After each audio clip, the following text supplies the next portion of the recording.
Commander. We've been hit by one of those space anomalies. Buddy? And the piloting system is down. Buddy. The astrogator's gears are shot!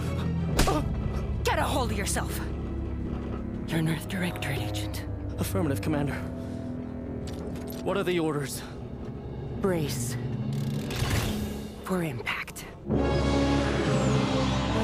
Unable to brace for impact.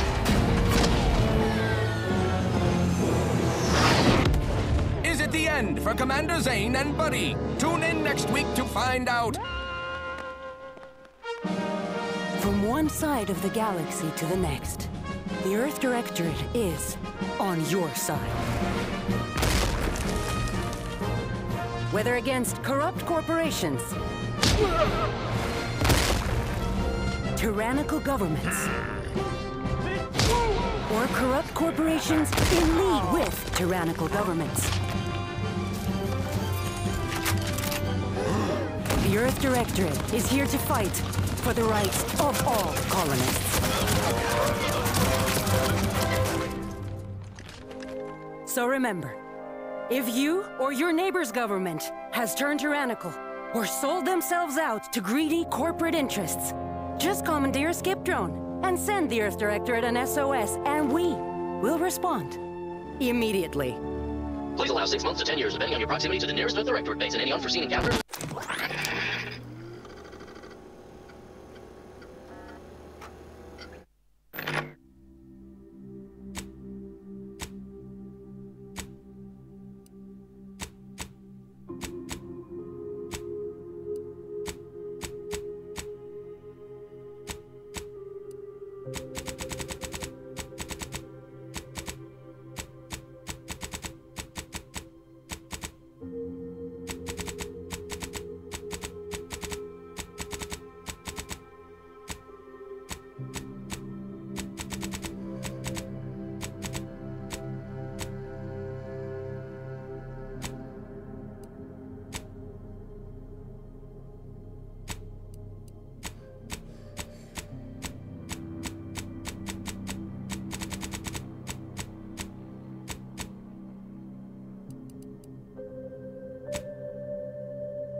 Commander, as always, I'm calling on you for a mission requiring both your unique intellectual prowess and aggressive instincts for item acquisition. Your destination is the source of all skip drive manufacturing, the Arcadian system. However, for reasons that must remain classified for the moment, this colony is outside our jurisdiction.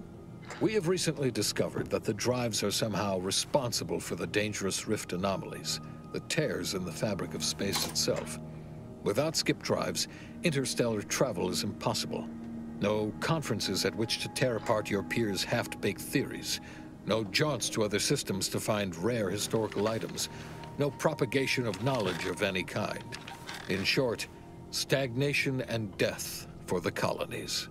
Your mission is to rendezvous with DeVries, our forward agent, and assist her in retrieving the information needed to determine exactly how the skip drives caused the rift anomalies. But be advised, if you or any member of your team are captured, you will be on your own. There will be no rescue. We cannot afford for this to turn into an intergalactic incident. Agent DeVries will be contacting you shortly to coordinate your plan of action. As always, I look forward to your academically grounded yet thoroughly imaginative musings in your summary report. Allah be with you and your team, Commander.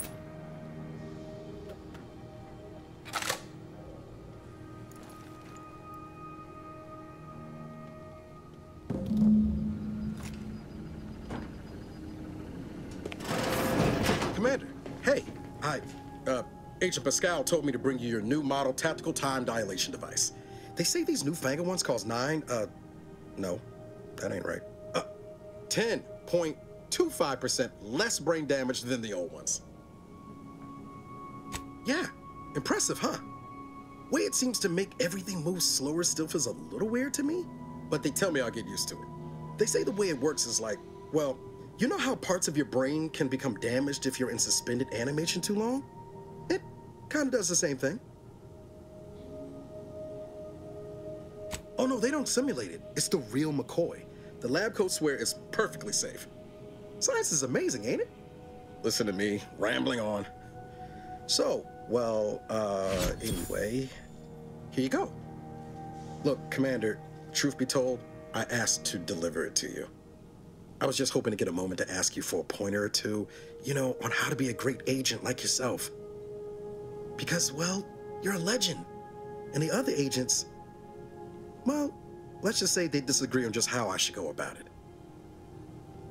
Well, Pascal likes to joke around, but I think she's being sincere when she says it's all about looking out for the people who can't defend themselves.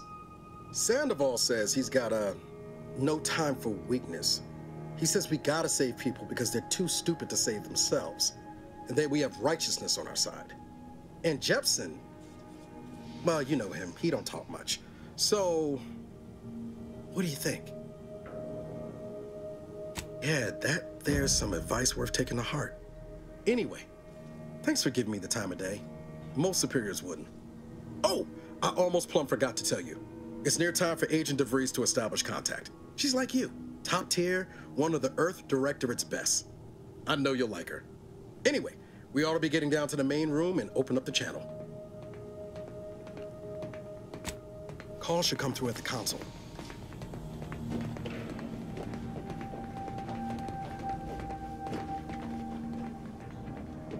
Commander, your credentials are required to open the channel with Agent DeVries. Yours are currently located in your cabin. Don't worry, you're not the only one who needs their gray matter rewired after hibernating our way through skip space, Commander.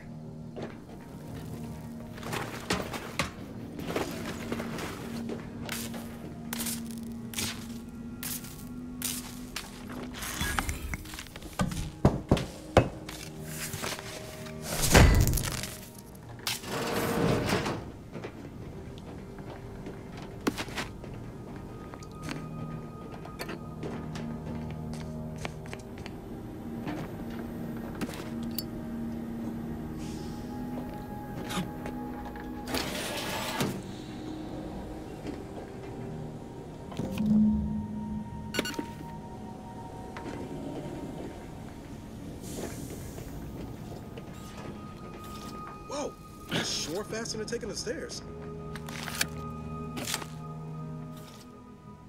Commander, considering the danger and consequence of the mission we're about to undertake, I hope you'll forgive the lack of pleasantries. Arcadia is ruled by a dictatorship that calls itself the Protectorate. They are beyond secretive. However, It is their inability to even imagine that someone could infiltrate their system that has given us an advantage. One I've found a way to exploit spectacularly. As unbelievable as it may sound, once you make your way to my location in the Skip Labs, we will be liberating an unsealed Skip core. Exactly right. But that whole story about the explosive seals being necessary to complete the circuit so they'll function? Well, it's a lie. The seals are just there to conceal the inner workings of the drive so no one else can duplicate them. Examining an unsealed one will be invaluable in helping our lab coats figure out how they cause the rifts. But you'll first need to make your way to the station proper from the landing pad.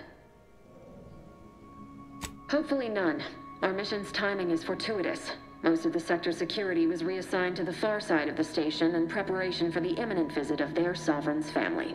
They decommissioned several landing pads, including ours, to give them fewer points of entry to guard, giving us fewer chances to be intercepted. You'll just need to reroute power to open the door to the sector once you've landed. Once you gain access to the sector, you'll need to shut down their communications to keep them from alerting anyone to our presence. Then, you'll need to handle their combat mechs. I've managed to leave caches of tools and intel for you throughout the sector. I'd take advantage of all of them, were I you. This may sound simple, but I cannot stress this enough. Do not underestimate the danger we face. Come on, Agent. Haven't you heard? We're the best and brightest. We infiltrate corrupt governments before breakfast most days. Do you think this is some kind of joke? The Protectorate are the worst of the worst and will not hesitate to string you up if you're caught, if you're lucky. They think nothing of regularly chemically lobotomizing their own subjects for even the slightest error. Your life isn't the only one at risk here. Don't tell me to calm down. You know what I've sacrificed, what I'm prepared to sacrifice still. I've spent the better part of a year laying the groundwork for this mission. I don't need a team led by some egghead refugee from academia fouling it up.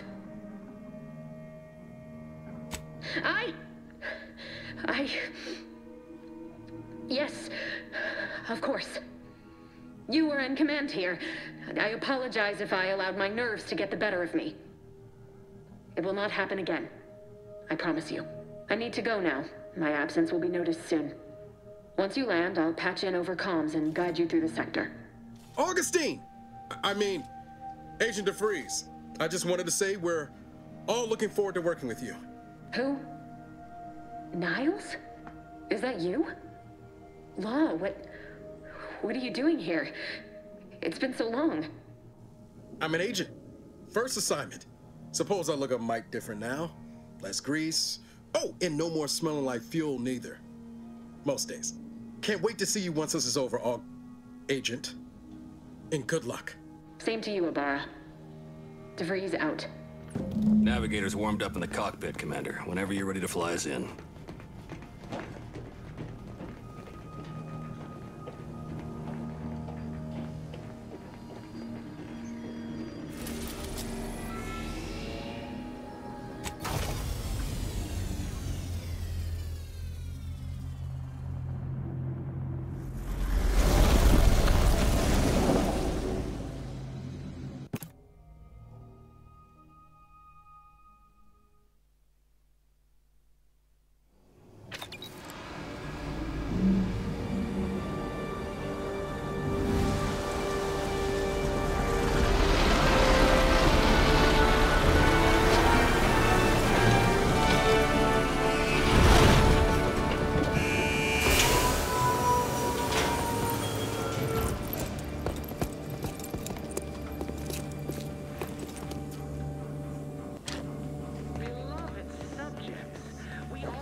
Basest elements, the dirt on which it is built, which is each and every one of you. Yes, you. Commander, Ibarra and I will secure the building down here, while you're upstairs restoring power to the door. That keeps us productive. Sovereign, the protector of Arcadia, and the bedrock upon which our system is built. But even I can't succeed alone. So be diligent, and remember, failure will be met with severe consequences.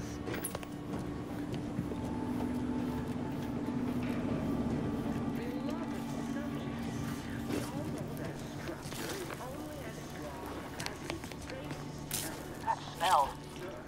not get flash fried in here?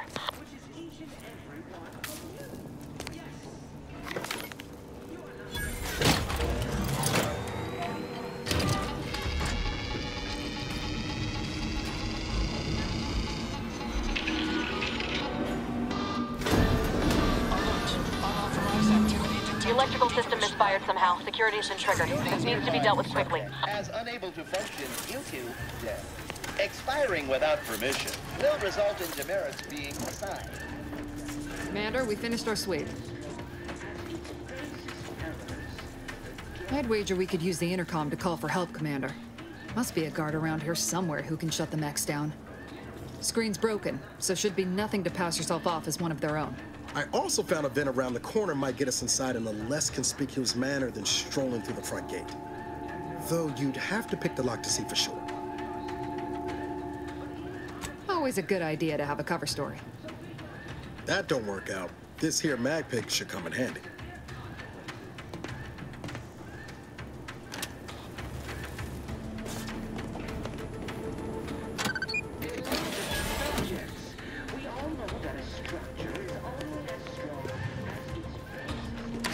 Cadet Warden 4th Class Corbin receiving.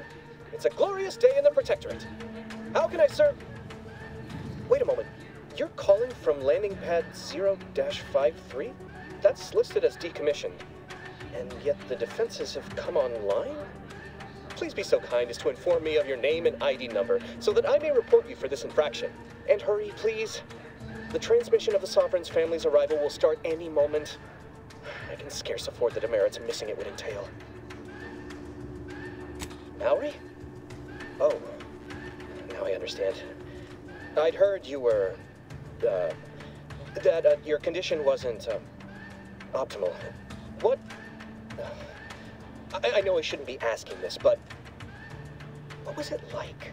The mental refreshment? Matriarch, preserve me, I knew it. I mean, I am pleased you have been returned to us as a fully functioning subject. I can't do that. I mean, I would, it's just... You know what, though? In your condition, you're unlikely to even remember this discussion. So it should be of no consequence to me. I will disable the defenses for you, Maori. But in the off chance you happen to recollect any of this, I beg you never speak of it. And please, do not go around pressing any buttons or fussing with any more whatsits. You wouldn't want to be sent back to... reassigned again? Nice. Look how you fooled that guard, Commander. Let's not waste time congratulating ourselves. Beloved subjects, we all know that a simulator is only as strong as its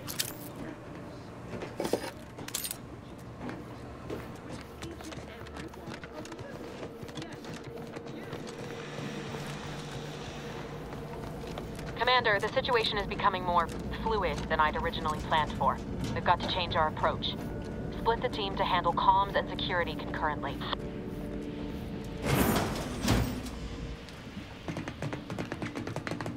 Good to know DeVries is consistently on edge. Wasn't just me. You'd think she'd never been on a mission before. Everyone knows fluid's about the best you can hope for. Well, sitting here jawing ain't gonna accomplish much. Looks to be central dispatch on the right with security ops on the left. Which you taking, Commander? We'll hit the other. Kinda figured that'd be your choice. Shoot a couple for me, will you? Ibarra and I'll take security ops, then meet you at the skip labs. We'll stay well out of trouble, won't we, Cadet? That's right. Like you told me, Commander, everyone's well-being depends on our success. If whatever's going on here is as bad as the Chief thinks, then we'll make an end of it. Right. Well, then, notwithstanding Ibarra's enthusiasm here, or DeVries' concerns over fluidity, I'm fairly certain we've got this under control. Rest easy, Commander.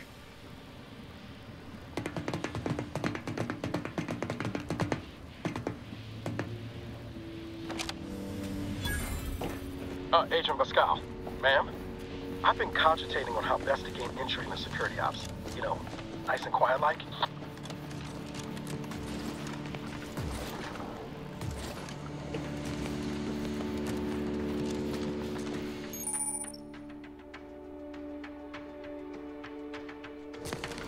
Not getting shot, certainly part of it. through during the Sovereign's family's visit. Charlie.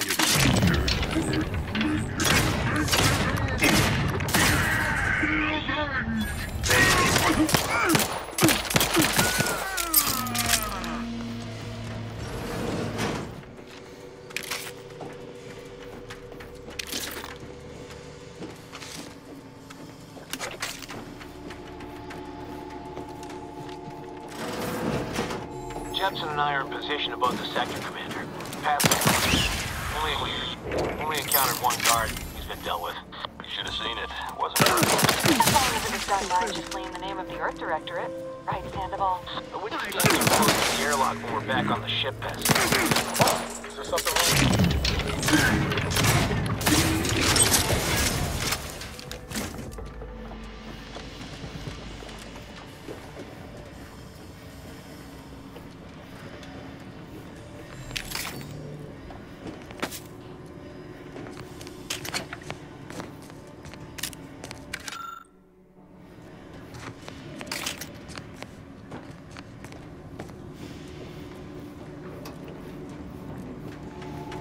Sabotage the transformer to disable the failsafes. This will allow you to open the door and proceed. I left the manual in the locker to your right in case you need it. On which it is built, which is each and every one of you. Yes, you. You are not just a cog in the machine. You are the cog in the machine that keeps us productive. I will be your son, the protector.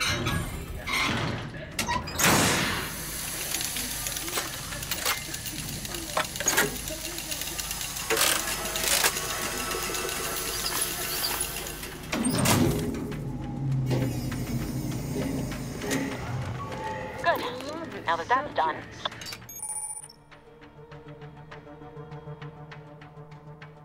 Oh, did I forget to mention the alarm? Just ignore it and get to the manual override in the control room as soon as you can.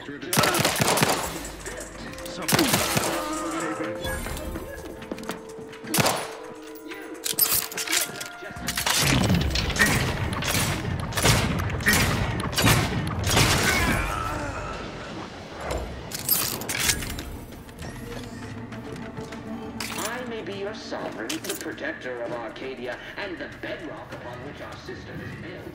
But even I can't succeed alone. So be diligent. And remember, failure will be met with severe consequences.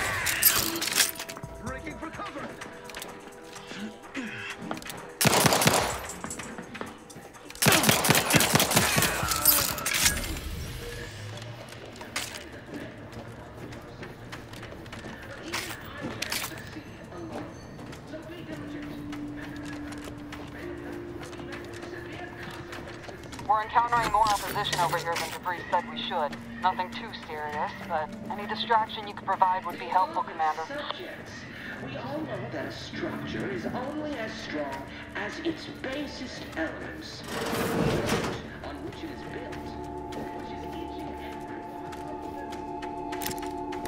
one. You are not just a cog in the machine. You are the cog in the machine that keeps us productive.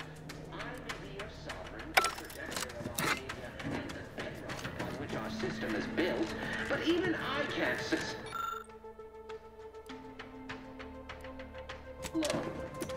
So be diligent, and remember, failure will be met with severe consequences. Comms are down. This is going better than I expected. The nearby elevator will take you out to the rendezvous. I'll see you and your team soon in the skip labs.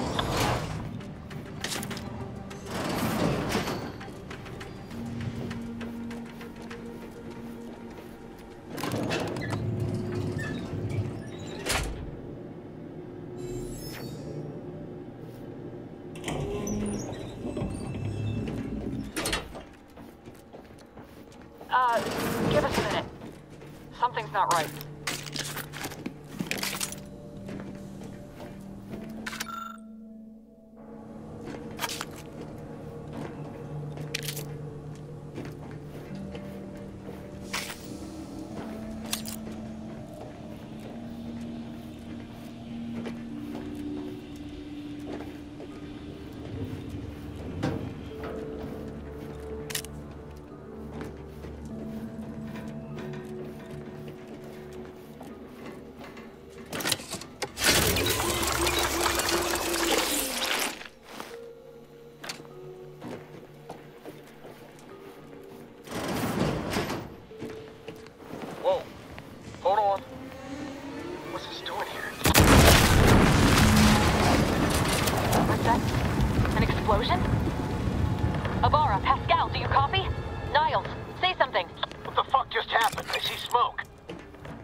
Commander, what do I do? Everything was fine, and then... Oh, I think Pascal's hurt. I called out to her, but... There is a 90% chance Agent Pascal is trapped under rubble. 87% chance she is mortally wounded beyond health. 85% chance she's deceased. I don't understand. Everything went bad so fast. But we can't stay here. The mission. We've got to complete the mission. On it, Commander. Wouldn't dream of doing less than my Earth Director at best. Just like you told me. Ain't nobody's getting left behind on my watch. I'm just a bit dizzy at the moment. I'm sure it will pass. I sure hope I find her before the Protectorate sets their lamps on us. Issuing urgent reminder. Time is of the essence. Please continue on to the Skip Labs to complete the mission. This unit will assist Agent Ibarra in his endeavors. Per Earth Directorate guidelines, an incapacitated agent's equipment is available for team use. Agent Ibarra's rifle is now yours, Commander. Using it may improve your odds of survival. Commander, guards are closing in on your location. Agent DeVries, we need an updated tactical report. We've got agents down. This makes no sense. There were no hostiles in the immediate area. No logical cause for that explosion. There's nothing more we can do for them. This doesn't change our mission. We have no choice but to keep moving forward.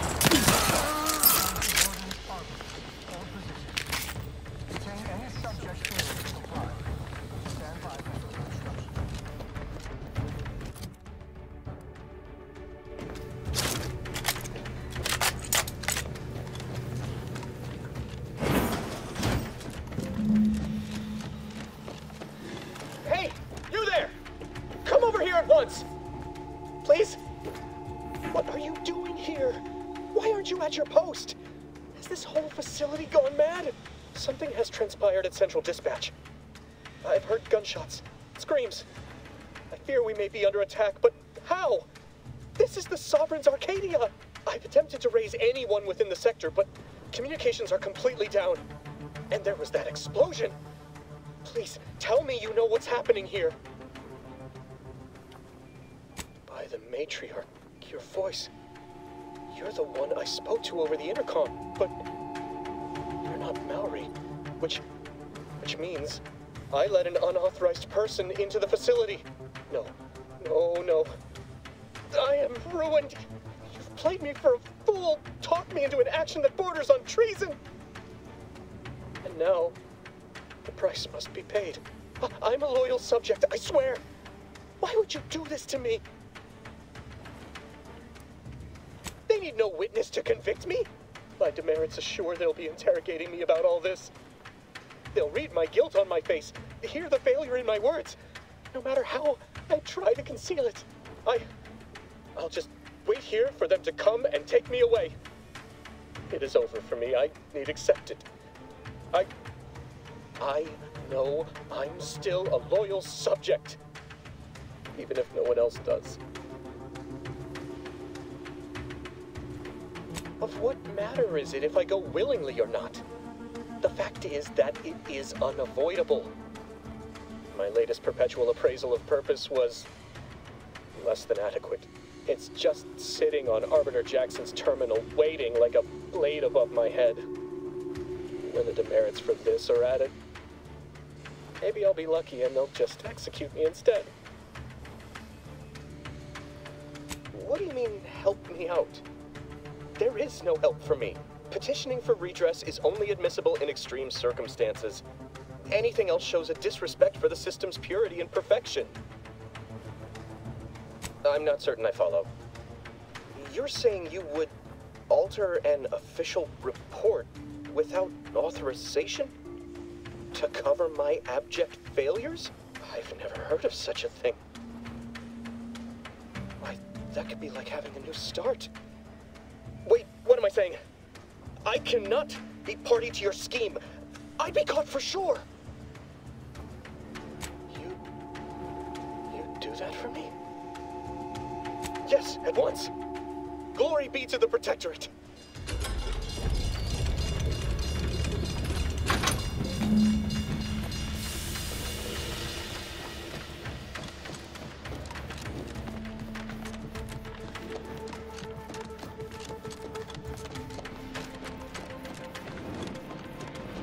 I don't know what happened out there. This is all going wrong. Niles. He was a promising agent, but we've got no time for grieving. Take the lift behind you and get to me as soon as you can. It's imperative we retrieve this unsealed core and escape this station, lest his sacrifice be for nothing.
Commander, be on your guard.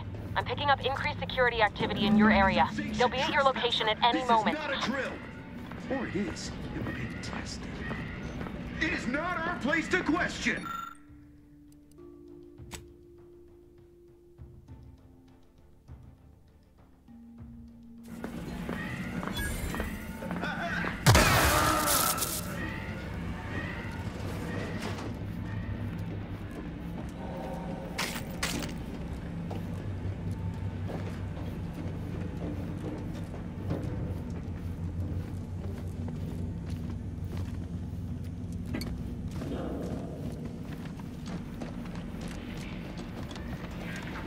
Commander, can you hear us? Something's wrong. We can't get into the skip lab, and DeVries isn't responding to our comms. In other words, we're trapped out here. So don't count on us for backup. We'll be busy keeping ourselves alive. Don't worry about us. Just get to DeVries and liberate that core so we can get out.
Questioned, never doubted, their zeal never lagged.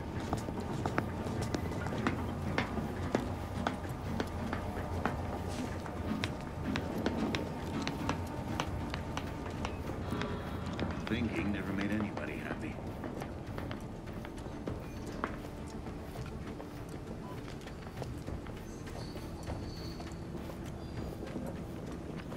Now the mechanicals shall turn the tide.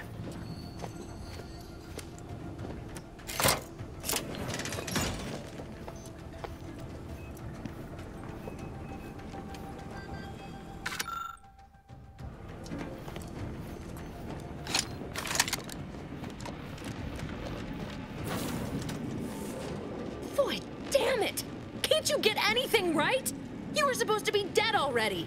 And here I was certain an agent known for their academic pursuits would be slowed down by the chance to examine a culture none outside this colony had ever seen. Oh, an infuriating miscalculation on my part, but one that will soon be rectified. Let me put this simply. Simple enough for even you to understand. The grand plan mandates this abomination of an experiment must die. And you along with it.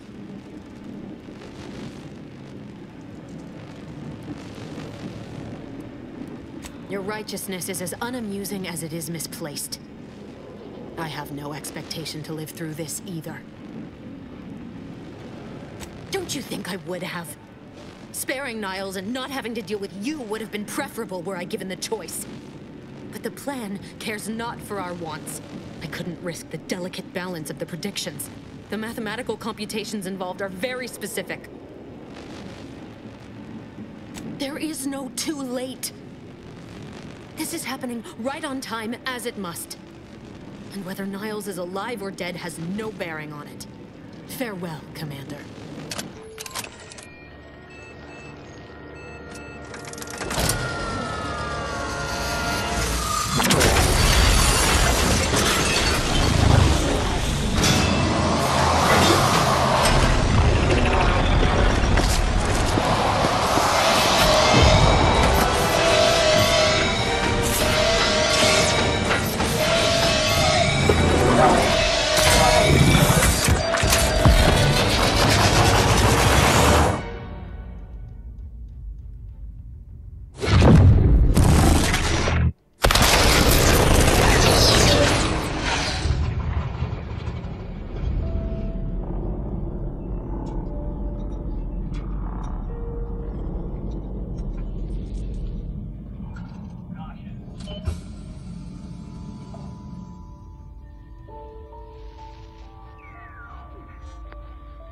Sovereign's family has been killed by a naturally occurring rift anomaly.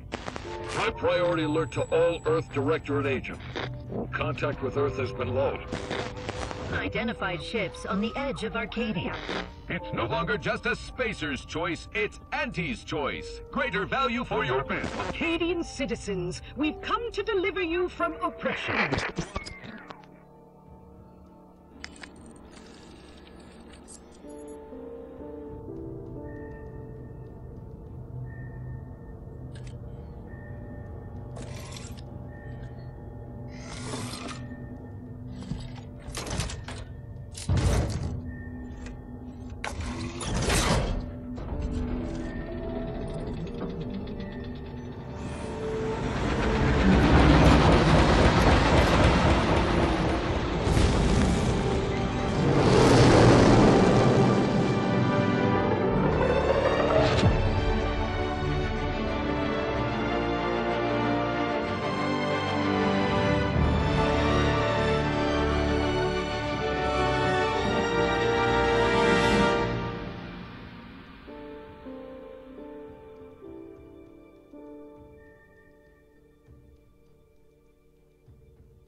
You're not hearing me, Val.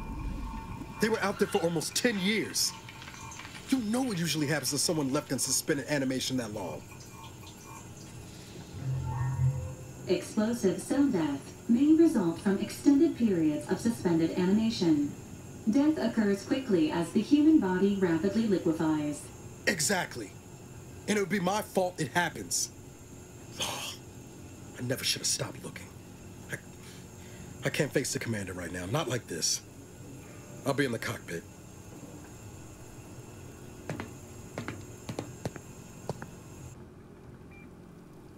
Welcome back to consciousness, Commander. Please accept your back pay for the previous mission. It has been prorated according to the mission's failure and your unapproved 3,468-day sabbatical. This unit is not programmed to judge the activities of off-duty agents. Revival protocols mandate a physical and cognitive test to confirm mission readiness. This is to ensure no unexpected changes have occurred regarding your abilities, Commander.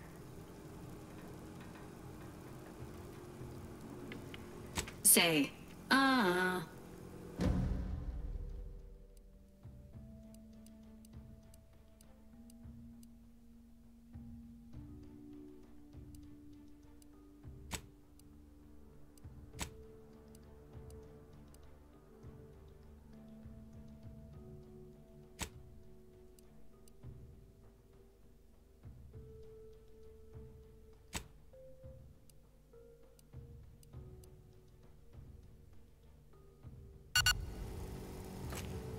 Assessment complete. It appears you experienced some changes while in suspended animation, but nothing of concern. This unit will update your records accordingly. An event summary will now be provided to improve your situational awareness, Commander. If you feel yourself beginning to liquefy at any point, please notify this unit immediately. Following an aggressive merger between Anti-Cleo's and Spacer's Choice, the new corporate entity known as Anti's Choice invaded Arcadia. Anti's Choice claims they are following market demands and liberating Arcadia through the power of capitalism. Many have died. Unfortunately, their invasion fleet also exacerbated the rift anomaly created by Agent DeVries' sabotage of Horizon Point. This means no ship can enter or leave the colony. The rift also remains a threat to the colony. Current estimations suggest the rift will destroy Arcadia in the next 10 years. Give or take 7 to 8 years. Correct. At some point in the next decade, the rift will result in the complete annihilation of all life in Arcadia. But currently, it is a low to medium priority concern. Agent Ibarra has expressed far more confusion and alarm about Agent DeVries' latest actions. Agent DeVries did indeed survive Horizon Point. This was confirmed when she brought down the old Earth Directorate surveillance satellite earlier this month. The satellite had been gathering information since before your mission. When it fell, it signaled agents across the colony, leading to the discovery of you and Agent DeVries. Agent Ibarra prioritized your recovery above pursuing Agent DeVries. This involved disassembling and rebuilding the astrogator to allow the incognito to travel to your location.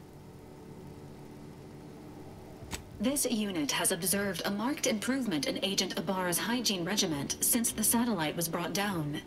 He is shaving again and routinely changes his clothing. Final update.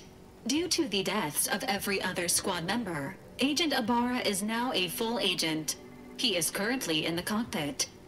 Please extend your congratulations when you see him.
these years and I still can't get my head around what Augustine did.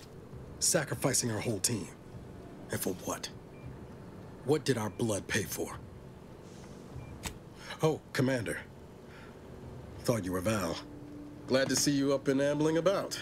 And not, human stew. Seems so. Better luck next time, I guess. You know, when I first learned some of the escape pods made it away from the station, I'd hoped. I did search for you, Commander. Just as soon as I was able. Might be you're giving me more grace than I deserve, but either way, thank you. So then, I gather Val's described our state of affairs? Confirmed. The commander has received a full briefing on the following topics: the invasion of Arcadia, the Rift, and Agent DeVries' survival. DeVries. Would have been better if she joined the dead. I figured she'd done just that until I got the alert that she brought down the Earth Directorate satellite. If she's of a mind to, she could use the information on that thing to destabilize the Rift and destroy Arcadia. She was one of us, Commander. It's our responsibility to stop her.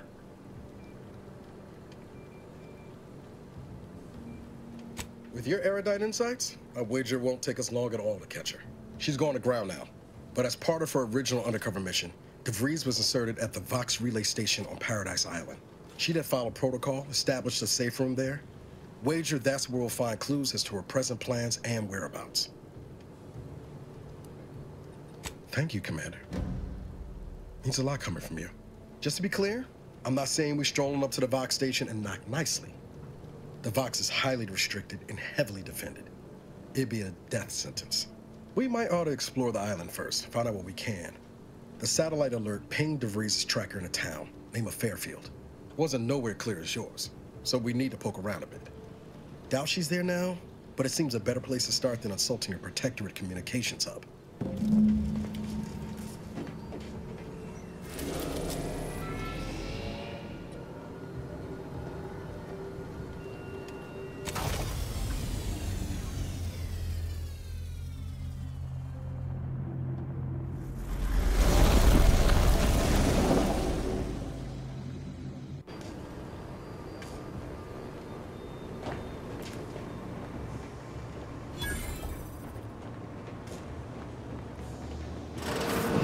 This unit requires your records indicate that lockboxes, such as the two housed in this dispenser, were originally part of a failed smuggling operation.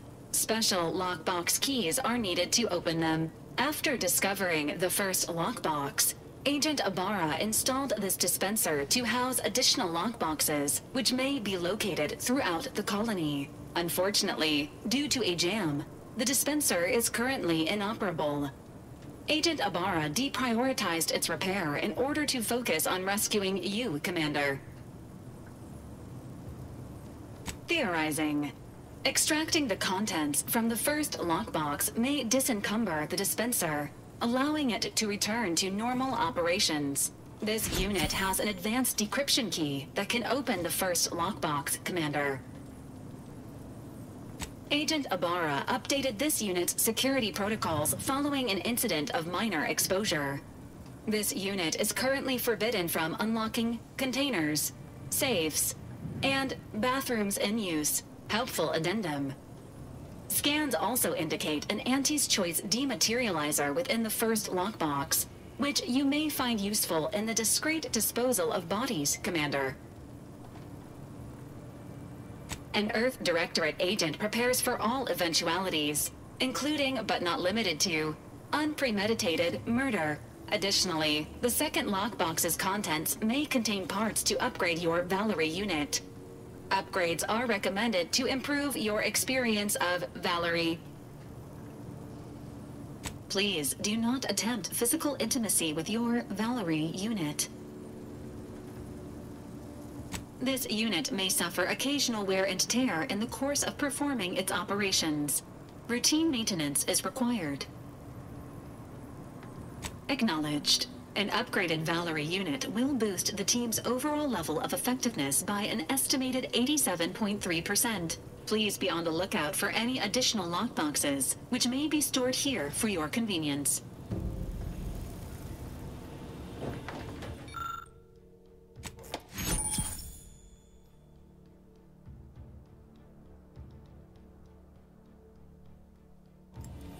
Congratulations on your acquisition of the dematerializer. The dispenser is now functioning normally. Your ability to conceal homicides has also been increased by 85.9%.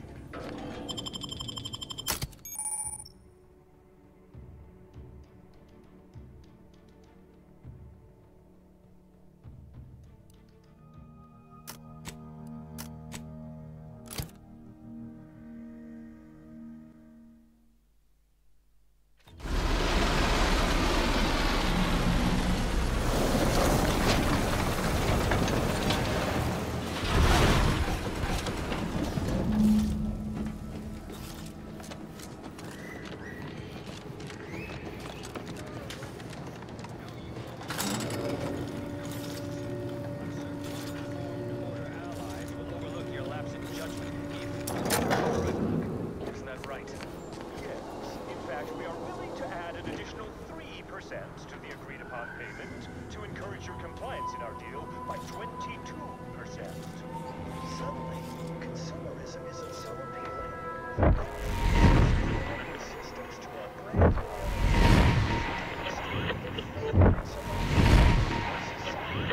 Impossible. But we predicted with 47%. See that thing in the sky there? That'll be the Vox relay. Vox stations serve as key communication hubs for the Protectorate. Unauthorized visitors are likely to be shot or hanged on site. And that's why we're headed to Fairfield first. Less chance of us getting shot while picking up debris trail. Do not attempt to vex us with appealing and irrefutable statements, Red Cloak.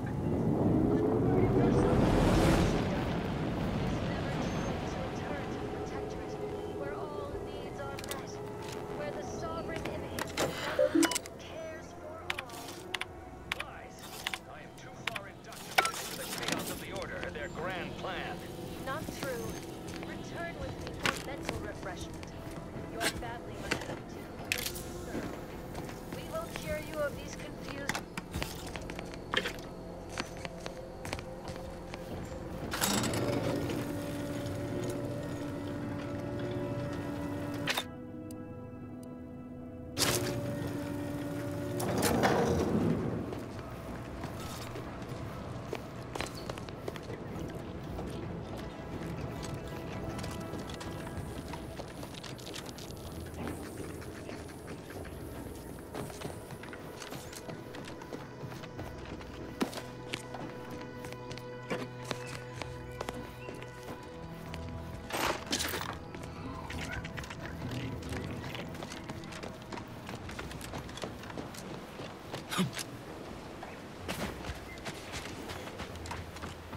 At the risk of sounding glib, that ain't a good sign.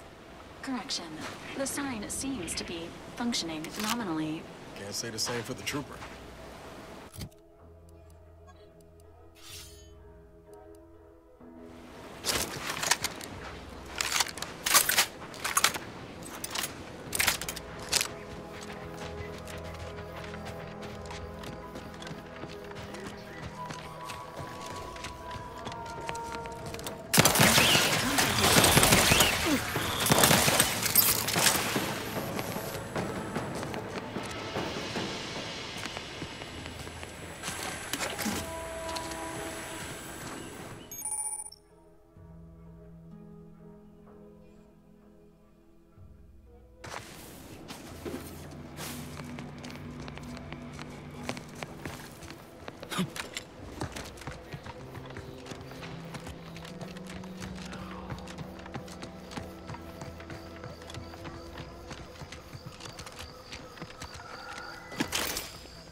Company. Must be... Whoa there, go-getter. Welcome to Fairfield, now under the new and improved management of Auntie's Choice. I'd usually ask if you were affiliated with the previous regime, but you lack the bewildered gaze of a yay-saying protectorate subject. Even so, going to have to ask you to identify yourself. Still a war on and all. Earth Directorate, huh? Like, from the serials? Thought Arcadia was outside your jurisdiction. Any folk native to this place sure wouldn't have ever heard of you. End of the day, we let most anybody in. Bottom line's all we care about is our bottom line. That'll be all. Unless you got any questions before you're on your way. As I've never heard of her, can't say I can. Seems like Minister Milverstreet knows everybody, though. Probably ask him. Anything else? On the way from the landing pad? Had a convoy out that way. They're overdue. See any sign of them?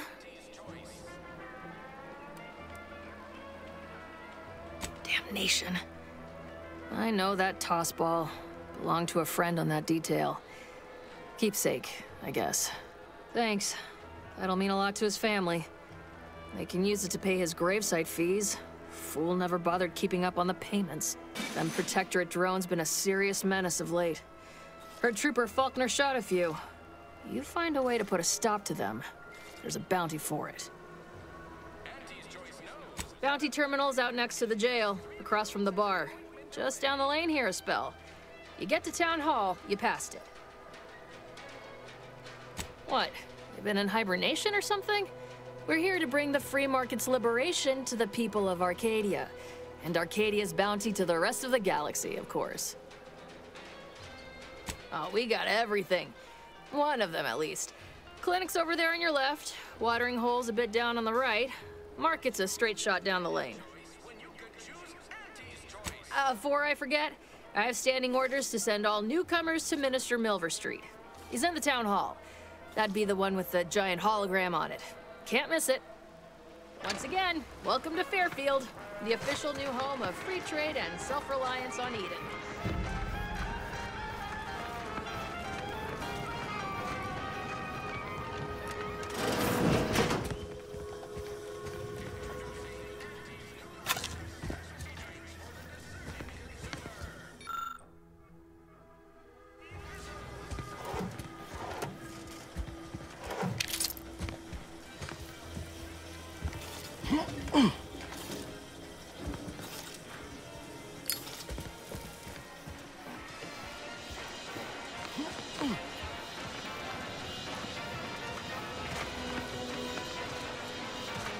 Keep your petty skepticism. I'll pay my tab in no time. You'll see. Mark my words, when my deal comes through, I'll have enough bits to own this place. Door this stuff? That guard wasn't being ironical about the giant hologram. Have you two come to mock me like your fellow dullards? Perhaps if you rub together your only 2 brain cells, you might even come up with something approaching cutting. No. Wait. You're not some corporate simpleton, are you? On the contrary, you have the manner of an officer about you. Someone who understands the substantive weight of command. It's in the way you carry yourself, like a ship with the slightest amount of drag. You've seen death, suffered defeat. Did you perhaps lose soldiers in a battle recently? Yes, I understand what you mean completely. Time does not always do the work we hope it will. It blunts the bitterness of failure, at best. Please, allow me to start over. I am Warden Sterling, dedicated servant of the Protector of Arcadia and caretaker of worlds, the Sovereign Henry Varick. Manners. How refreshing. I'm not that kind of warden. It's a title of distinction for those who serve in the Protectorate military, short for Warden of the Realm. And if I did... What a strange argument.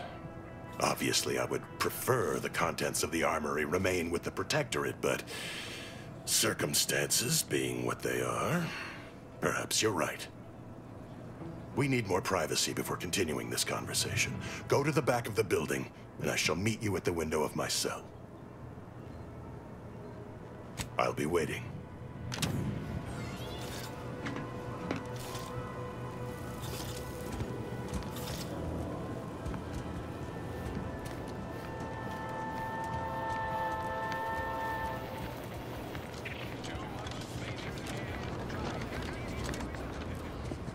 We should be able to speak freely here without the risk of being overheard. There is an entrance on the roof by which you may gain ingress. Had these two dolts bothered to do even the most cursory inspection, they'd have found it. I leave that to you to discover. Be grateful I offered you this much. That is all I have for you. I must recuse myself now, lest I draw undue attention and be subjected to another lecture on the benefits of the free market. Goodbye, and pray we never meet outside this constabulary. I will, of course, be required by duty to meet you as an adversary under such circumstances.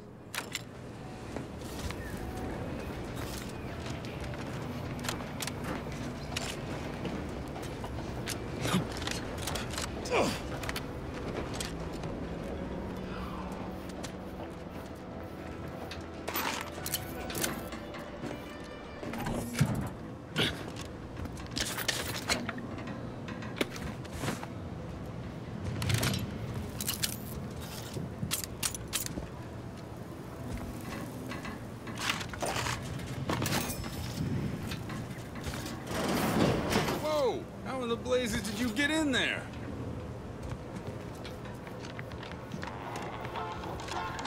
Never catch a break. Finally find a way to get ahead, and this happens.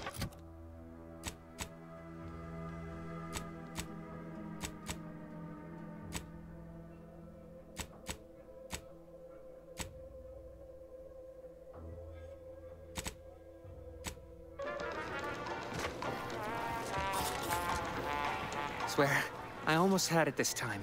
Everything all lined up. Easy mark, guaranteed moneymaker, favorable terms. Practically the recipe for success. Look like you've had your share of troubles. Ever had the perfect opportunity just slip through your fingers? So you can understand my situation then. I had just the thing to get me a fast-track promotion to lower middle management. Now you seem like someone who knows a good deal and wouldn't be adverse to helping me out. It's like this. I agreed to meet with a business associate to finalize a deal, but the location got set for Spire Grove. Problem is, you been outside of Fairfield? Well, the funicular to Spire Grove broke recently, so I got no way to get up there. I'd break my neck scaling that cliff for sure. There's a long way around, but it's not for me. Why, the path there might be lousy with raptidons for all I know. It wasn't before, but mayhap they were just lulling me into a false sense of complacency so they can strike. While exploring facilities to the north, my partner unearthed a heretofore unexploited advanced protectorate technology. Couldn't or wouldn't go into details, but he promised every household would want one, that it'd revolutionize the daily life of Auntie's Choice citizens. Typical research type, focused on all the wrong things. Not particularly motivated by competition or social advancement. Strange bird. Pitched him the dumbest deal I could think of. Told him I'd trade him my entire tossball card collection for schematics or a prototype. Said sure. Complete rube. Didn't even ask about condition. My Kelvin Tran rookie card isn't even ultra fine. Got a piece of nicotine chewing gum stuck to it. Y'all want a bargain, none? Might suspicious, you ask me. Like maybe I ought to end this here conversation. I have a few bits I can offer you. Not much, but if it turns out a roaring success like it ought to, and I get a fat promotion, I promise I'll see you're taken care of later. Splendid. Go parlay with Jackson Plum up at Spire Grove. It's some kind of agricultural harvesting encampment southwest of here, near a mess of them rocky spires. He'll provide the agreed-upon schematics. Well, the broke-down funicular is due west of here. Dexterous-looking so-and-so like yourself could probably scarper up it in a jiffy. From there, it's just up the hill a smidge. So close, but so far away. At least for me, anyhow. All right, then. Don't let me keep you.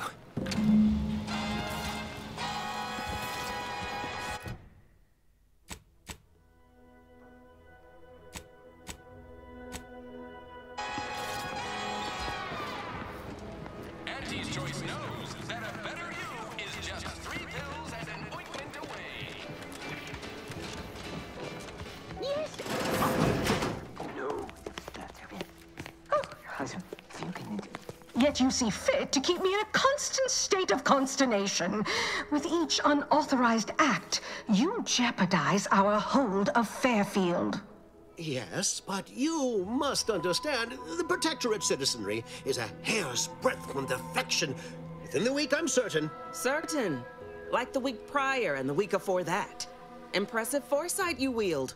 Should apply to join the Order of the Ascendant. It would be difficult enough to convert the stubborn populace without your soldiers' constant, ill-advised forays. Enough! Your yipping reminds me of my 2 old canids. I loved those canids. You, on the other hand, are trying my patience. We don't want to try Auntie's patience, do we? No, Auntie. Yes, I thought not. Now, unless you care to see what life in the lower rungs looks like, you will both of you cease your foolish maneuvering immediately. Do I make myself clear? Yes, Auntie. Good. See that it is done. I will brook no more disappointments. And while you're at it, you might want to look into your security situation, Commander. I'm not accustomed to an audience when addressing my subordinates. Who in the void? Eavesdropping on Auntie's Choice business is like to get a body shot for spying. Though you're not wanting for moxie.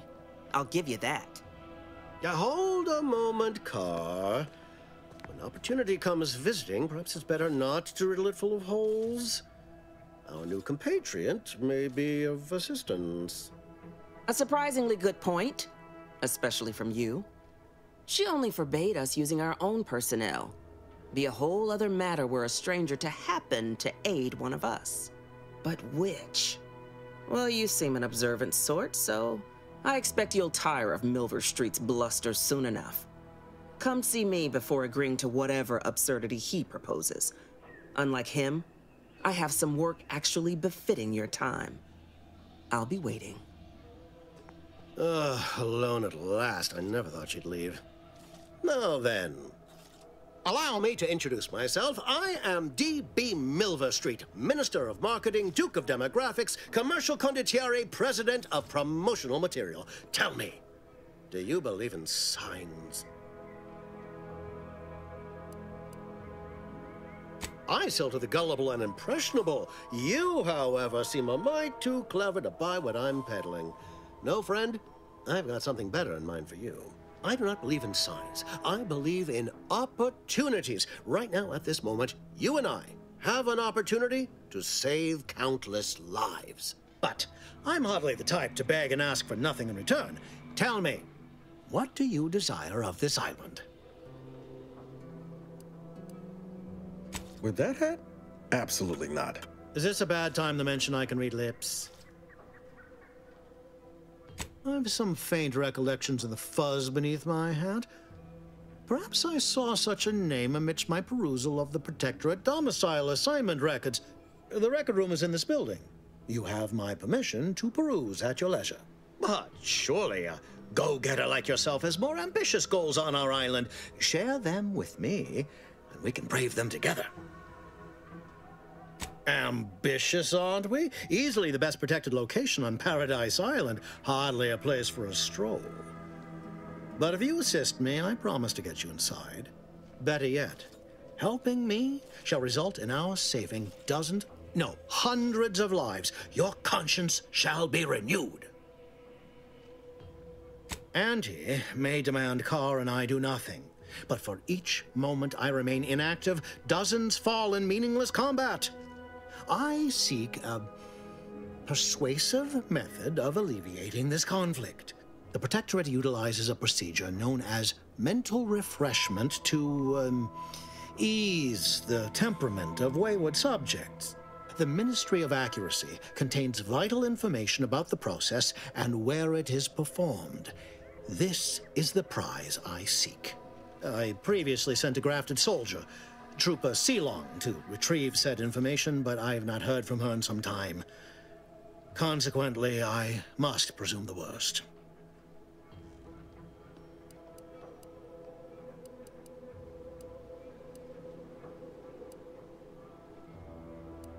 You should go talk to Carr. Perhaps when you hear what kind of violence she wants you to perpetrate, you'll see the worth of my proposal. Watch out for that Auntie Cleo. I know she don't look it, but she's more dangerous than she seems. Even the whole of Spacer's Choice couldn't outmaneuver her. You're here early. I expected you'd be on the receiving end of Milver Street's bluster until close to the end of time. Happy that ain't the case, as I can make use of you. I'm Officer Babylon Carr, head of aggressive acquisitions and persons elimination on Paradise Island. Let no one say I can't be official when circumstances merit. Now, not to say I question the presence of a wayward sightseer in the midst of a war-torn waste, but it might be safer for us both if I knew your purpose. The Vox, eh? Bent on bloody self-destruction? I could just have my troops dispatch you, save you the effort.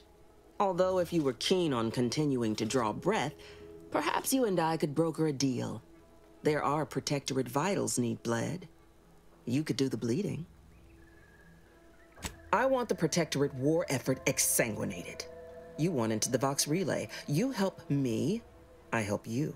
There's a particular holding we shelled early in the war, name of Euphoria Coast Automech Repair Center. Deserves a raising for the length of its blasted name alone. My scouts report recent Protectorate attempts to bring it back to functioning. I need the place sabotaged, lest Automechs return to aid the Protectorate war effort in droves. Should note, the ministers like to take our working together as a personal affront. Aid me, and I suspect he'll rescind any offer he may have made to you. Do you suggest that our good minister has lost patience with playing fair and now seeks to delve into the oily recesses of brainwashing? Oh, for shame. He's devoted to his half measures. I'll give him that. But he wouldn't have to wheedle and connive if he knew directness. Milver Street's grinning manipulation won't earn nothing but more of our own dead. Work with me. Competence recognizes competence. One last thing. Visit the Ministry of Accuracy first to gain credentials that will grant you easy entrance to the repair center.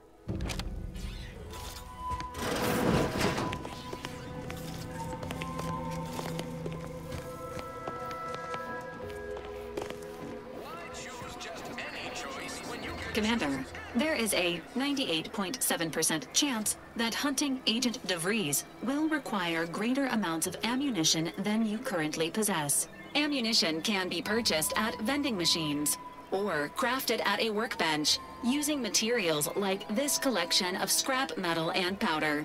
I can also help you craft items in a pinch when we're out together. Most won't even explode on you.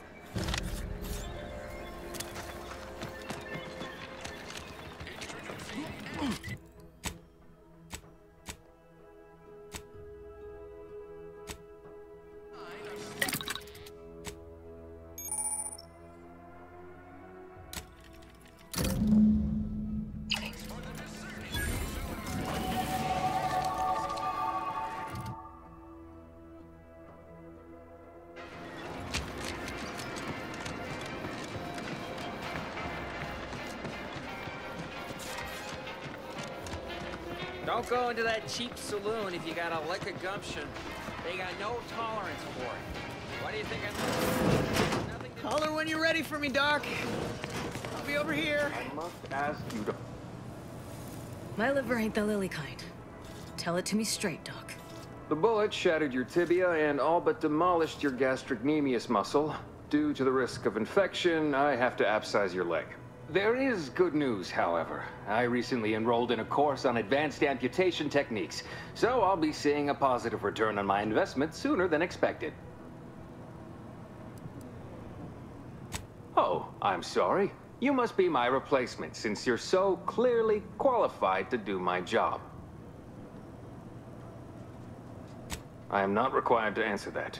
Say, how sore are my pockets gonna be after all this, Doc? Don't suppose there's a discount for only taking a portion of the leg? I'm not running a charity. If you desire full treatment, you'll pay full cost. If that's a problem, seek compensation from your commanding officer. Well then, she should have thought about that before getting shot. This is a mighty big decision, Doc. Can I have a moment to noodle on it? I don't encourage delays, but very well. It'll take a few minutes for me to warm up the saw anyway.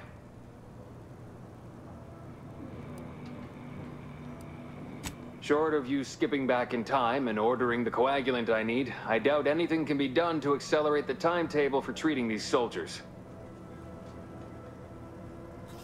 I can barely get the damn thing to produce antiseptic, so I sincerely doubt it. But if you've the training to work such a machine, you're welcome to try. Now, was there anything else?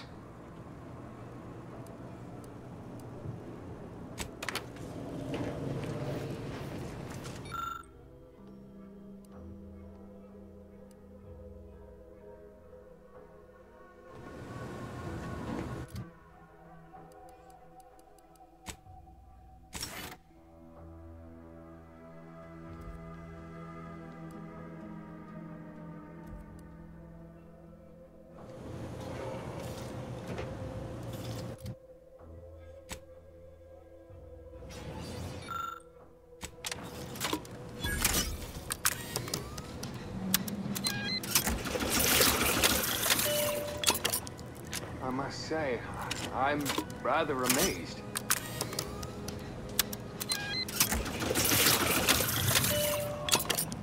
I must say, I'm rather amazed. How did you manage to formulate coagulant with only a handful of ingredients? Oh. Well, yes, obviously that was going to be the next thing I tried. In any case, I hate being in debt to anyone, so here, something for your trouble. It's your lucky day, Trooper. Not only has our good Samaritan here suggested an alternate form of treatment that will allow you to keep your leg, but they've also made a coagulant that will greatly reduce any complications as I excavate the tibia shrapnel from your remaining muscle. That still sounds kind of painful. I'm going to administer a localized anesthetic. You'll hardly feel a thing. Now, if you don't like needles, I'd advise you to look away.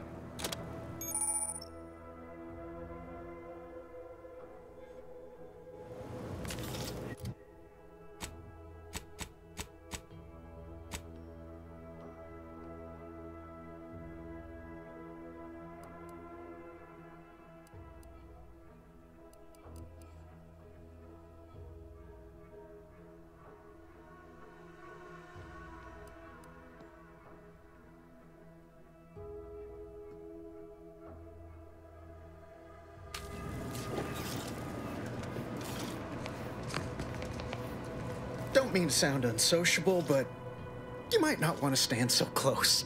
The bleeding ain't contagious, but it ain't slowed much neither. I'd hate to bleed all over you. Wouldn't mind conversating a bit, though.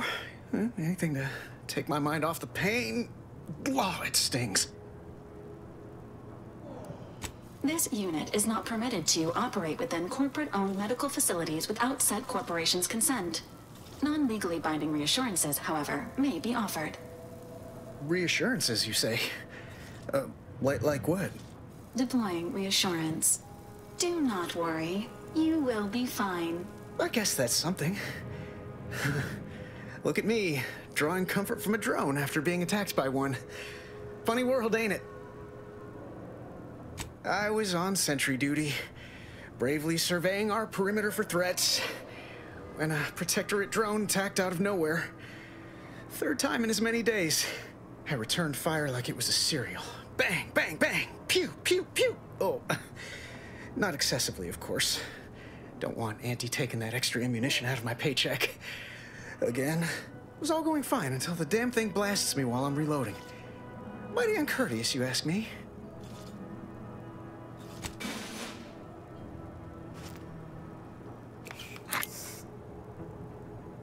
Much obliged.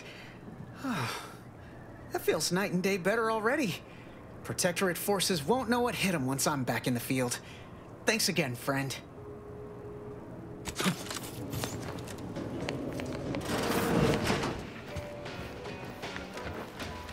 People think I got ejected from the saloon because I'm 3 sheets to the wind. Well, maybe I am drunk. Drunk on bold ideas. No signs of corrosion. You just stopping by to admire the mines, or is there something I can help you with? Only becomes a problem if the objects start talking back. Make my job a whole lot easier if they would, though. See this system here? It deploys extreme countermeasures against overhead attacks in the form of aerial explosives, oft referred to as sky mines by those who prefer brevity. However, the whole thing is currently non-operational. Some problem with the lifting mechanism. No lift means no sky mines. No sky mines means the enemy can blow in like a bad sail, and we'll all be passing in our bits before you can say, "Gee, nice weather we're having today."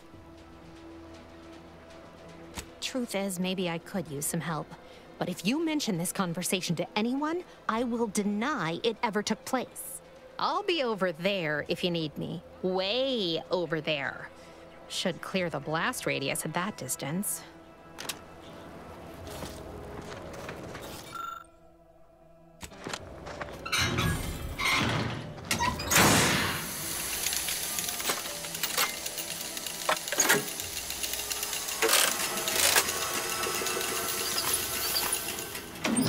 What in the... All right, so you got her working. Bully for you. No, sorry, you're right. You did me, and all of Fairfield, a good turn here. Just thought I'd feel more relieved when the launcher was working again. There's just this weight in my chest won't loosen. Worry gunking up my inner workings. Protectorate could launch an attack from that Vox station anytime. What if the mines aren't enough?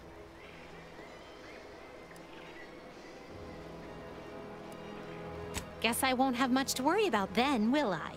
Here, managed to cobble some frags together from a damaged mine earlier. Who knows? Might get you out of a pinch one of these days. And seeing how expertly you worked, you may as well take this armor modification too. I'm sure you'll have an easier time installing it than I would.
These incessant jingles over the loudspeakers.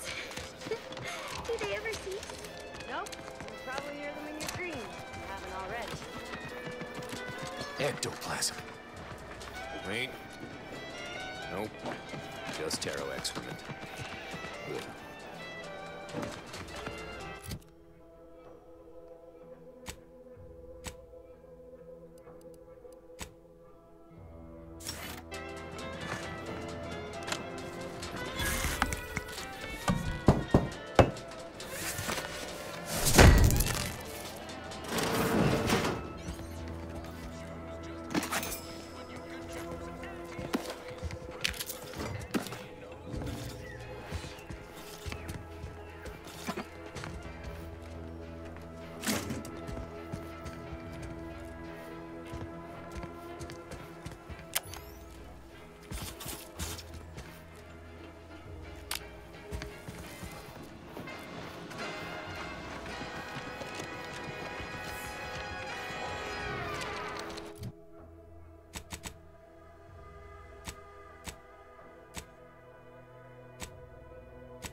choice is the proud maker of Spacer's Chaw, Zero-G Brew, and antibiotics.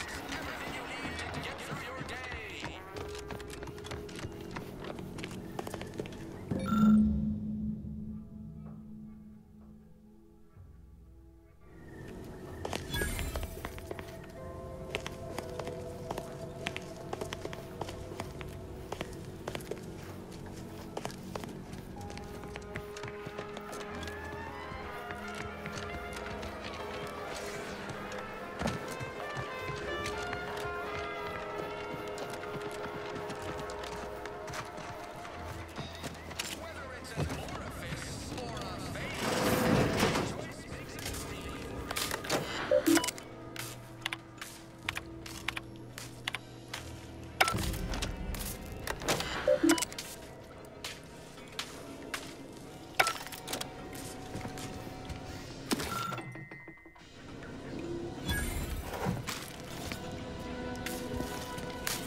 I suppose it was only a matter of time until we were discovered.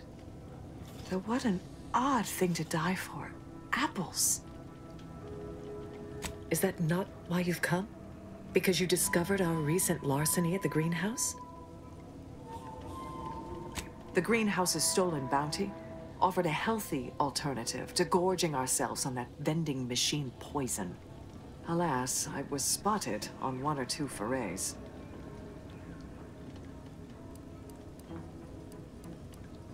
Starving? Hardly. We have greater stores of strength than you suppose. This hunger is a momentary distraction, nothing more.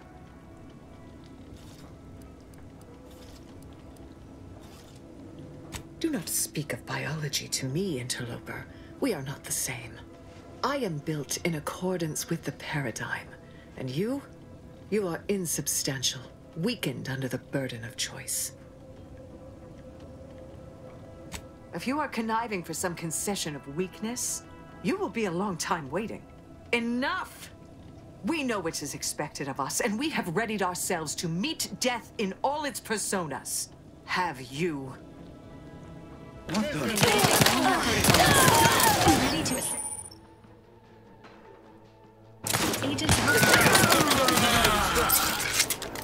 You did me a big favor here. I knew someone, or something, had been absconding with food from the greenhouse, but never in a million skips would I have guessed it were stowaways. Huh. Guess I had this mystery all wrong. A small part of me was hoping... Nah, never mind. It's downright foolish. I lost a friend in the invasion. A good friend. Thought maybe all this was her trying to send me a message of some kind. Like I said, foolish. She was. Yeah. Oh, that feels good to say aloud, even if it hurts too. Romantic entanglements ain't exactly encouraged between troopers, especially in the same division. Supposedly compromises our decision-making in the field. But I digress. Thanks for your help.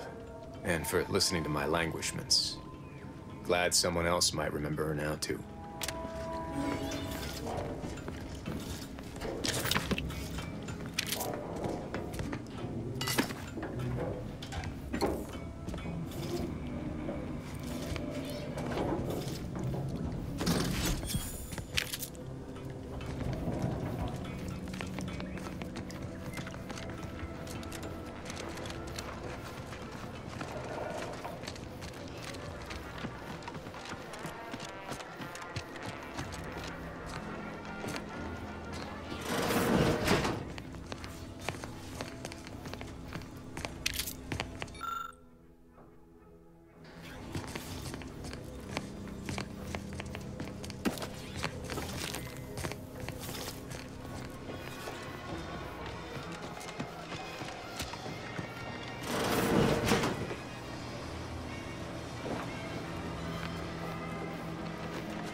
pass her cheek putting the Earth Directorate symbol of the moon after everything she's done.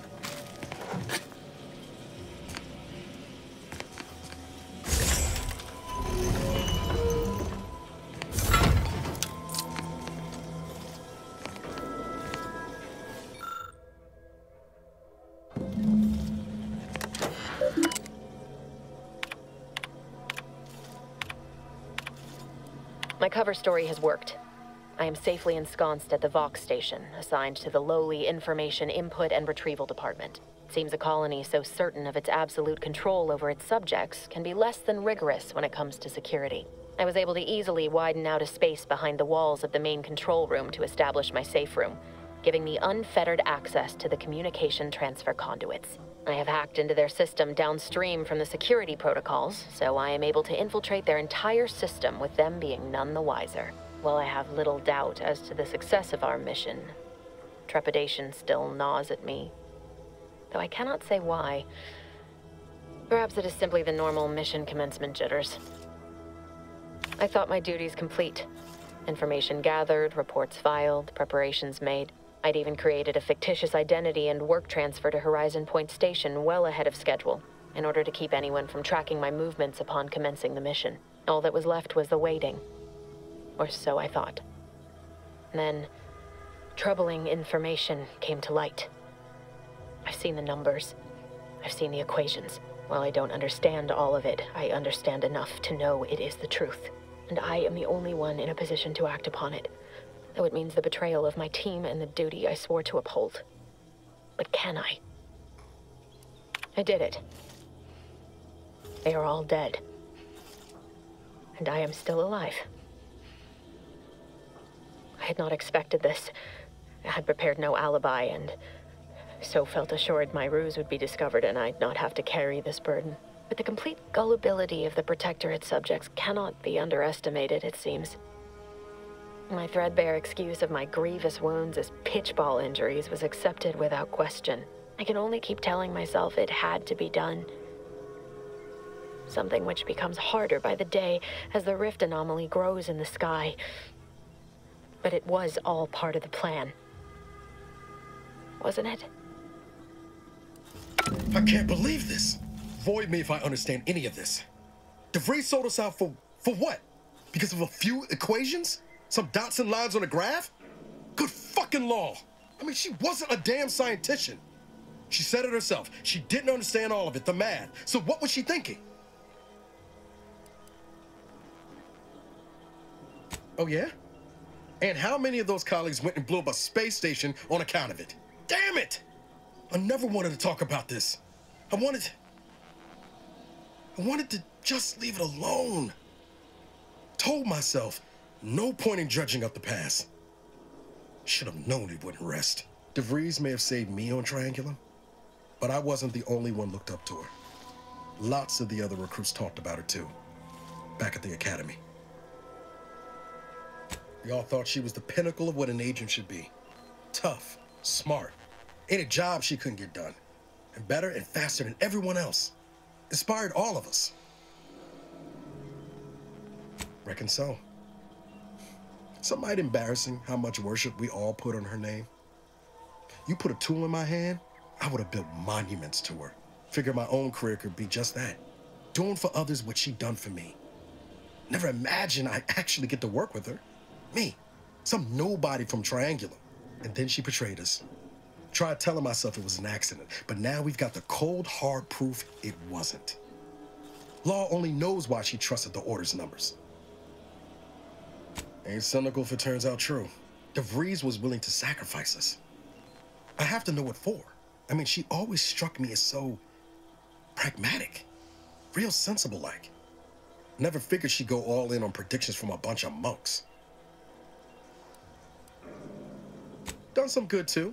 Even I can admit that not everyone following the plan is a fanatic. But when those beliefs start to require hurting others, even killing them, that's worth questioning their virtue.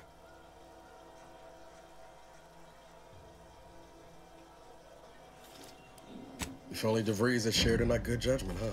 Whatever her plans, she started putting them in place while stationed undercover at the Vox relay. Our next point of order ought to be getting in there. Reckon there's got to be someone on the island who can help us with that. Let's keep asking around. Friendly like.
Protectorate folks must have been bored out of their skulls before we showed up. Now life in Fairfield's a real shindig. Well, marginal improvements, still improvement, I suppose. Trainee Lindell, be so kind as to remind us all what the first rule of the range is. Guns are weapons, not toys. And do we aim weapons at colleagues, or at our own unprotected upper stories, even in jest? Hint, we do not.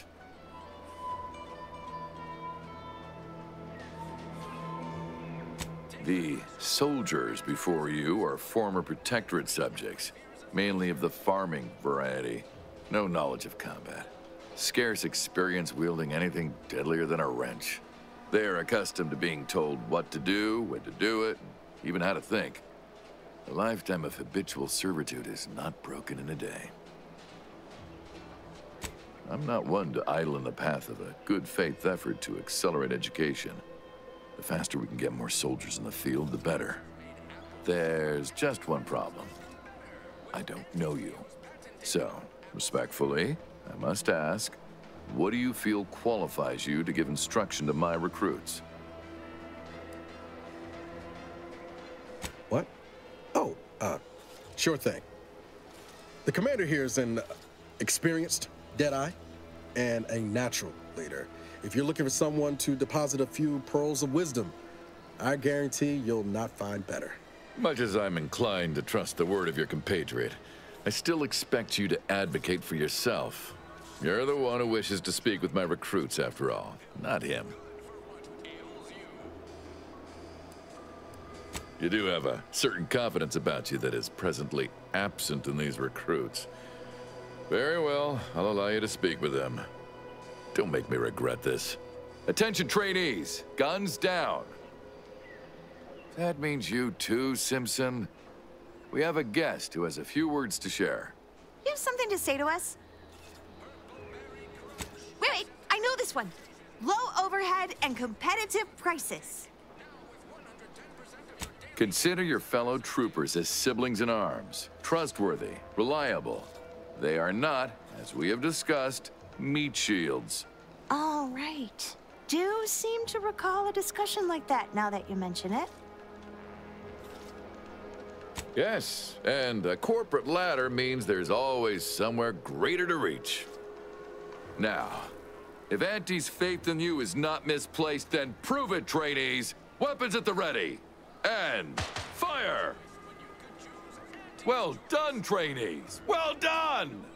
It appears your words have had their intended effect. Oh, thank law. The trainees seem quite taken with you, too. as I suspect they would riot if I let you leave without a reward, please, accept this revolver with Auntie's thanks. Plan willing, I will have as much success deploying your wisdom with my next batch of recruits.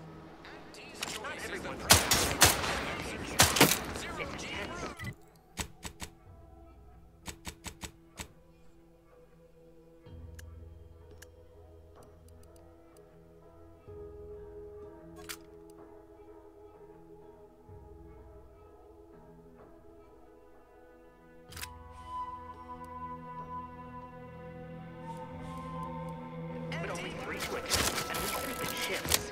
Cod's comfy enough once the adrenatime burns off.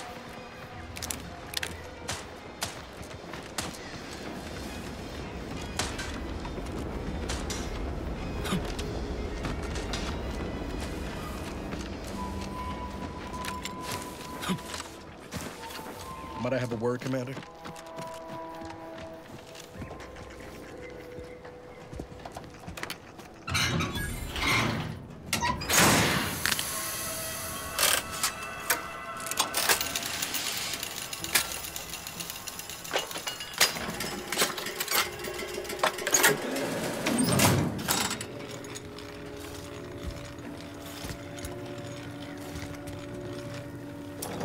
I know I've been pushing to find DeVries, so this might seem a bit of a left turn, but void it. I'm just gonna ask. Got an old friend here on the island, the doctor who patched me up after Horizon Point. Ex-protectorate, a good man. Tracked him to Westport a short time ago, but never got up the nerve to visit. Reckon we could drop by and pay him a visit? Brief one, of course. No, I mean, at least not since that time I tried mixing my own detergent, but I'm sure you don't want to hear about that. I had some bad years on my own. Now with you here being part of a team, this might sound a mite soppy, but I feel like I could be a proper agent again. That starts with writing accounts. This friend of mine, Zebulon Tran, I let him down. And I've been chewing on that live wire for a while. Too long, maybe. Much as I might love to jaw about that special interest of mine, this business with Zeb's gotta come first. After I recovered from Horizon Point, Zeb and I ran together for a spell, doing what we could to help folks in difficult spots, fighting protectorate tyranny in small ways. Too small for Zeb, as it turned out. He was unhappy before I showed up, and after, well, all my directorate talk fired him up even more. I had my orders. I was to stay low. Couldn't let the Protectorate catch wind of an Earth Directorate agent in its midst. But Zeb, he kept pushing to take more extreme action. I agree. But the problem with burning down a system is finding ways out for all the innocent folk trapped inside it. That wasn't the goal anyway. Just helping out where we could. We worked hard, but the Protectorate's arbiters and sentinels worked harder. Often than not, our help only made targets of the folks whose lives we were trying to improve. Didn't matter what we did. Arcadia was still caught under the Protectorate's boot. Guess some of what you said way back when stuck. All that talk about putting people first. Figured that's what I was doing. Putting a stop to all the pain I was causing. Anyway, things weren't good. Zeb and I couldn't find the rhythm we had before. We were arguing every day. Eventually, cutting ties just seemed for the best. Clean like. Only later I learned Zeb hadn't given up the struggle like I assumed he would. He got to stay in mental refreshment for his trouble. That's the last I heard of him, till recent. Much appreciated, Commander. Promise, I won't be making a habit of pulling skeletons out of my closet. Westport's on the east side of the island. I tracked Zeb to somewhere on its outskirts, but never got up the nerve to visit before now. We ought to start there.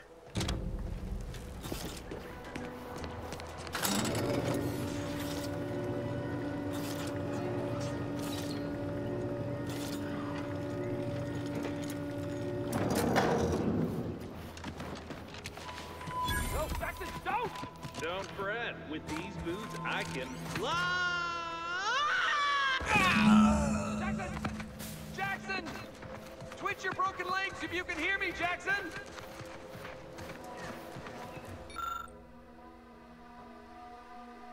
Oh, law. I can't believe he jumped that way. Sir, I know this isn't the time, but are they gonna put us to the gallows for this? What? No. That ain't how we operate in Auntie's Choice, Liza. We might be looking at a pretty fierce demotion for losing half our workforce and getting stuck up here, though. Demotion to fertilizer? No. Now cease your jawing. This ain't the time. Hey, you! You down there! Would you mind checking on our fellow? Might he have survived the fall? Damn. Well, that draws an end to both our hopes for those boots and our association with poor Jackson. He thought those boots would make him fly, but they really just allow the user to jump repeatedly. Unless their downward velocity is too great. If so, well, you see what happens. Not nearly as upset as we are. We've been stuck atop this machine since Ida, one of our new Protectorate acquisitions, had her gray matter scrambled by the height, jumped down, and landed right in its gears. I can't fathom no sensible motive. She joined us shortly after Auntie liberated her with the freedom of meritocracy, and she seemed happy enough. Were you not listening? She said she'd always be a loyal subject. It was part of the endless inculcation we endured in the Protectorate. It can prove insurmountable for some.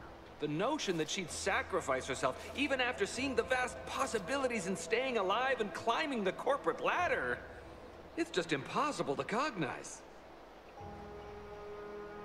There ain't no way off this platform besides jumping, and you've seen how that ends. But you being down there makes you uniquely qualified to help us. The reason Jackson tried using those plasma thruster boots was to gather a piece of machinery we'd spotted on a little table halfway up the spire. It's a drive overloader. If we install it, we can push the platform's arm hard enough to... well, to grind old Ida out of the gears. Though the power of that overloader will deluge the system and, well, overload the drive and burn it out all permanent-like. But desperate times and all that. So if you were to use them boots to bound up the spire and deliver the overloader to us, we'd avoid the tragic fate of our 2 former cohorts. Exactly! Oh, thank the Sovereign... thank you, stranger. We are eagerly anticipating a long life utterly absent of starvation.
Rotabulum.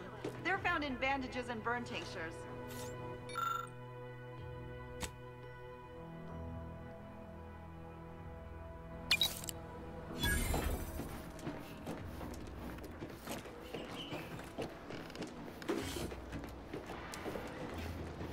If you don't have that drive overloader, ascending may be a waste.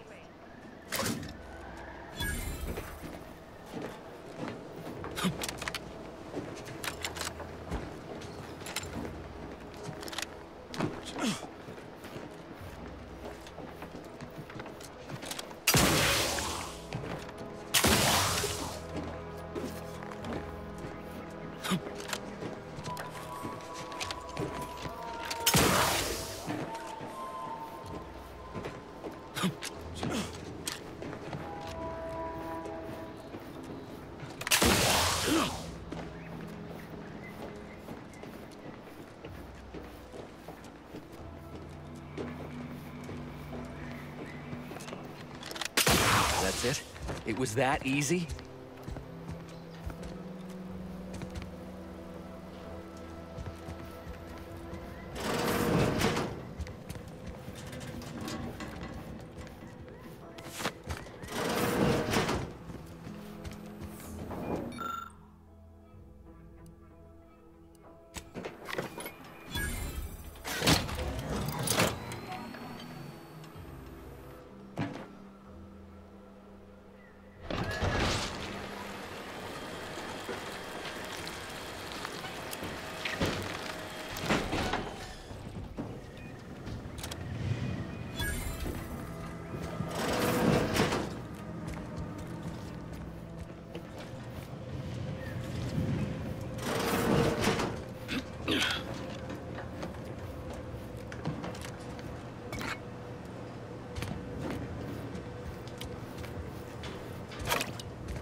Oh, thank the law.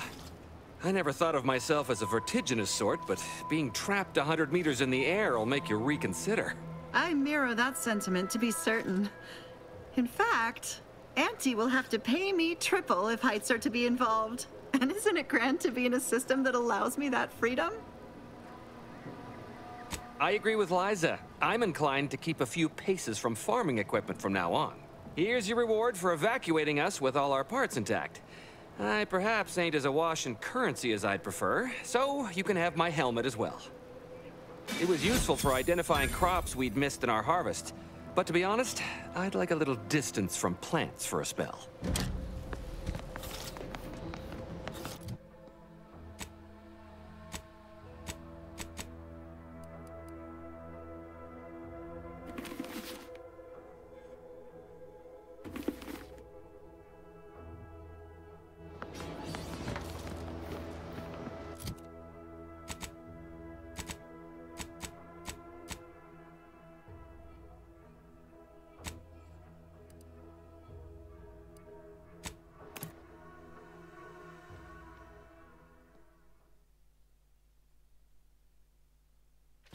Nature made apples, but Auntie Fizzos made them better with Auntie Cleo's patented. Can't believe some of those Protectorate hull heads just couldn't see the benefit of self-betterment.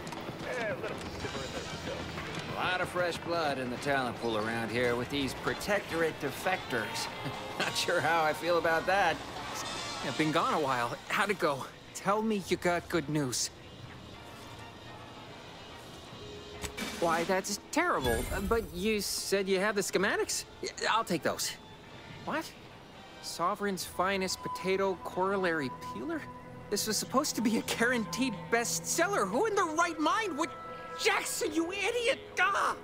It's a good thing he's dead, because if he wasn't, I'd kill him! There's no... God damn it!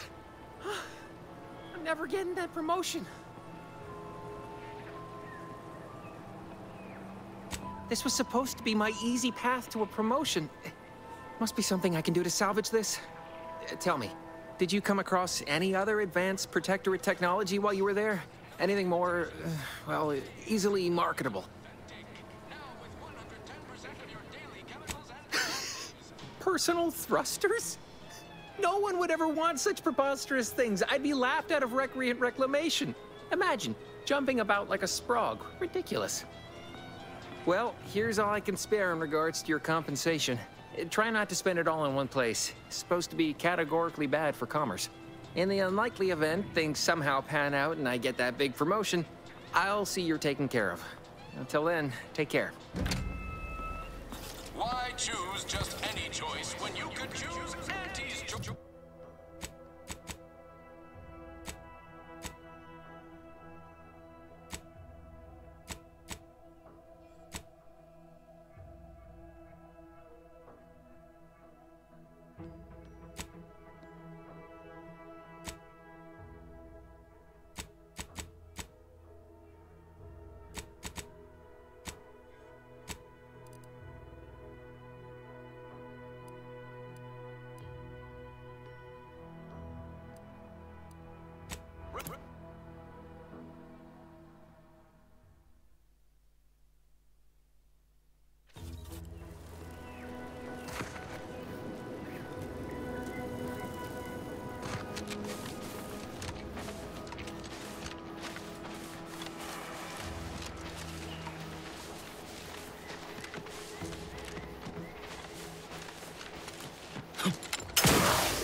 then I'll take care of him, Commander.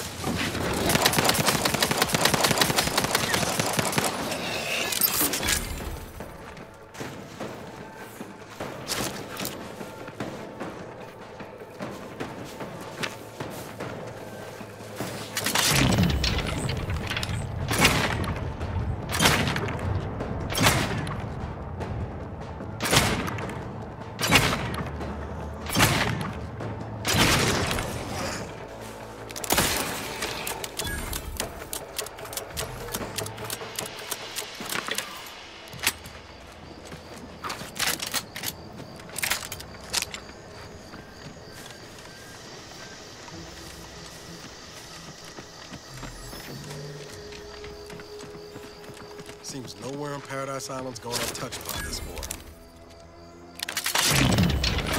Enthusiastically neutralizing unfriendlies.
I'll take fighting raps over living in a surveillance state any day of the week.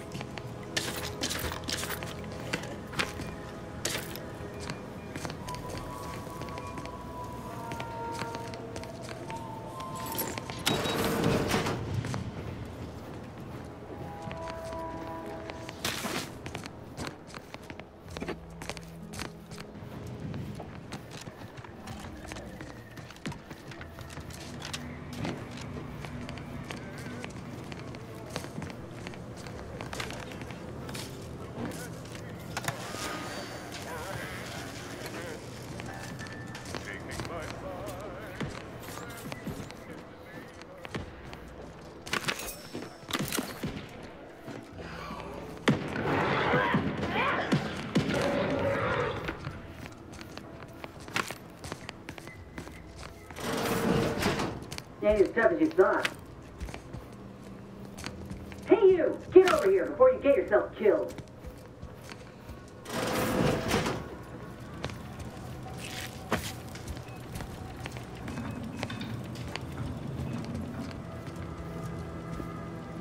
No, you ain't got what I need. And you can't come stumbling around here looking like prey. These raps ain't had a bite to eat since their pods dropped from the look of it. And a desperate rapt is a dangerous rapt. Meant no offense, you ain't one of Auntie's, and from the look of things, the Protectorate here didn't put up much of a fight. Me and Raptidons, we're well acquainted. I know their patterns, behaviors, attacks. Know what gives them an edge around folk who ain't in possession of that knowledge. Which is why I gotta ask, what are you doing here? Oh, that's a high-profile target. Huh. If she entrusted that to you, then I reckon we're on the same side. Or something like it. I'm Inez Silung, Auntie's choice, former combat medic in the Enhanced Soldier Division. Now, menial troubleshooter. Minister Milver Street of Fairfield sent me here to retrieve some information. Not my most exciting assignment, but suppose we can't expect much with the stalemate on this island. I'll admit I was eager for some good hunting around here. My arm, my graft, needs some bolstering. But if the wraps here are as weak as this one, it won't help me none. If you had, you'd know. Unless you're accustomed to seeing folk roaming around with exposed muscle fibers or stunted extra limbs on their backs. Sorry. Guess I'm just used to folks staring real hard and then steering clear. I'm considered a liability. My graph's all wrong. Most everyone else who got one passed or became permanently incapacitated. So they shuttered the program. It was a total failure. Everyone in Fairfield reckons my time will come soon too. But I'm still mostly upright. For now. I just know I can do more for Auntie and for the war. It's just this damn contract.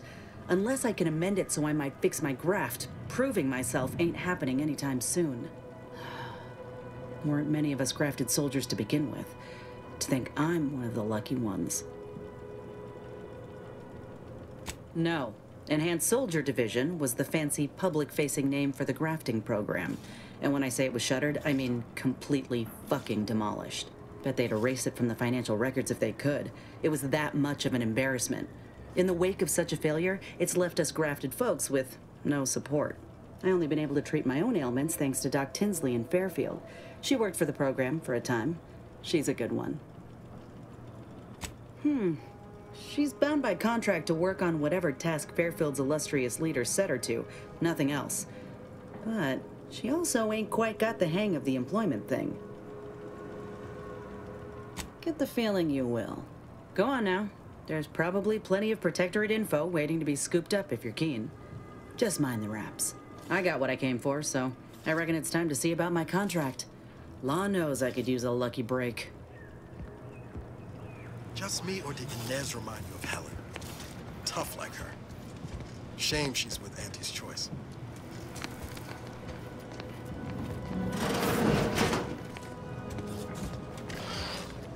Confronting threat.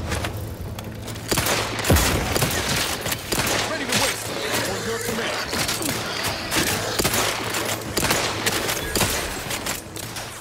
The idea is to kill them before you die.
cursor in the walls, now the ceilings.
Auntie's Choice is the proud maker of Spacer's Charm, Zero-G Brew.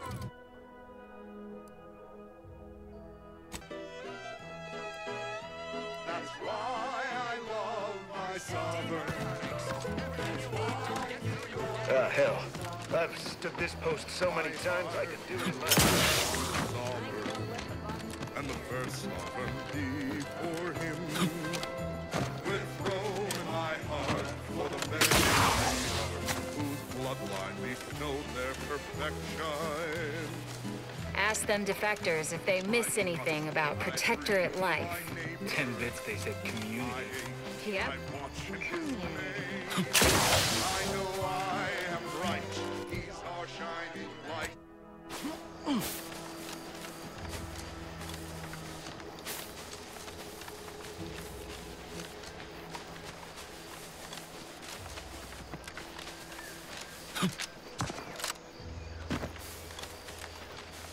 Feels good to be back in the saddle, don't it, Val? Kind of reminds me of our days in Nix's orbit, dodging Protectorate patrols. You remember that? Error. Memory not found. Ah, well. That's all right, Val. I'll just have to do the remembering for both of us.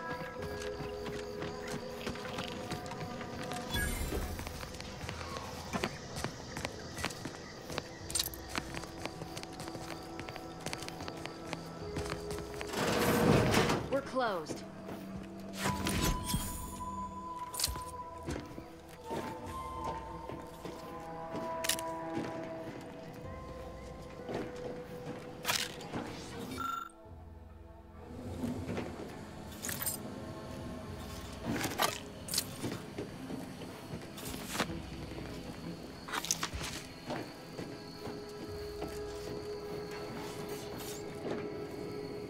Did you not hear me?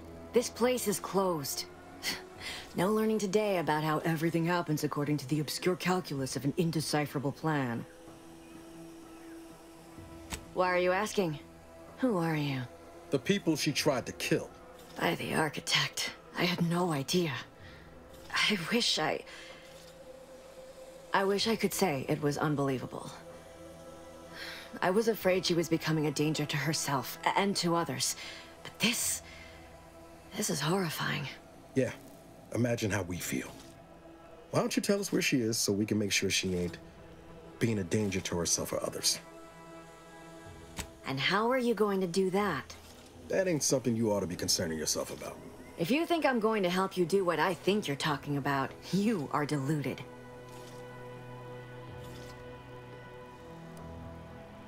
It is of no matter, regardless. I do not know where she is.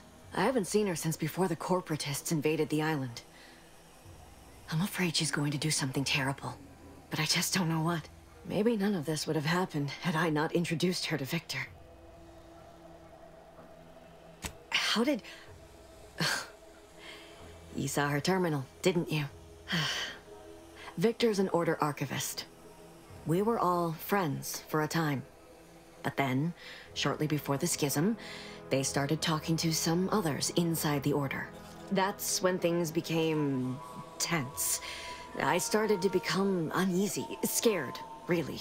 She kept getting angrier with the Order the more she worked with Victor and her other contacts. On top of everything else, it became just too much for me. Among other things, for some reason she was obsessed with the cliffhanger ending of Chapter 6.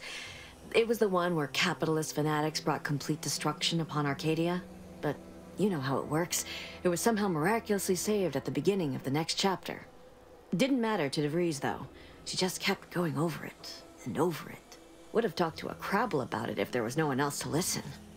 That, and the invasion itself, set her mind to dark things. I begged her not to go down that road again. She was so agitated when I first met her. Must have been 7, going on 8 years ago now. She never slept, didn't talk to anyone if she could avoid it. After we became friends, she began to change. Still bothered her from time to time, but I thought it mostly behind her. I couldn't watch her go back to how she'd been. Or worse.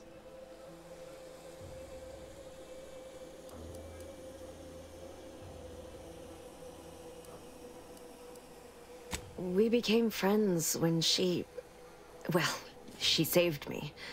I'd said something without thinking. Must have been distracted. We all know to watch every last word we say. For some reason, she interceded on my behalf with an arbiter, and she convinced him he didn't hear what he actually did. No one does that. Void, I didn't think anyone could. We all were, originally, before the schism.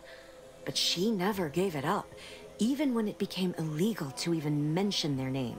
Which was surprising with how angry she seemed to be getting with them, even as she was deep into scheming with Victor and the others. She even continued to sign her messages, "See you in the equation." It's all so confusing.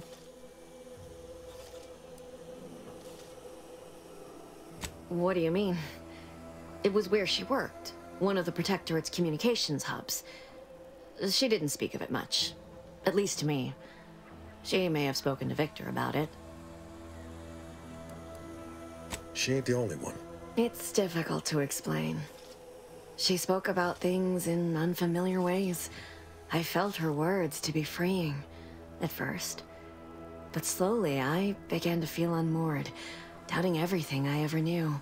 She said learning the truth of things was worth it. But now I question whether her truth was just more of her penchant to sow chaos, no matter who may be caught in her schemes. Some days I wish I'd never listened to her at all. Others, I can't help but miss her. Even with everything. Know a little something about that, too. I did try to. Once. After the corporatists invaded Paradise Island and took over Fairfield. They seemed to let anyone in there. Some boisterous fellow even tried to recruit me. No. Nearest I could surmise, she'd left just prior to the fall of Fairfield. I'm ashamed to admit, I did break into her safe. She used the same code for everything. 15-778. That is Agent DeVries's identification code, Commander. She said it had some meaning from her previous life. I'd hoped she'd left something for me, but the safe was empty. No. But it had to be someone's fault, right? The Protectorate couldn't possibly have failed to safeguard the colony. And they had to answer the accusations the Order leveled at them. I know I've no right to ask this of you, but when you find her, please remind her of who she used to be. She's unwell, but I know there's still hope for her.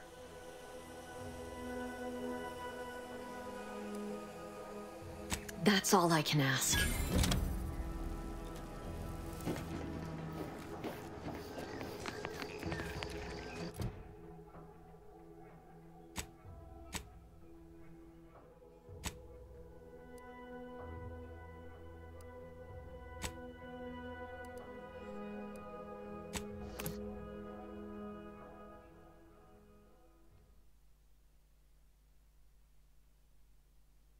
Give Auntie 2 bits, and she'll give you some new glitz. Give Auntie 5 bits, and Sometimes I get the feeling we're not welcome here. Like the Protectorate folks resent us liberating them. They know this. You ever find yourself with too much disposable income? I got plenty of ideas on how to dispose of it.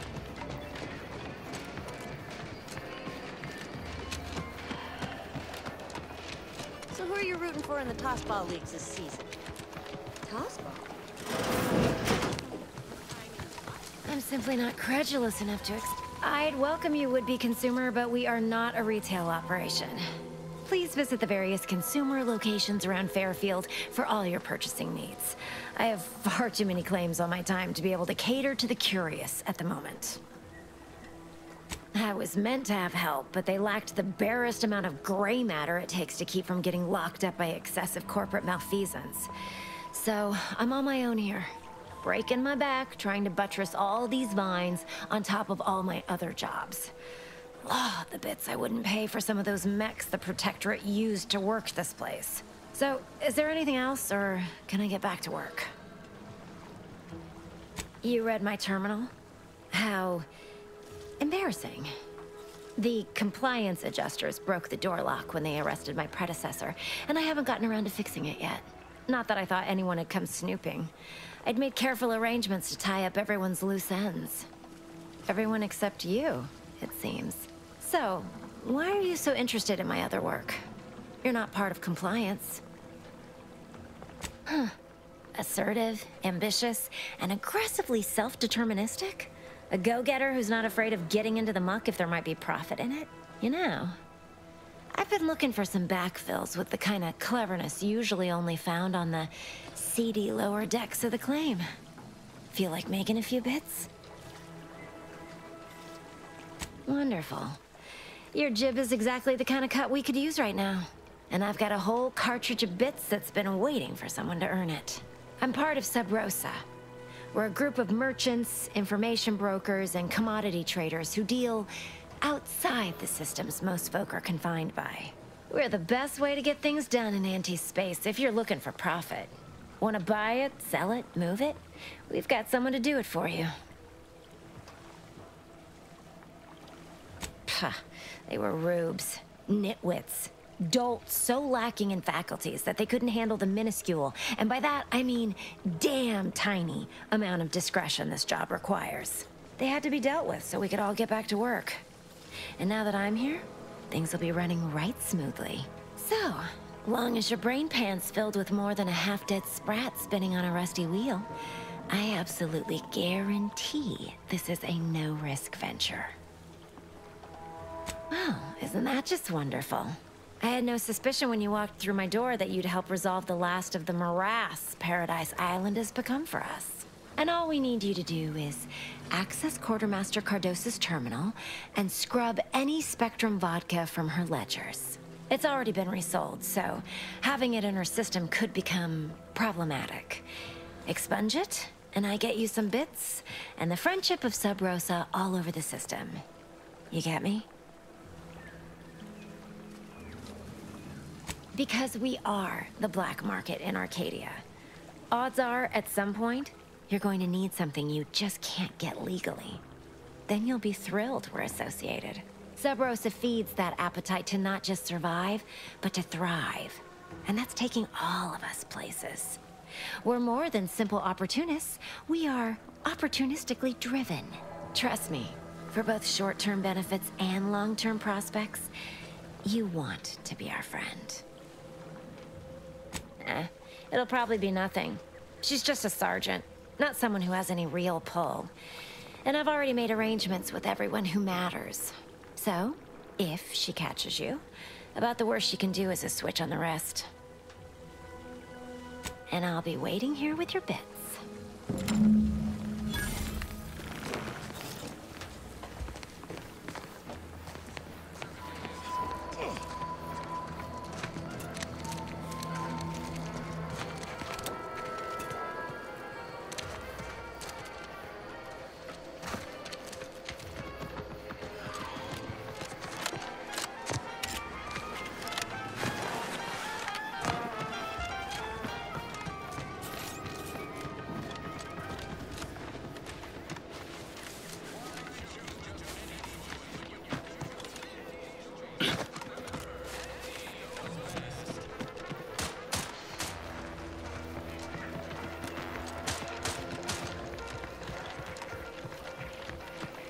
Gonna need a bigger storeroom for all these orders.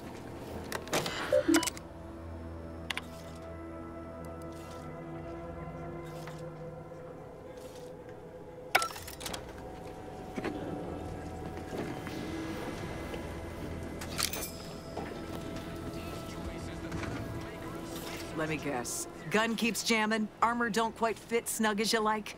State your division and I'll get you outfitted. Quick and proper, or your next provision's free. Thought these old factories caught a whiff of decrepitude percolating in the air. I'd explain it then. As Chief Replenishment Officer, it's my privileged duty to furnish our brave troops with all of their wartime essentials. You could say I put the ration in liberation. Tell me what you need, and I'll do my ample best to supply you.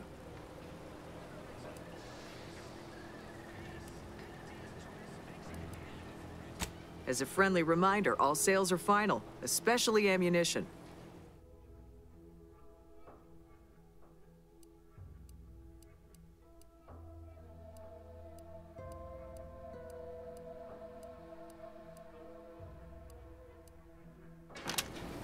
Business is always good when a war's on. What do you need this time? Now there's an odd request. If you've got queries about my stock, I'm sure I can answer them for you. Wait one rapt-gone moment. Did Ms. Galloway put you up to this? I can't for the life of me deduce a reason as to why a greenhouse manager would be interested in military inventory. What kind of plants are we growing in there?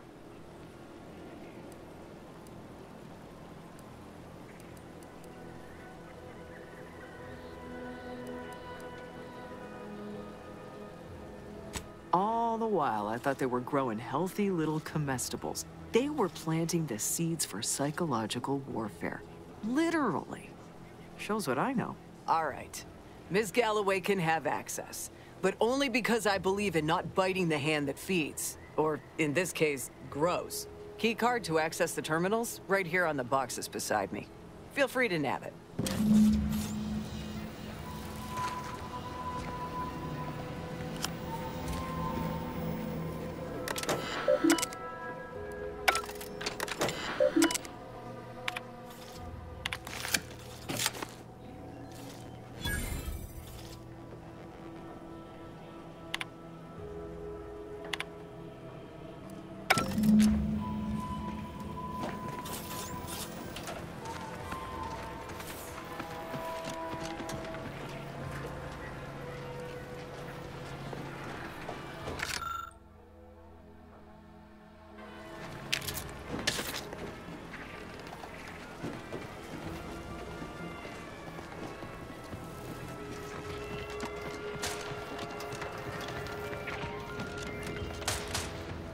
commanding manager gave me great advice.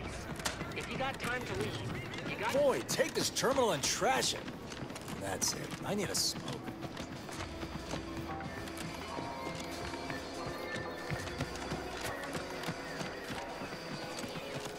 This paradigm of yours, or sovereign, or whatever, does it really provide everything? Hello again. You get that inventory issue sorted? How grand. That officially mops up the last of the mess from the buffoons that came before me. And, as promised, my good fortune is also your good fortune. And while this might be a tad fewer bits than you were hoping for, remember, you've also made allies that you'll find all across Arcadia. Just keep watching for paintings of a stylish yellow rose with a split black circle near the middle. Like the one you passed on your way in. Find that rose, and you find Sub Rosa.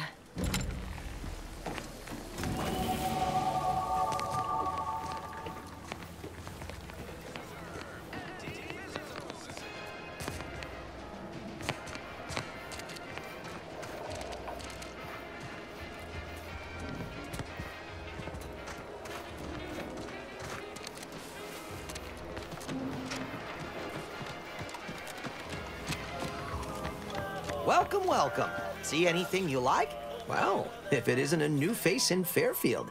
What I meant to say is that we now have the new improved Purple Berry Crunch. Now with 10% more flavor. Or was it crunch?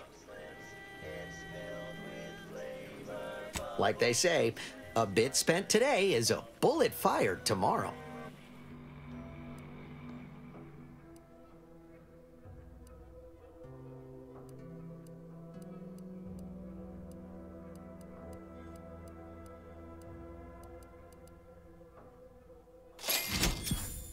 Welcome, welcome. See anything you like?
Careful of friendly fire if you head down past the farm.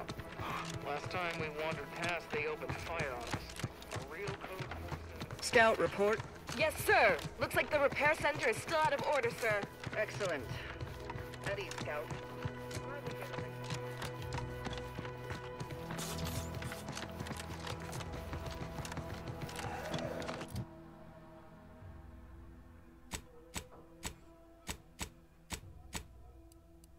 Silo, help me formulate a cure.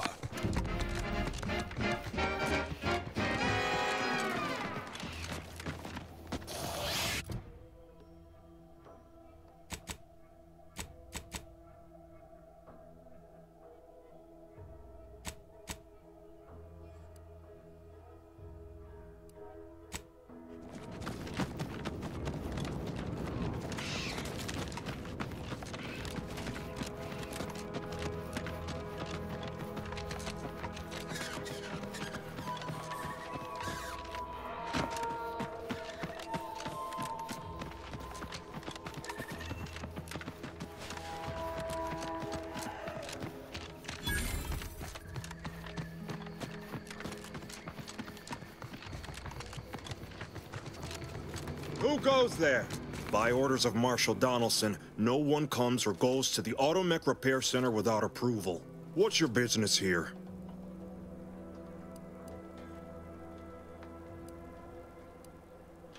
Now you've done it. Slowing down a ranking Protectorate official is worth 10, 20 demerits if you're lucky. All right, let's not lose our heads over a simple misunderstanding. You're free to pass. Marshal Donaldson likes to greet new arrivals personally. We'll let him know you're inbound, so no one shoots on sight.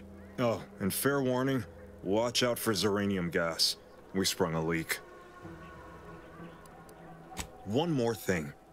Don't cause any trouble around these parts. Donaldson runs a tight ship and has zero tolerance for lawbreakers.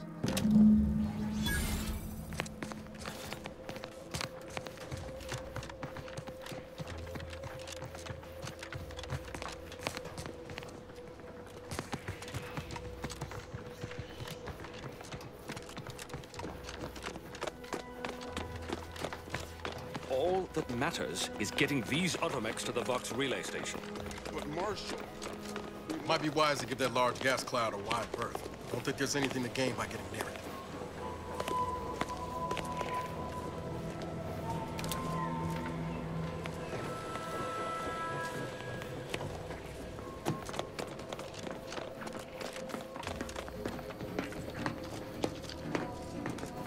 I'm glad that spectacle didn't scare you off. Between the recent attacks and the gas leak, you find us on the razor's edge between reason and panic. Anyway, if you have hands and a will to lend them, I won't turn away help. This gas leak of ours has proven inexhaustible, patient, and insidious. Zeranium is hardly my area of expertise, but it falls to me to find a solution, lest I follow my predecessors to their untimely fate. Speak with Delphinia Bryant. She needs all the support she can get, and I'll spare no resources on this particular problem. Her invention, once operational, will provide you a shield from the worst of the Zeranium. Her workshop is just past our clinic.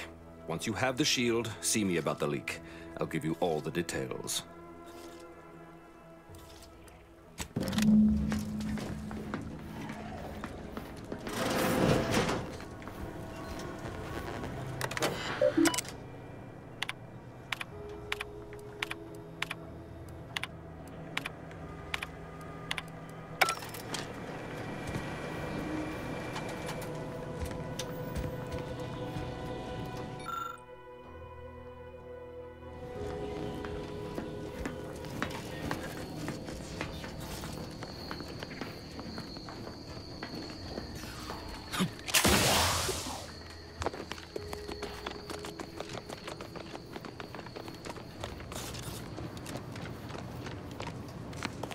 Oh yes, I adore interruptions. I was just saying, what's best for stoking the spark of invention? Regular disruptions to one's train of thought. Now what is it you want? Ah, our good Marshal sent you, did he? Well, unfortunately, the device is taking longer than expected. Assist me, and you'll get more than bits out of the equation. You'll get a prototype shield gadget, the first of its kind. Now tell me, are you familiar with Zeranium gas? One and the same. That building took the brunt of the damage during a recent attack, and now it's spewing valuable Zeranium all over the place. I could speak at length about Zeranium's many captivating intrinsic qualities, but suffice it to say, in its gaseous state, it's rather deadly. So what am I endeavoring to create? A protective device that shields its wearer from Zeranium's remarkably unsavory effects, as well as other forms of harm. Quite splendidly, if I do say so myself. The principal function of the device is confirmed operational. I merely need to work out some minor implementation concerns. Alas, while I'm occupied with inventing this shield gadget, I also find myself in need of assistance regarding its key components. Good, good, wonderful. As an added incentive, I'll allow you to keep one of the prototypes once the work is finished, so you be sure to give it your all. Now here, you'll need this apparatus. It's for collecting stray Zeranium effluvium. Gas, that is. My supply is running low from all the iterative testing I've been performing.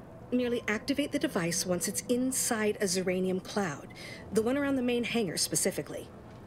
Try to avoid any fields of dense Zeranium, or death is all but assured. Any questions? Oh, so exhilarating to have a new subordinate. I look forward to thoroughly scrutinizing your work. Now, shoo-shoo! Off with you now! Gather those samples! Shoo!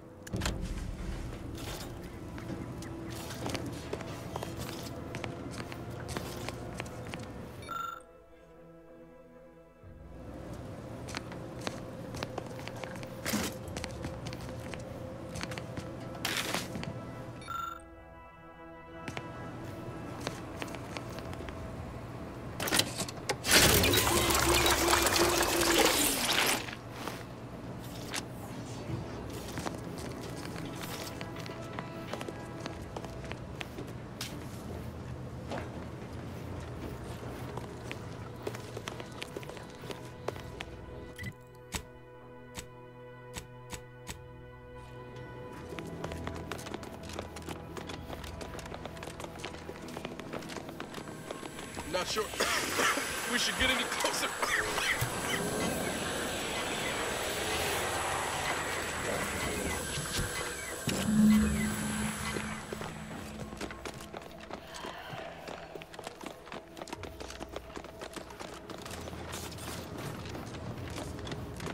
Ah, my little minion. I trust you've made progress in your tasks? What did I tell you? Perfectly safe. Either that or you tolerate Zeranium poisoning like a champ. Good for you. Should you suffer from any lingering symptoms of contamination, visit the medical center and they'll get you squared away. Now, on to business. The device already generates a field exactly as specified, albeit on a very small scale. Still, progress is progress. What's needed now is something to help extend and shape the field around the user. Capital deduction! Where have you been all my career? You'll be pleased to learn there's one right here at the facility, in the Dragoon that's patrolling just outside. You guessed correctly. Our chief mechanist was rather hostile to the idea. So you may have trouble getting your hands on the catalytic amplifier. Good. A flexible mindset should behoove you on this task. Perhaps the chief mechanist will prove more receptive to your request. Failing that, be prepared to exercise creativity if needed. One last thing.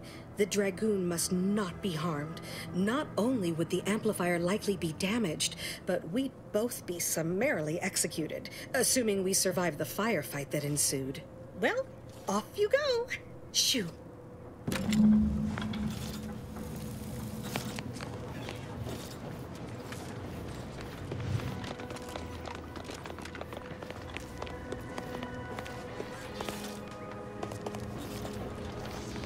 Give me a sec. Almost done with this work list. Another sealant failure? amplifier requisition, and 2 more cases of Zeranium exposure. We're a mite bit busy these days. She and I have been over this 100 times. Please understand, the original staff of this facility were rounded up and refreshed because they couldn't safeguard a protectorate asset. Why should I follow their example by reducing our sole working Dragoon to a pile of unpatriotic scrap? I can't. I won't.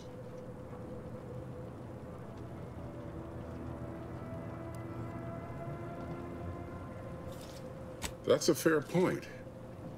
It's not as if they've come back to finish the job. Perhaps they assume we're already beaten. All right, how's about we get the Dragoon situated over here, so I can extract its vital organ? 1 catalytic amplifier as agreed. I hate to lose another Dragoon, but desperate times call for desperate measures. Be seeing you, stranger. This unit is currently unavailable for meaningless interaction.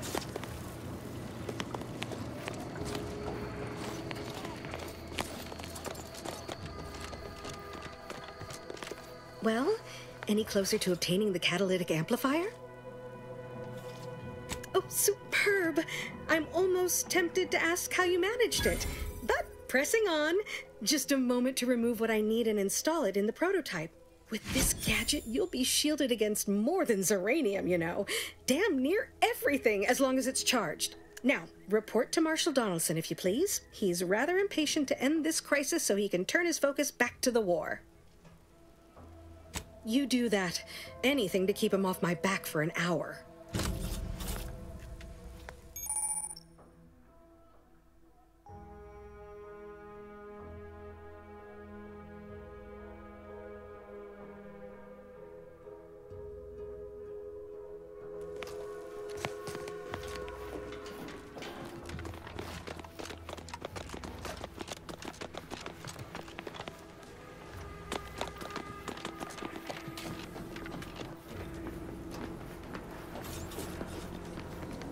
What can I do for you this time?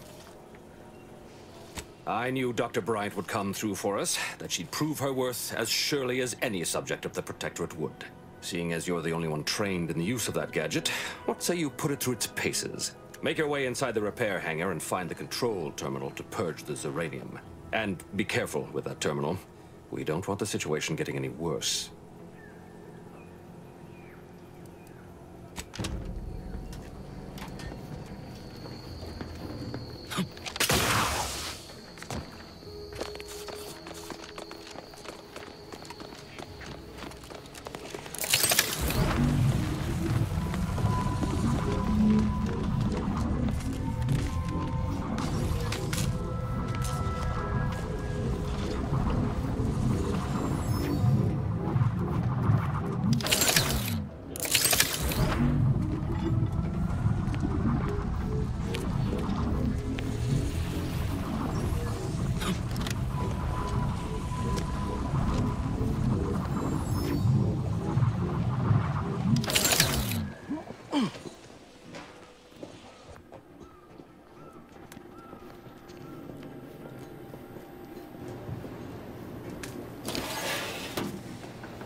Unit all ready.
done.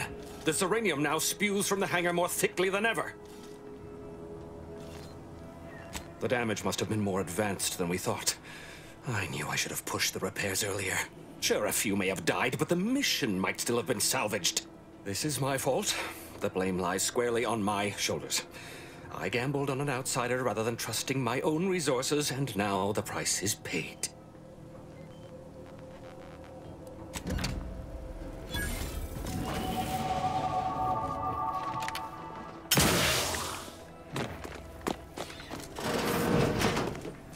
What brings you to this fine establishment? Caught a piece of shrapnel in the attack. What about you? Uranium poisoning. Only a mild case, but the doctors are withholding treatment to study the Sovereign's mercy. How do you feel? Downright privileged is how I feel. Sick with pride, nauseous with courage, and chronically fatigued with honor. Oh, a new arrival. Oh, and what's this? You, I dare say, are exhibiting clear signs of Zeranium exposure, stranger. Fortunately for you, you appear to have a fairly mild case. I imagine you haven't even noticed any symptoms yet. If you'd indulge me, I have a few questions I'd like to ask, for medical posterity, and so on and so forth. First question, can you describe the conditions in which you were exposed to the Zeranium? Ah, another assistant. Should have guessed. I suppose I should be grateful for all the data she sends my way, but I do wish Dell would think more of her collaborators' well-being. All right, next question. How are you feeling? For instance, do your bones seem noticeably softer somehow? Have you observed any sterility on your way in? Or aching in your thyroid or spleen? Somewhat vague, but entirely understandable. As a token of my appreciation, allow me to provide you advanced Zeranium therapy of the highest possible quality. There, that should do it. Do stop back in if you suffer additional exposure. I would love, be pleased to act as your consulting physician again, should the need arise. Don't have much to spare, but you're free to have a look.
Too much Spacers Ale? Try Auntie's Choice Pep Pills. Good for what ails I've been you. bartering with defectors. Traded one force rocket for a whole tin of prestige force oil. Every time I think I'm having a bad day, I just tell myself, wait till tomorrow.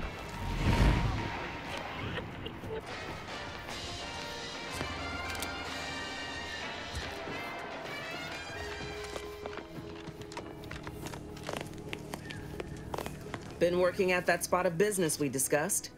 Easier to lead with fewer targets nibbling at your psyche. Loose your words. I'm listening. Scouts reported a plume of smoke thick and wide billowing from the facility. Sure didn't seem to be mechanical exhaust. Got more to report? Now, let's talk helping you. There's a bridge gating entry to the northern part of the island. You want to get to the Vox? First step is getting through it. There's an alternate path, but it's blocked by Zeranium. I'll order my troops at the forward operating base to aid you, and you'll punch through together. From there, your target's the Skycutter Tower. Seems it was recently reactivated, and by our engineers' metrics, might be useful in overloading the Vox's defenses.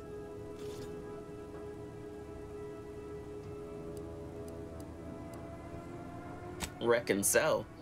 Go to the bridge. Pull your head down low while you're amid my troops, and maybe you'll live to visit the Skycutter Tower. Once you pass to the northern end of the island and enter the Skycutter, you'll need to find the tower's power routing controls. Mayhaps you can wreak some chaos at the Vox. Step light, though. There's no protectorate gallivanting near the tower, which, like as any, means something bloodthirsty lurks within. Stay intact.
Aside from the stale chow, ubiquitous mud, contract anxiety, and pervasive dread that hostilities might resume at any moment, camp life is just splendid.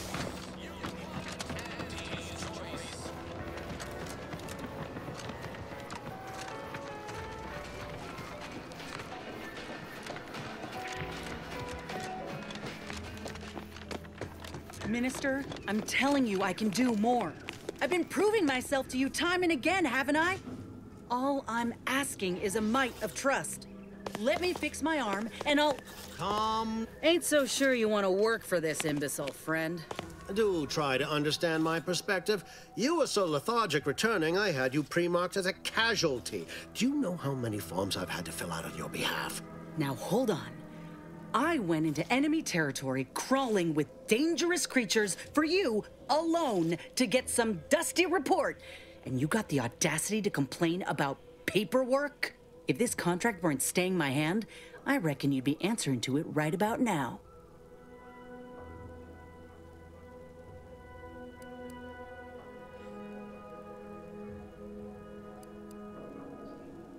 That's surely the most tempting offer I've heard all day. Please pay this disgruntled employee no mind. What would she do without Auntie's hand to guide her if she were unemployed? I should think death the preferable alternative. That's it. I'd rather be a down-and-outer for the rest of my life than crushed under your counterfeit leather boa boot a second longer. I quit!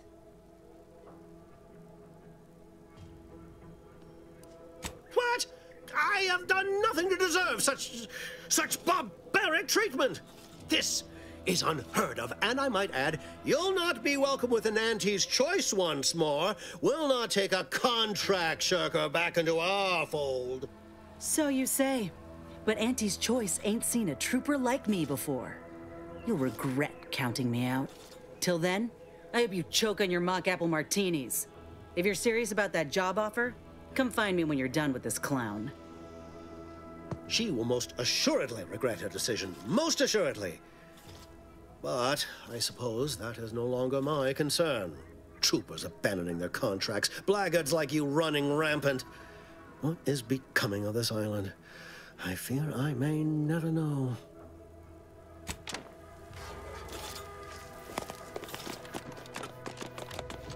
All done in there? Was hoping we could chat. Hope that little dust up back there didn't put you off. My contract had me caged, and I was glad to get a few licks in during the jailbreak. I'd like to take you up on your offer, if you're good for it. You're going places. Could be I'm keen on heading that direction myself. If you help me fix my graft, you'll retain the services of a fully functioning enhanced soldier. Me.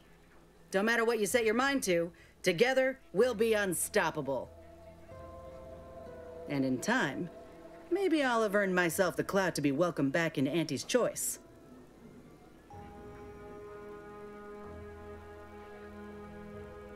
Had a feeling you knew a good offer when you seen it. Once I'm in top form, you'll be pleasantly surprised to see what I'm capable of. Just gotta find out how to get there first. Doc Tinsley worked with grafts for some time before she came to Fairfield. Damn fine scientist. Reckon we should visit her lab at the edge of town to see if she's got ideas for us. This much of a crowd's not likely to keep a low profile. Someone ought to head back to mine the ship.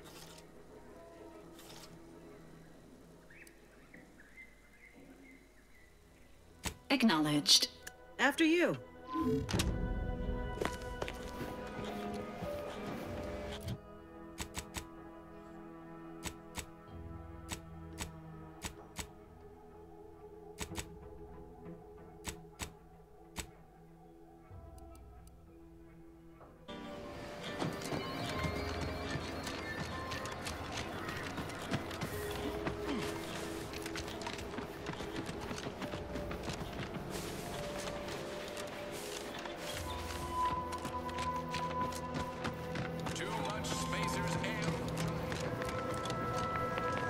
Pulverizing them suffice? No, I couldn't liquefy them. Apply heat and congeal them into kibble no beast could resist. Oh, Ethel, darling, you're a genius. Approach with less haste next time, won't you? Copernicus may be tame, but he still doesn't take kindly to being startled. Oh, Inez, you look, well, like you could use an ice bath and a cup of newly formulated trip teas. Has something happened?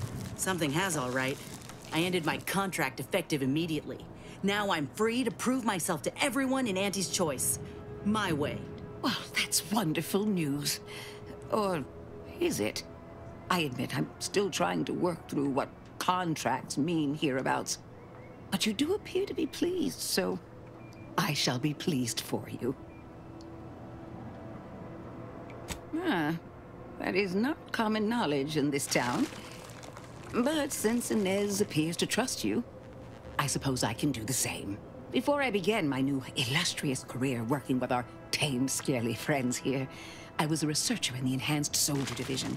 Oh, I was on the verge of breakthrough when they shut us down. Oh, when I think of the lives I could have reached. But in my current role, I do try to help where I can. Where my own first aid training can't reach, Doc's got me covered. The graft knocked me on my ass for weeks when I first got it. But she nursed me back to health. Would if I could have done more. Right. I have a lead, Inez. I've identified 2 viable beasts on this island that you may be compatible with. Though it may not be easy to acquire the suitable specimens. The first candidate is the skeleton crabble.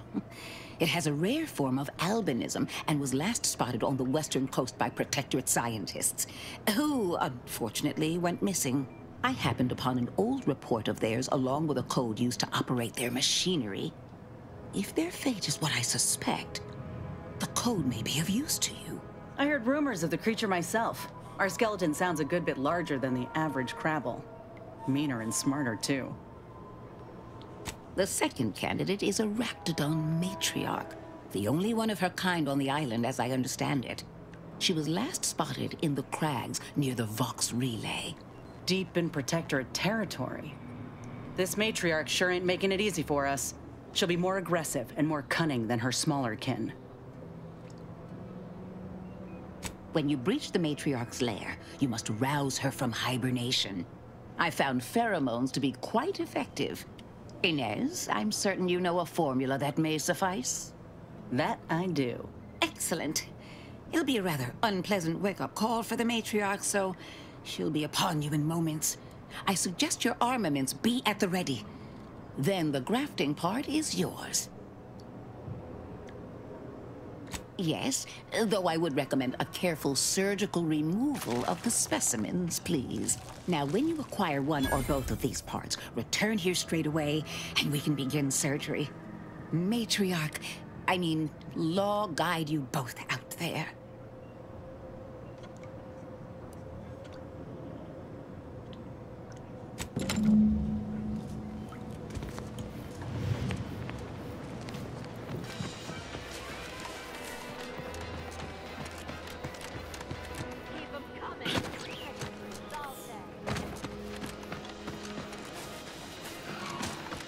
I don't much mind sharing my rack.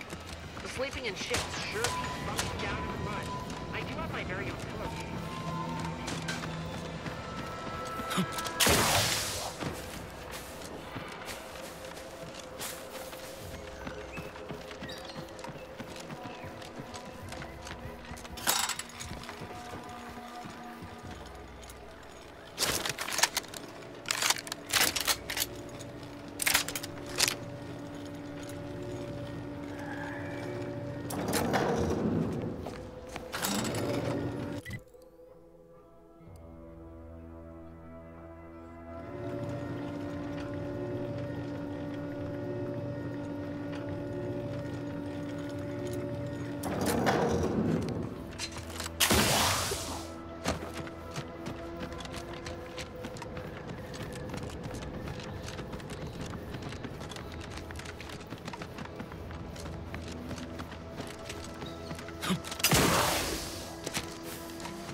I get the sense you ain't too fond of Auntie's choice.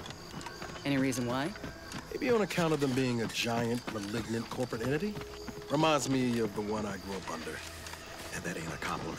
I grew up under a corporation like Auntie's too, Niles. You ain't the only one with a sob story. Then you might ought to know better than to throw in with Annie's. They're just like those bit-pinching bastards on Triangular.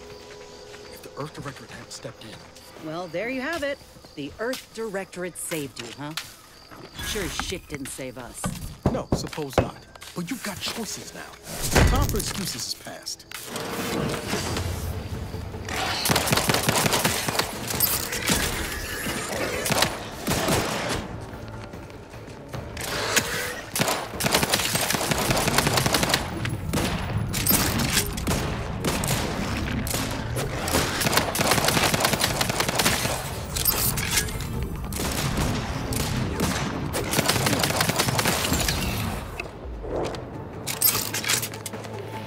Finally, we can get back to talking.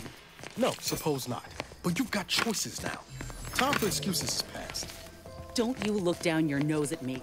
Any sane folk would throw their lot in with the ones who help them, not those who deliberately look the other way. How's your own loyalty to the Earth Directorate treated you all this time?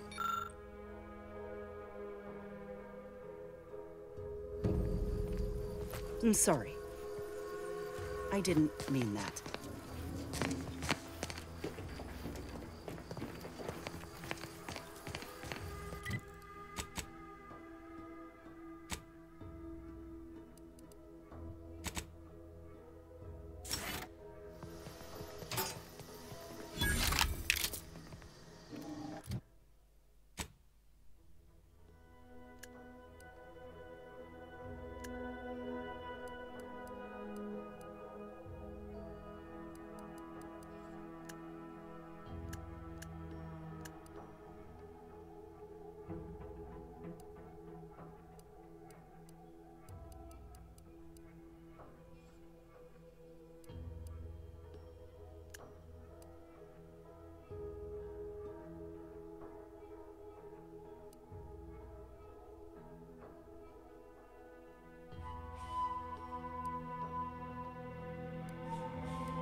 Gotcha.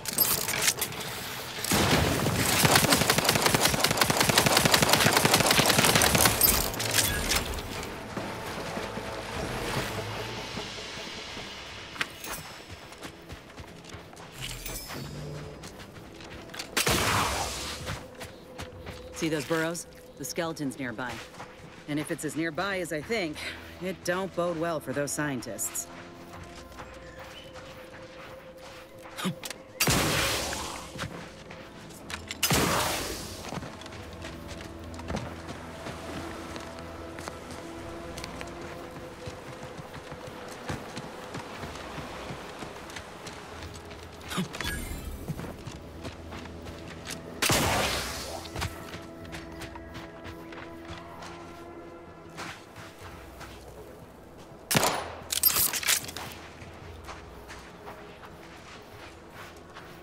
Well, you hate to be proven right.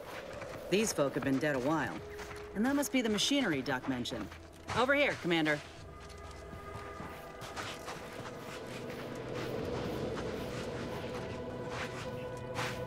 Huh. Seems this terminal reroutes power to speakers around the cave. They were using sound to lure the Crabbles out. Let's see here.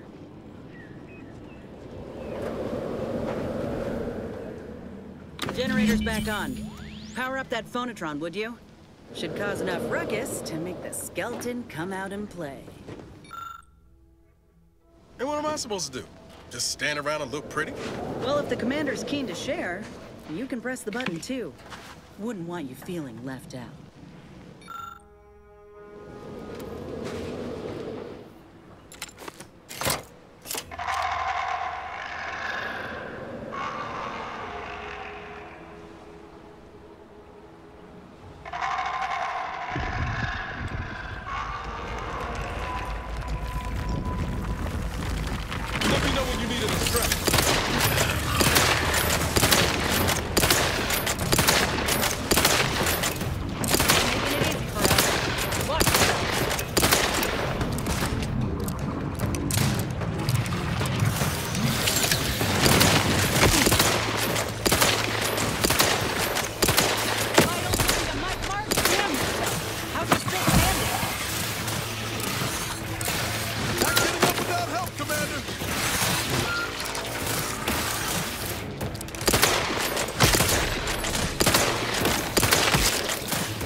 bringing it over here so I can take a gander?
Hoarding that gravel part for yourself, huh? Ain't no matter. If you still got some hunting you, that Raptidon matriarch's waiting up north for us. Elsewise, we might head back to Fairfield to see about the graft.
Careful of friendly fire if you head down past the farm.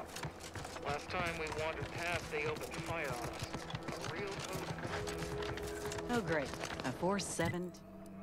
Passerby, Two. hear this? Been a while Yes, since I had to dodge I bullet am spray. trapped inside the research lab at the former site of the Eden's Bounty Agri Center. You must help me. You must. My subordinates have become homicidally anti-soldiers seem twitchy. unaccountable for their actions. Find me in the renovated grain silo. Help me formulate a cure.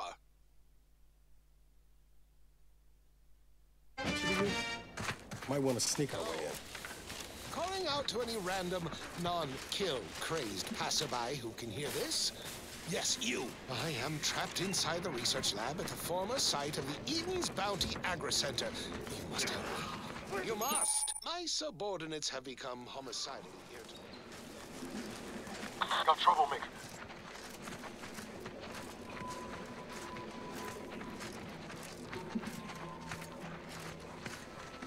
Why does each and everything have to be so goddamn irritating?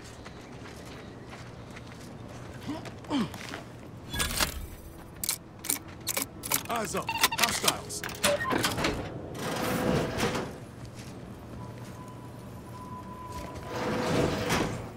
Going wrong here? Our wager has got to do with that red substance. Might be best we look and don't touch.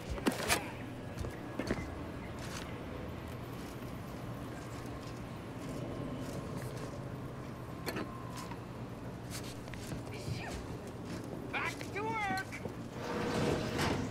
Grafsici, aggressor's name.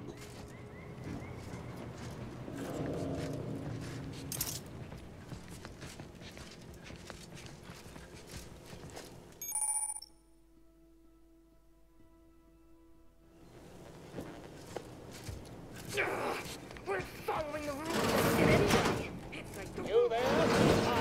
Oh, you're likely affected too, aren't you? Scream twice for yes.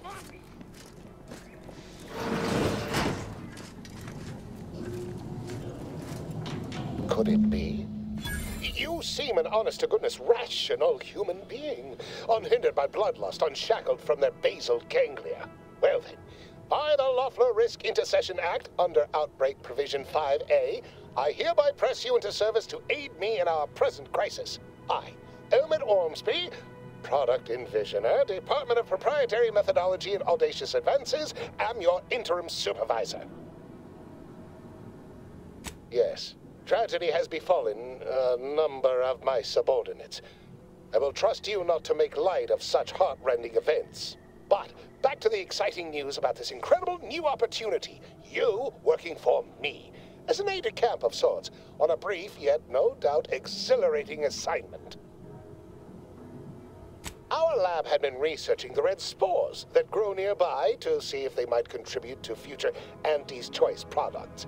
As per usual, we threw precaution to the wind.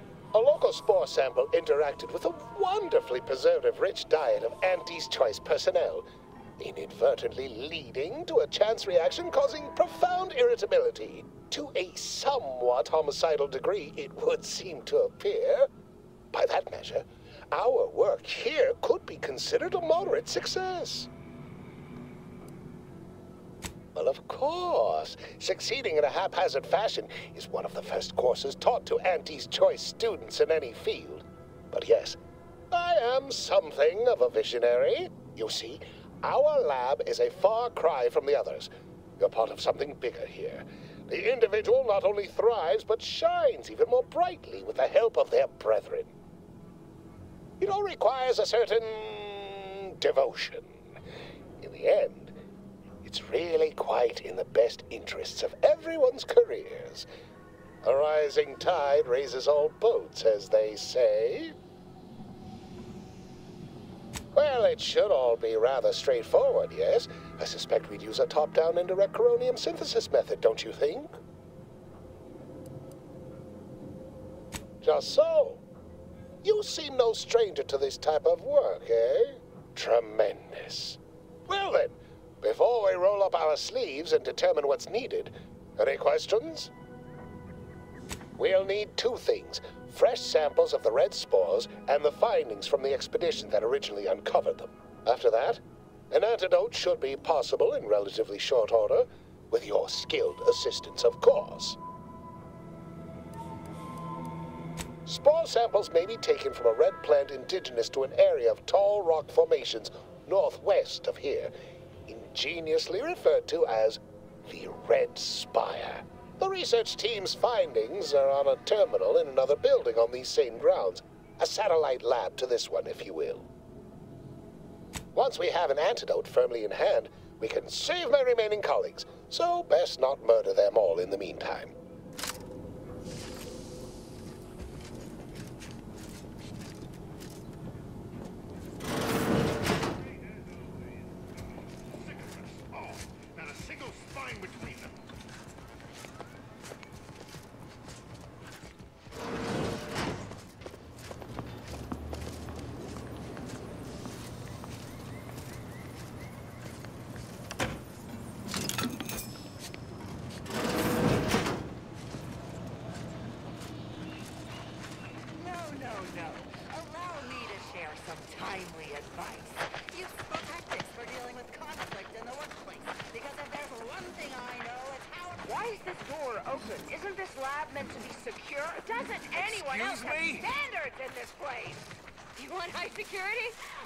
Ain't nothing there. Rolling up nicely.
Looks like that lab tech was trying to retrieve something from that terminal.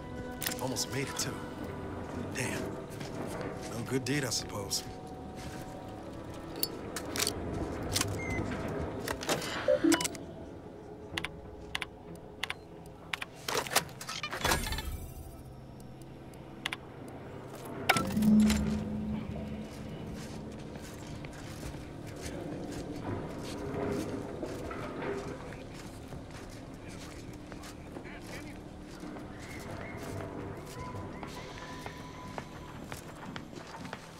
Heard that.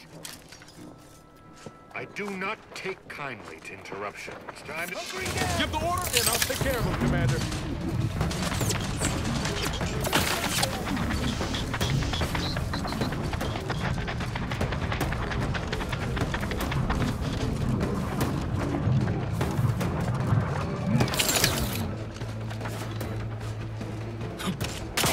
Not getting up without help, Commander.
Commander.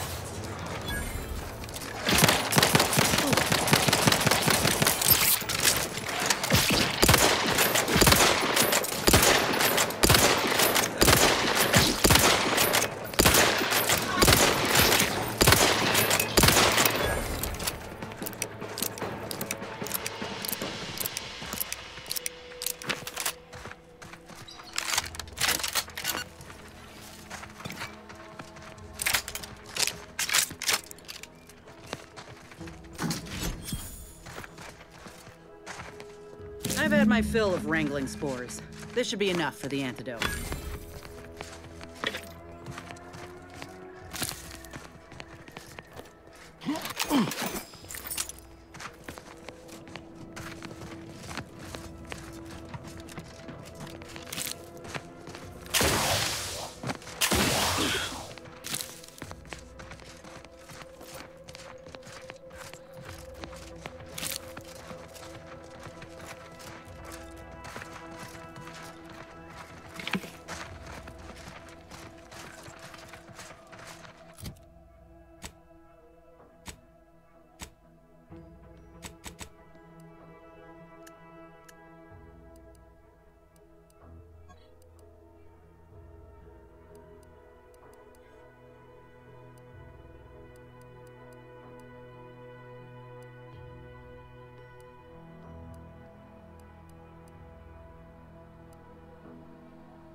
Goodwin here. Field report update. We are approaching the Raptidon Den. These beasts have exhibited excessive irritability as of late. We endeavor to determine why. Surely the red spores aren't to blame. Wind-borne spores lack the catalytic agent of our food additives. Only way to be certain is to gather a stool sample. Simple enough. A routine task for the Audacious Advances field team. Quiet now as we approach the Rap's Armed and nest. ready. Certainly was spotted or no. Okay, we need to run now!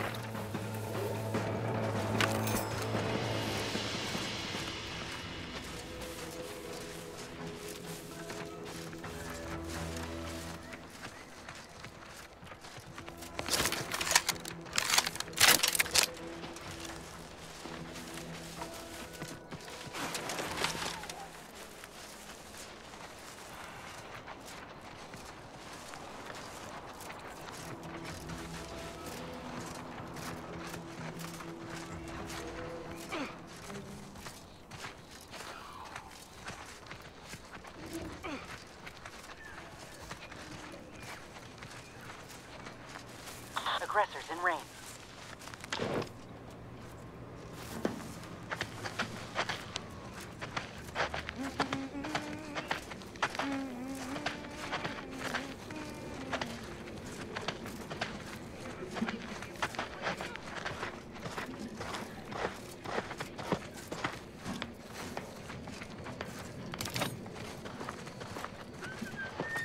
Circle back around on this.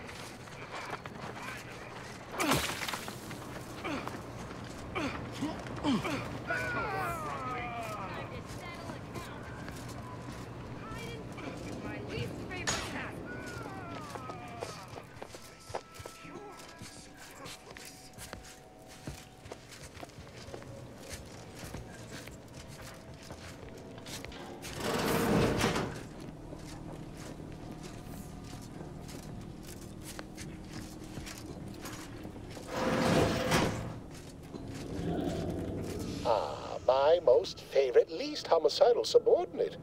How's all our field work progressing? Absolutely gorgeous. Look at you. And to think I just forcibly coerced the first gormless dunderhead who walked by and found you.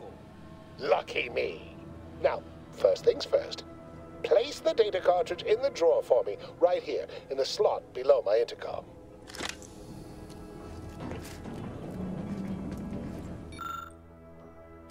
Haha. Allow me to give this a cursory eyeball and... perfect. I'm sure we have the correct neutralizing agent here in the lab. I'll nose out the exact compound within our chemical reserves in 2 shakes of a rat's tail. Always fortuitous to have ready access to a key chemical agent nearby. This might work out yet. Auntie may ignore our recent setbacks if I deliver an easy-to-market product. Just imagine the ad slogans. Air, now with extra fractiousness. Though, I suppose it only works on other Auntie's Choice employees, not our preservative-free rivals. Oh, but let's not get ahead of ourselves. Now we must formulate an antidote. If we're able to save my remaining subordinates, they can help us rush this product to market. Normally, I'd say perfection can't be hurried, but... there. I have determined the ideal counteragent. Here you are. Place it and the spore samples into that synthesizer. Enable the device, and it will begin a working antidote momentarily. Return with it directly as soon as it does, if you please.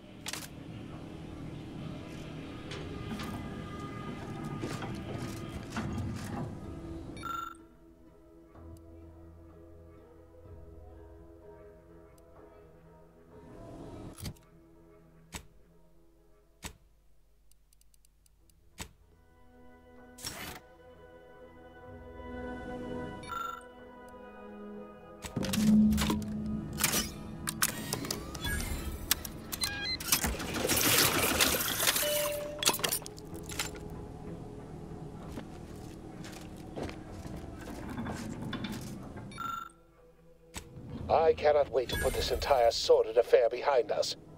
Though in the end, this should turn out to be quite a lucrative day. I saw you working the chemical synthesizer. I presume you were successful in creating an antidote? Nice try.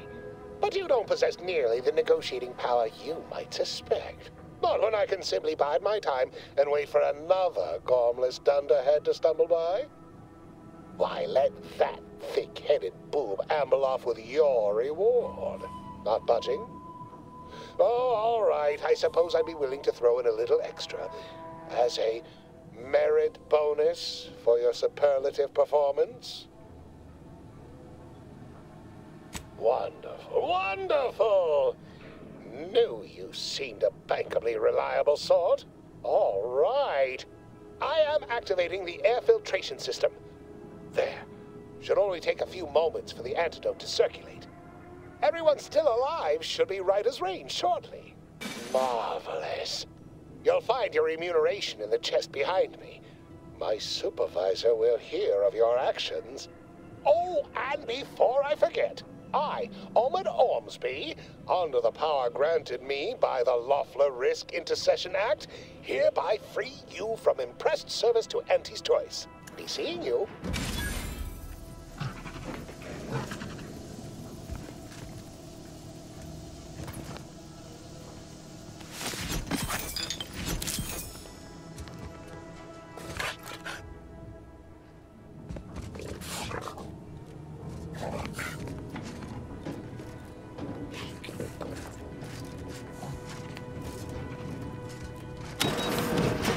Typical Auntie's Choice. Moving fast and breaking things.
and goodbye.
Constantly out of balance. Individualism ran Huh. rampant. Well, Of resources at least it's not shooting the water anymore. led to terrible suffering. Poor dears didn't have the firm benevolence. I had a nightmare that the matriarch didn't give us the paradigm, and we were left to scramble.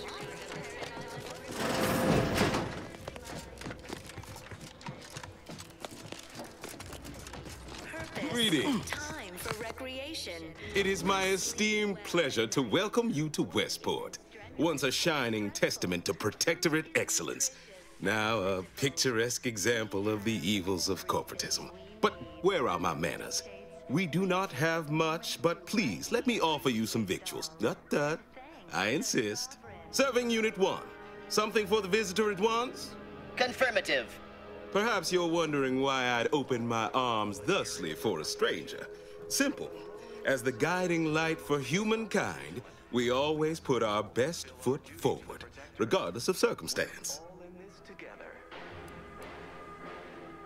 I beg to differ. Those walls have stood for over a century and would easily have stood for another, were it not for Auntie's greed and envy and explosives. The native flora and fauna. The pleasant That is unlikely, as they are too ignorant to see our obvious superiority. Our society was built from the bedrock up, through the vision of our matriarch. Due to her genius, the structure of our society is perfect, planned down to the last subject. We all work as a unified whole for the betterment of all, unlike those corporate colonies, where it's every person for themselves. sometimes challenges do arise. They love it as much as I. We care for everyone. Why, we've even eradicated the drudgery of manual labor through our perfection of auto-mechanical technology. That brings me to a matter I'd like to discuss with you, actually. I believe something still can be done. This town can be saved, its people given a reprieve, were we to acquire the one thing vital to our existence. Auto-mech parts. What? Comestibles served. We of the Protectorate pride ourselves on our mech programming. Among the vigilant, it is even considered something of a sport.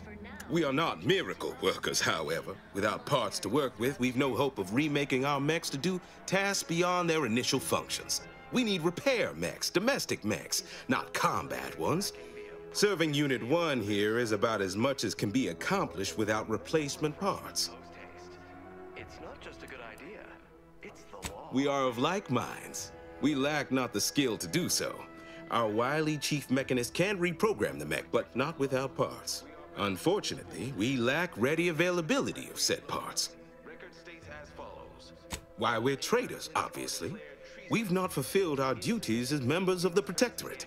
It is incumbent upon us to fight to the death, yet we still live, as does our enemy. Now, either the Arbiters arrive to execute us, or this place falls under the vapid boot heel of Auntie's choice.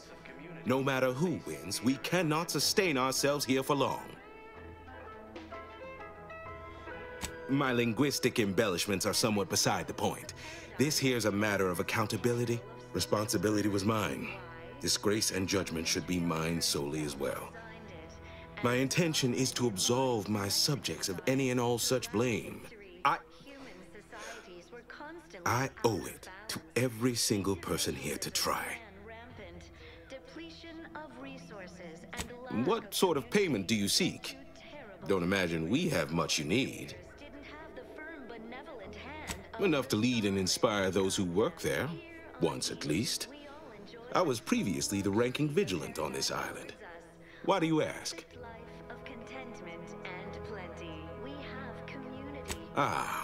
I don't know what an Earth Directorate is, and I thought we were past the need for being coy, but fine. I'll extend you my trust as a show of good faith. In exchange for the automech parts we need, I can provide you means to get inside. Never dream of such a proposal in days of reason and quietude. Yet such is the here and now we find ourselves in. Wonderful. My unavoidable march to the gallows feels lighter already. At least now my subjects will have a fleeting chance. The parts can be found at the Euphoria Coast Automech Repair Center to the south. But do not, under any circumstances, tell those stationed there why you need them. To get inside, you will need an access pass from the Ministry of Accuracy. Since we have all been marked as traitors, I cannot create one for you here. Recognized it as the perfect ecosystem. The native flora and fauna, the pleasant atmosphere, and rich natural resources represent a fascinatingly complex Farewell now. network. To govern it, the matriarch, working with and through the sovereign, devised the paradigm, a meticulously designed marvel where if each of us...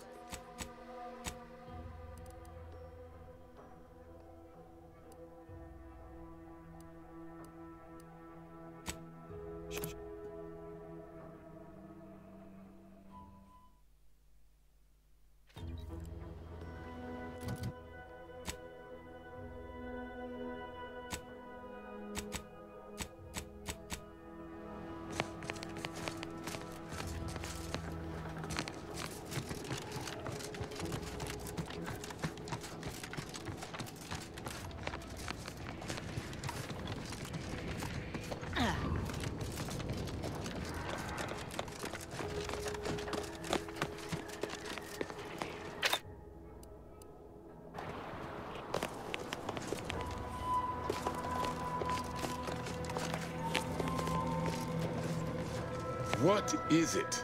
I'm a little busy. And most of my underlings are out with this uranium poisoning. Hazel should get you sorted right quick, assuming she has the parts. She's right between the barracks and the main gate. Can't miss her.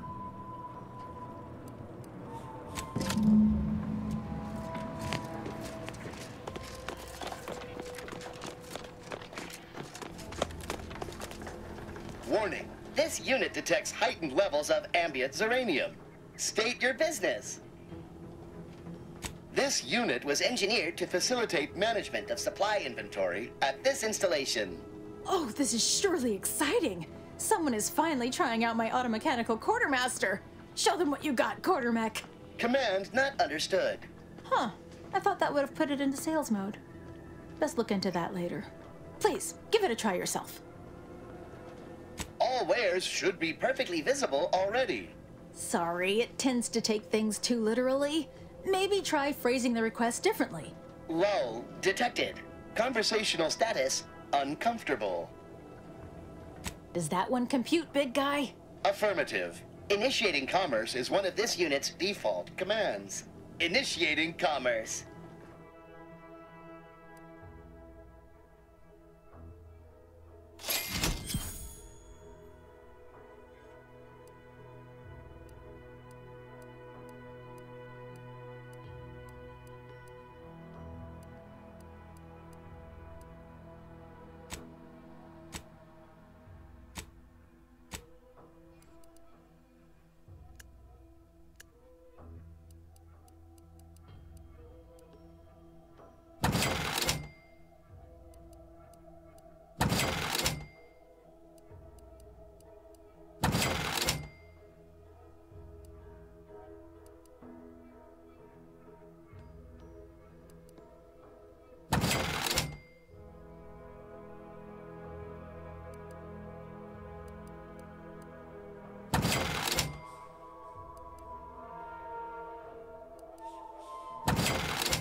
Oh, unfamiliar clientele. I was just lamenting the lack of new faces around here since supplies stopped arriving. And then you walk in. Name's Hazel. I'm sort of the acting quartermaster around these parts. You need any supplies, talk to my friend the quartermech here.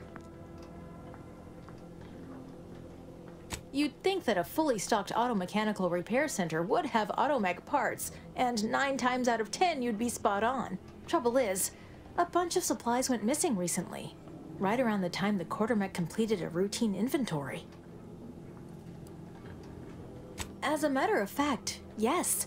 Recently, when the crates by the wall got too high, it began stacking supplies on the catwalk above. I'd gather that their automech programming is just as rigid as the rest of their society. Meaning, this automech didn't misplace anything. Logic can be a funny thing, you understand.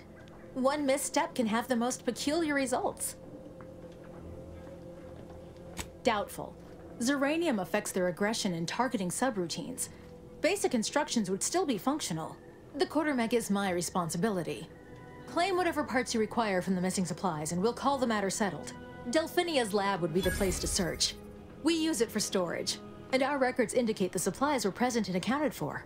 Standard Earth Directorate protocol calls for a thorough grid search of the premises, Commander. Those parts are bound to turn up somewhere. I assume you two have met already? Delphinia? No. I doubt she stole what I would have given her freely. Best of luck in your search. Let me know if I can be of assistance. See you soon, I hope.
The matriarch chose Eden because she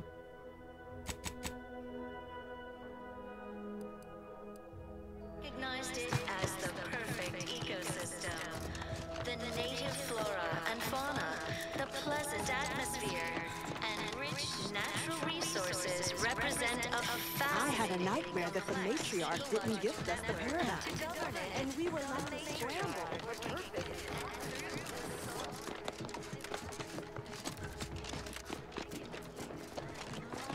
Welcome back. The itinerant stranger returns. That is most excellent. Please, hand them over. Yes, we had what you outsiders call a deal. I promised you a means past the bridge and a way inside the Vox relay. There is wreckage from a crashed ship traversing most of the expanse. With the right equipment, the path will lead you directly to the Vox relay's main gate. Tell me, do you already have Protectorate jump boots in your possession? That's what I knew them as. The official title is Personal Plasma Thrusters, I suppose. Wouldn't know much about that, but you'll find they serve a practical purpose here. With them equipped, you'll traverse that path with relative ease. I'll prepare a writ of conscription to allow you entry to the Vox relay. While most would refuse my authorization, the sentry assigned to the gate once lived in Westport. Sentry second-class layman. Show the writ as proof I have conscripted you into my employ. Use it to press service on my behalf, and she will let you in. Once you're inside, there's someone else you should show it to. You do that and say what I tell you. It saved many lives. The Vox relay is, to my mind, a time bomb. Brigadier Montelli's lost his way. Now all manner of chaos is raging there. I've heard tell he's even resorted to extra-legal executions. Madness, I tell you. A brigadier doesn't act as judge, jury, and executioner. That's an arbiter's job. And even then, they're enforcing existing protectorate law. They sneer at our contentment. Marshal Corbin. As with all my subjects, I have been there when he needed me. I trust we can call on him now to do his part.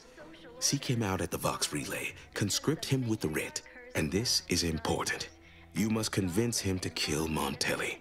Corbin will want to talk him down, to take him into custody, to message superiors outside the facility beforehand. We cannot allow any of that to happen. You already know the man, and the two of you are in good standing, all the better.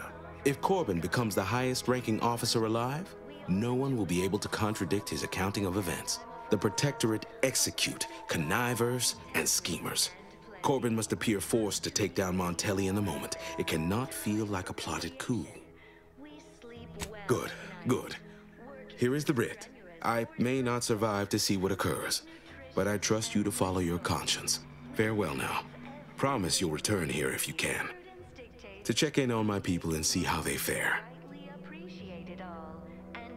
Oh, I don't doubt your abilities, but the prospects remain exceedingly poor. The facility is exceptionally well guarded, and forces there are the pinnacle of protectorate training. Even if you succeed, it's only a matter of time before the Arbiter arrives to administer my sentence. Any chances of me avoiding my fate are quite slim, I fear. Farewell now. The matriarch chose Eden because she recognized it as the perfect ecosystem.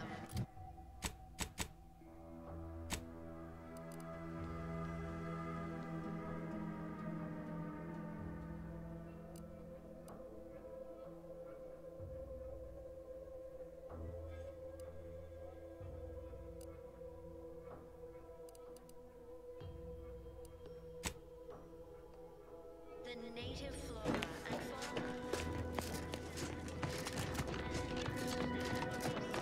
represent a fascinatingly complex ecological network. To govern it, the matriarch, working with and through the sovereign, devised the paradigm. I hear correctly that you brought us automech parts? Why, thank you kindly, outside. Produces glorious bounty for all. Naturally, sometimes challenges. Ready to waste it on your command.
Or sprint.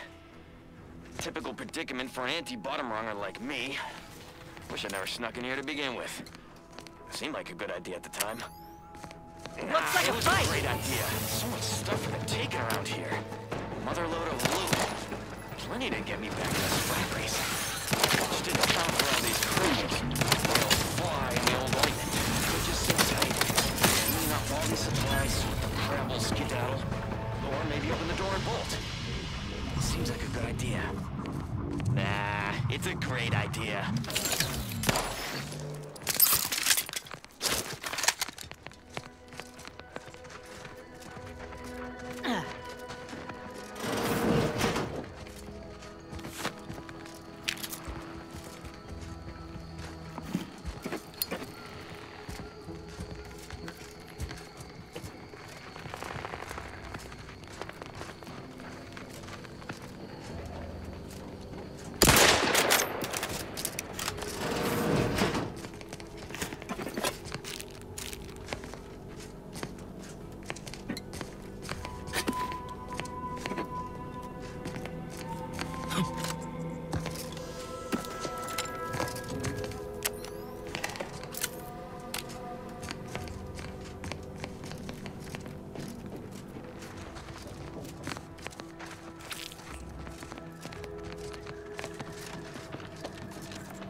This looks like the place. No, I haven't felt this high-strung since Horizon Point. Just hope he's here.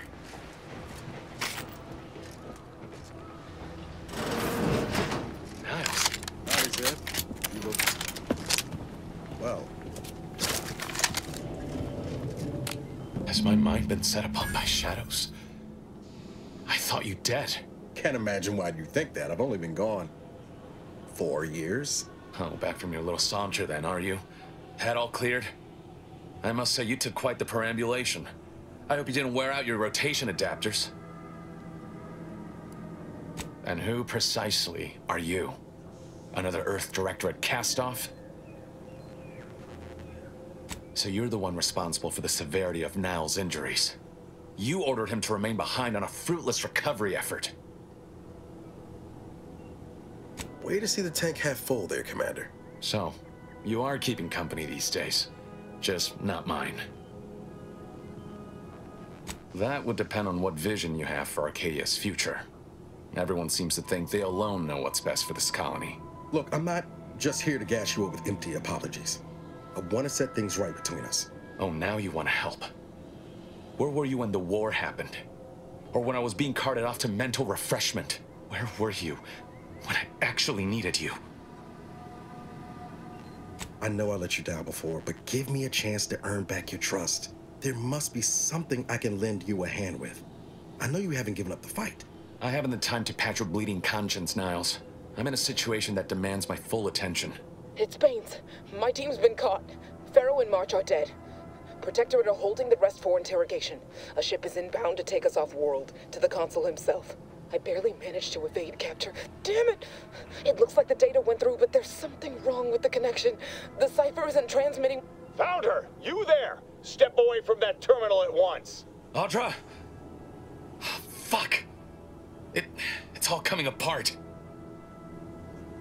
I knew something was wrong. What have you gotten yourself into here, Zeb? That was one of my operatives. I organized a mission to infiltrate the Vox to acquire valuable intelligence. But obviously, something's gone wrong. Without that cipher, the intelligence is worthless. But I'm more concerned about my people at the moment. If you're sincere in your desire to help, prove it. Rescue my friends before that ship departs with them on board. Please. I am. Without question. Okay. If they're sending a ship, that means my people are being held on the Vox's landing pad. Use my call sign so they'll know you for an ally. I'm certain Niles remembers it. And do exercise discretion, as well as caution. The guards at the Vox won't hesitate to fire upon you, should you be discovered. Not to worry. This is exactly the sort of thing we're trained to handle. Yes, but the uniform doesn't stop bullets, as I'm sure you recall. Good thing we know a doctor then. Then let's hope the ship also takes its time arriving, and that my friend's pain threshold withstands any attempts to soften them up for the Consul.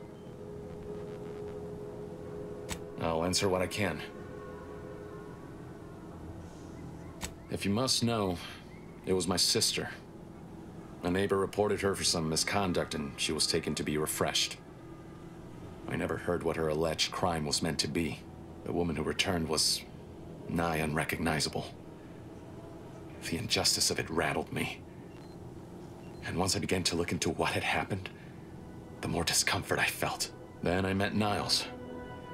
He told me the truth about other colonies.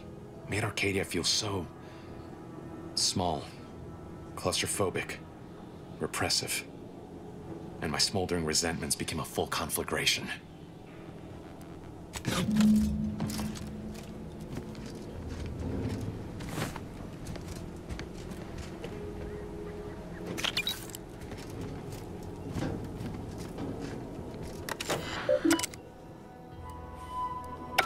Always put your hands on other people's things.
Under Protectorate law, we are bound to inform you that you have entered a recreant locality.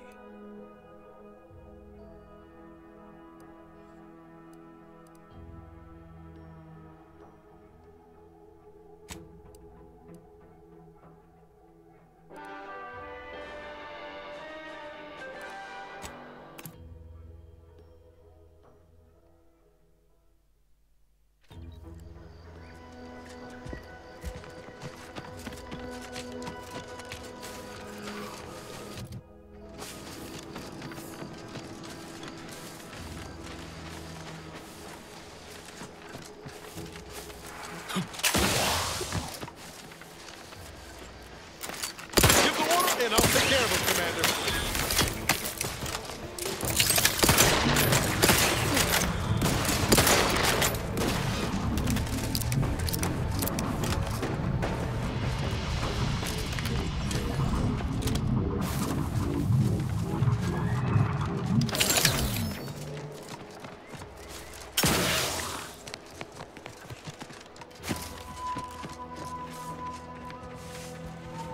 Oh, what's this? Non-Protectorate personnel just sauntering up onto my porch, free as they please. Admit I'm accustomed to a higher standard of precaution. State your purpose, outsider, or exit yon way you came. Ah, I see you've discovered some of my misappropriated materials. Careful labeling proves prudent and useful yet again. Here, for your effort. A full set of Science Adventures Quarterly was stolen from me and sold to various unknown parties across the island. Since you've already proven adept at their repossession, I would put it to you to locate the rest. In exchange, I will provide you with rarities and bits. A form of manipulatory ideation disguised as popular entertainment, intended to sway the audience to their point of view, couched within just a crackingly exciting narrative. Specifically, an Earth Directorate periodical featuring beloved fictional characters Commander Zane and Buddy. An effective mental conditioning device. And right thrilling.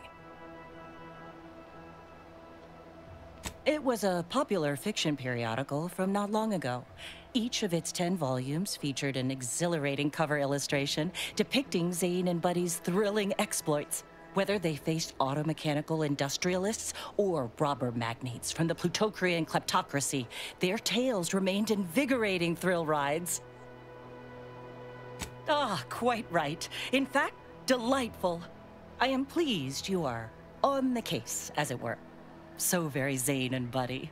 Return again when you have another 4 volumes, and I will trade them for more valuable oddities. Stay true, outsider. You've returned. I take it matters are progressing well? Return again when you have another 4 volumes, and I will trade them for more valuable oddities. May safety, amity, and ease be yours.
Seeing Zeb again went different than I expected. Not that I had high hopes for tears and confetti, but damn. That's appreciated, Commander.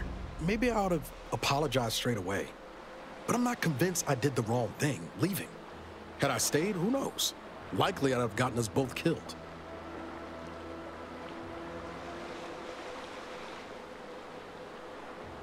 Let's just say my ambitions were bigger than my talents after I recovered from Horizon Point. Still believed I could change the world back then. Anyway, I appreciate the check-in, Commander. Was there anything else you needed?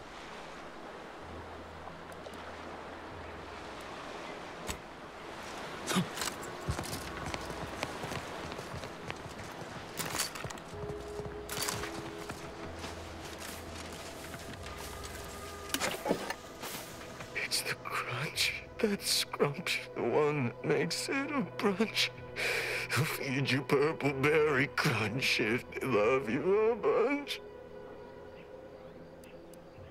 At attention, Trooper. Report. Why are you out here? Where's your unit? What unit? I was just eating some purple berry. Wait. My unit. All along, they ambushed us. There was so much blood. You can't make me go back there. Damn, this is bad. Listen. Nobody's making you go back, but you're an easy target for Raps or worse if you stay put. Your unit wouldn't want this for you. Yeah, that's true. I've got to get back to Fairfield. Back inside our bivouac wall. Back where it's safe. Yeah, that's it. Back to town, where you can get a big, comforting bowl of purpleberry crunch. You ready to move out? Yeah. Thanks for all your help. Oh, Law! The Protectorate scum took all our weapons. How am I supposed to get back? The Raptidons will rip me to pieces! Lloyd, my hands are shaking fit to fall off my arms. Couldn't hit the broadside of a bank. If only there was something that needed less aiming. Of course. I hate to ask, but any chance you got a grenade I can borrow? Even if I miss, the noise should scare off any Raptidons.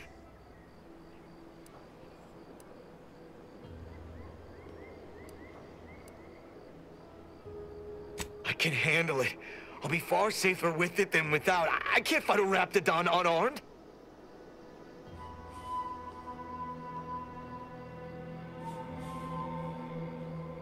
Thank you. I'll only use it if I have to. Well, off I go. Gotta say, Commander, this weren't one of your finer ideas. Let's hope he ain't got the wherewithal to actually pull the... Just gotta get to Fairfield. Just gotta... Huh? What was that? Is someone out there? Stay back, I'm warning you! I got a grenade! All I gotta do is pull this pin and... Uh-oh.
Question, have we truly certified that all in our midst are suited for this mission? It would be most disheartening were any of us to bear reservations. If you take issue with my presence, speak plainly. My loved one's deeds bear no influence on my own. Your loved ones, Juan? Once a loved one of mine became a traitor, I would no longer refer to them thusly. Unless you still harbor feelings. Guns cocked and loaded. Let's get this signal. Discredits you both. Warden must be to action. Move out!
Heard tale of those war-bred monstrosities, but this facility is overrun. We must pull back. Return with no less than a support battery. Wardens do not retreat, nor take any ignoble action. I shall excuse your cowardice by way of shock. Whether we are destined to succeed or die, we shall do what is required of us. We will not falter. Marchand, make a duplicate of our field recording. In the event we don't survive.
deceased. Is there any way Ames and Marchand could have... I'm sorry, LaRue. They died in the service of the Protectorate.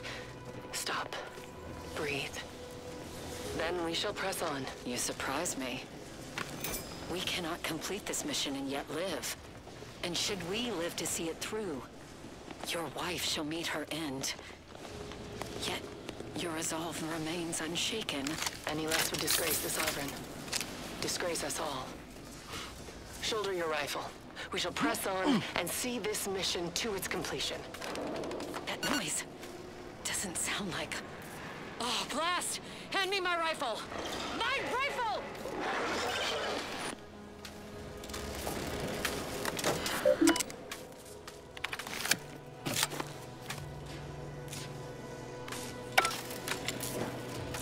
Looks like we have a few hungry friends joining us. Keep your finger on the trigger.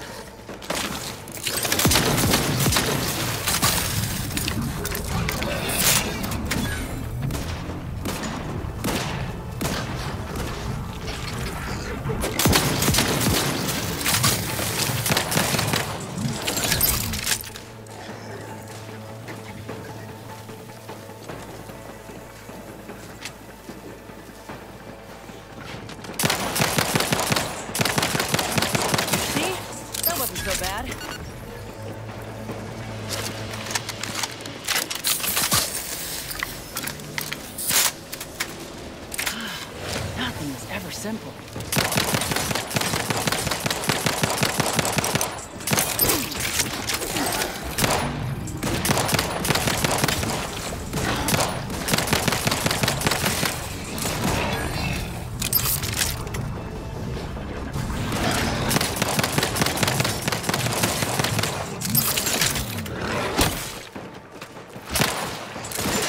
Ready to take the heat off you, Commander. Just say when.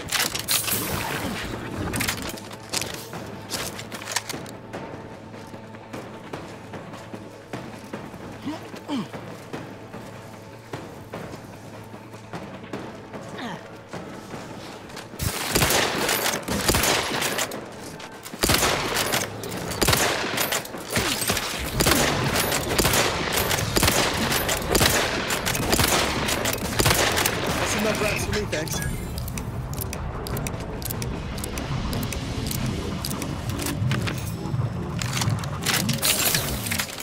That's it. Just as soon as I put these boys down.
Grievous wounds.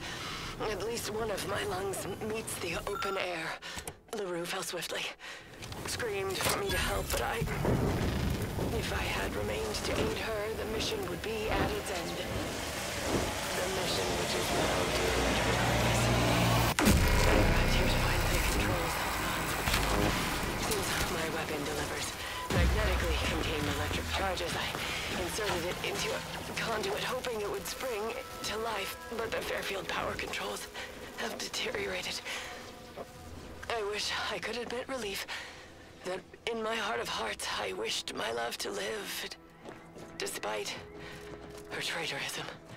My darling, I am sorry. But were you here, I would use the last of...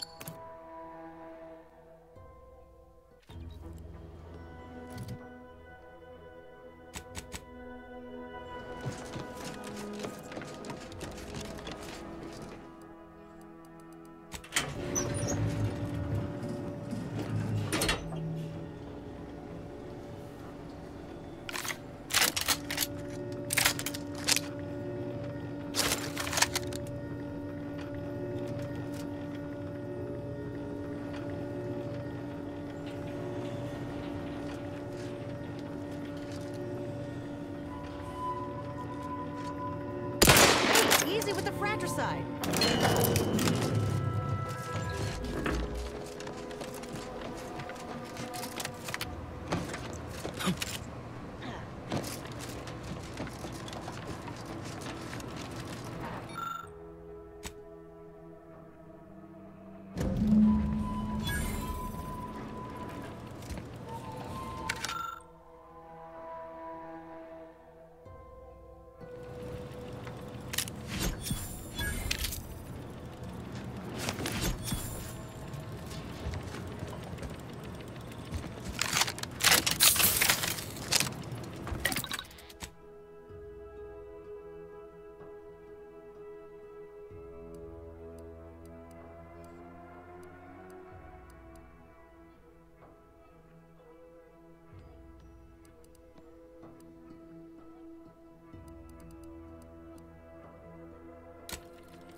You know, I can't recall seeing any of these protectorate types ever run a scam on each other. Weird, ain't it? Seem to really respect and care about each other. Yeah. They even catch a whiff of disloyalty as a whole. These riffs got me awful perturbed. Is reality hard enough without some nerve-wracking phenomenon?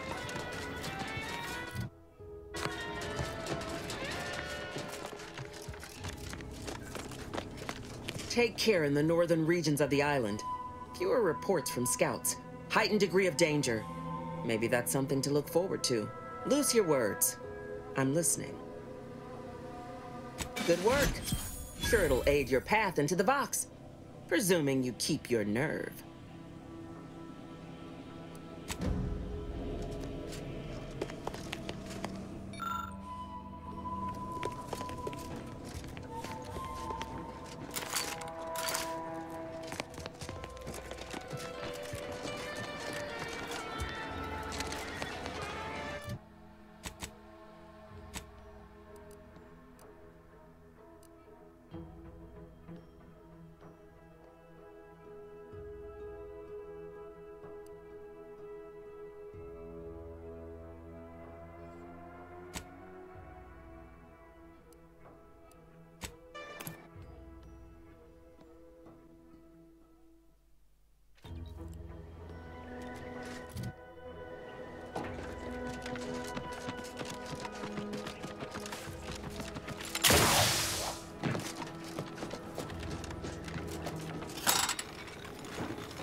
Unknown. Give an order and I'll take care of him, Commander.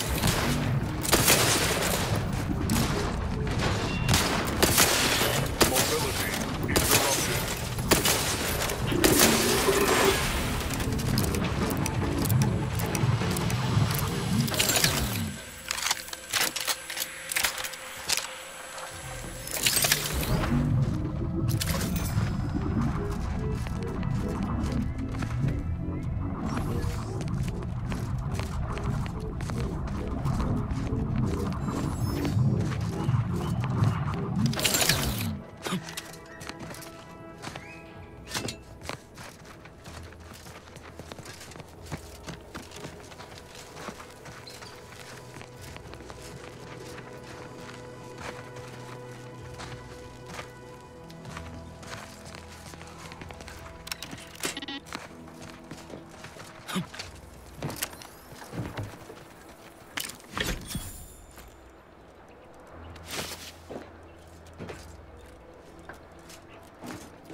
bonus or Prisoner 349893938. company, Commander. There is no place for you in the paradigm.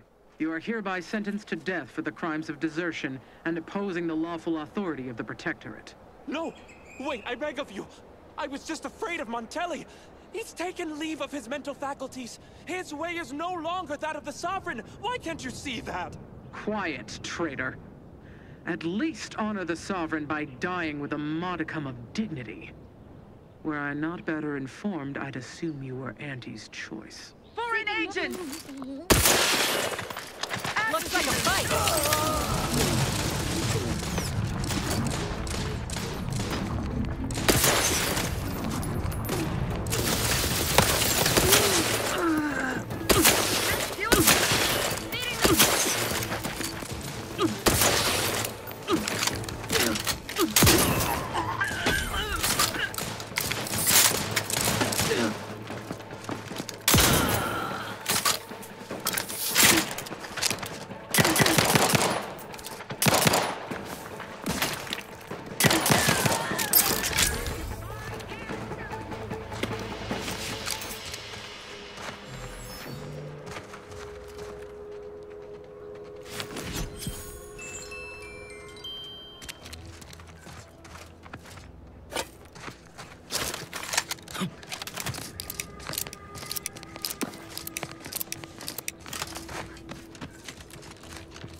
Figured this ship would have departed by now. you know how Sentinels are. They take their time with traitors and instigators. Liquidate us!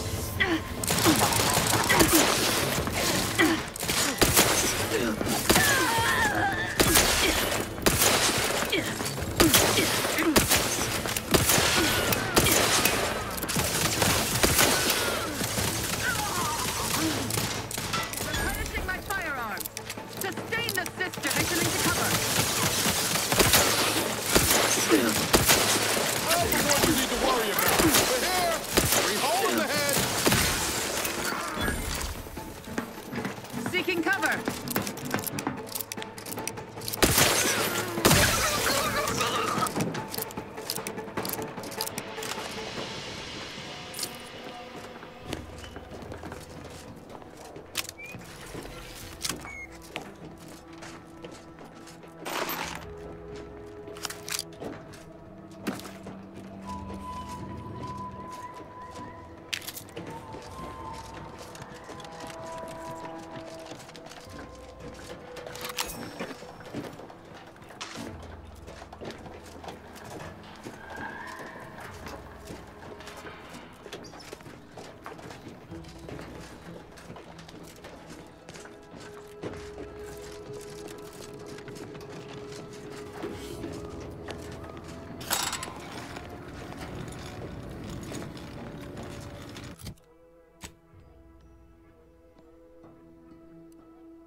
Back again. Thought we were done for now. Break as many fingers as pleases you. Still won't change my tune. Wait, who are you? I'm certain I haven't seen you before. I remember all my oppressors. We're not Protectorate. We're your ticket out of this hotbox. Esculepe sent us. Esculepe? Zeb sent you? Wait, you're Niles, aren't you? Count on Zeb to go as far as raising the dead to help. But it's too late. I gather you haven't noticed the bodies in the pen here. Oh. The others don't look like they suffered easy deaths. What happened? Montelli, damn him! He executed March and Pharaoh outright, ranting about traitors. Then the Consul Sentinel arrived to conduct a preliminary interrogation. She tortured us for information. The others didn't survive her enthusiasm for the work. I'm only here because the Consul wants someone brought back to him, alive. Lucky me. Thanks. Can't take all the credit, though. The Sentinel seemed spent by the time she got to me. Wore herself out on the others, I guess. Quick, though, before I forget or we're interrupted, I memorized the cipher. It's 02519W. Should help Zeb decode the intelligence we sent him a whole lot faster. Kind of you to offer, but I'm not going anywhere. If you're too hurt to walk, I'm sure the commander and I could... No, it's not that. I need the Sentinel to take me onto that transport. I want her to think she's won. And then, just as we leave orbit, I'm going to blow her pretty ship to pieces. That might just be the most ruthless bait and switch I ever heard. Your friends ought to be proud. Thanks. Funny what ideas come into your head after losing a molar. I'm no martyr. If there was another way to protect Zebulon and our cell, I'd take it. But if I escape, the Protectorate will pursue me, and everyone I care about will be in danger. I'll make it look like an accident. Mechanical failure. When I was being tortured, I saw some frayed wires near the fuel system. With the right spark, I think I can ignite it. You know your stuff, Commander. I was just about to point out the same problem. What do you propose, then? Not blowing yourself up, for starters. You know how relentless the Protectorate is. But if I die, that's the end of it. The Consul will turn his attention elsewhere, and our cause can continue in the shadows. Please, if you can help me sabotage the transport, then help me. We don't have much time. Might be I could sabotage the transport from the outside. Make it look like negligent maintenance. What do you think, Commander?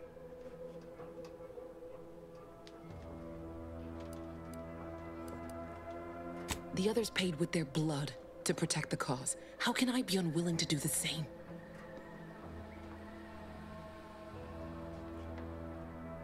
All right. I'm going to trust you on this, if only because I don't feel my head screwed on quite right at the moment. I just hope you're not wrong. No point in remaining here then, is there? I'll need you to find a way to unlock the gate to this pen.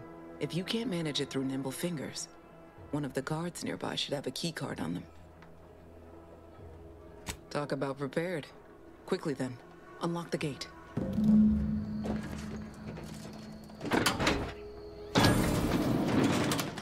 Well done. I can manage from here.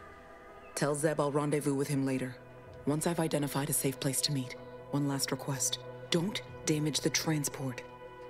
A lone escapee is already insult, but a Sentinel killed, her transport destroyed? The Protectorate won't ignore such outright injury. Anyway, thank you again. Look after yourselves. I know what Audra said, but what if she's wrong? I can't help thinking we shouldn't leave without bloodying the Protectorate's nose first. I could still go through with our plan from before. Sabotage the transport, make it look like an accident. Wouldn't be hard. I'm torn. On the one hand, Audra might be right. But when else are we gonna have a chance to take out one of the Consul's lackeys and a Protectorate vessel in one go?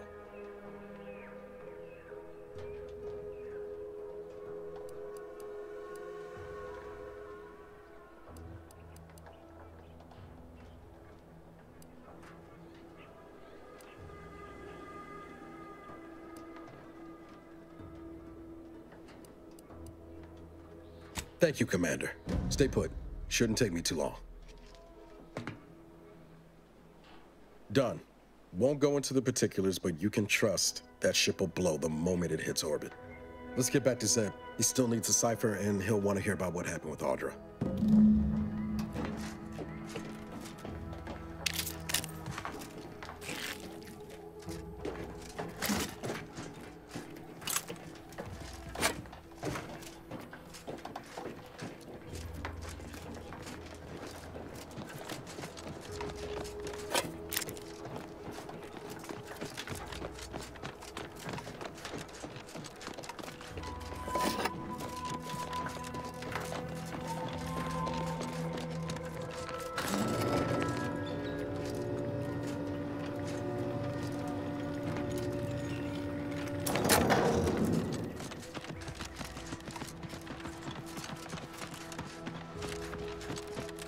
ain't meaning to pick an old wound here, but I was looking at your memorial the other day. To your old crew, you clearly shown it some care. It's good of you. Really? You don't think it's too, morbid? Someone more well-adjusted would have probably moved on. You have, Amara. No mistake respecting their memory for wallowing. Everyone leaves an impression. Ain't no harm in saying so. You aiming to get a little shrine yourself once you pass on? Ain't something I care about, seeing as I'll be dead. Though if you think I'm going anytime soon, you got another thing coming. I always planned on being the last one standing.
Our enemies envy our prosperity, disdain our sense of community.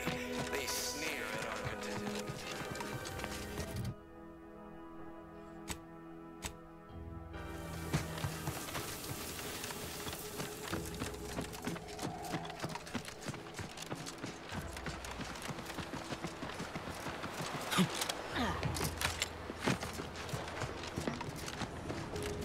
You've returned, but where are the others? Hold a moment. What's that in the sky? A Protectorate transport?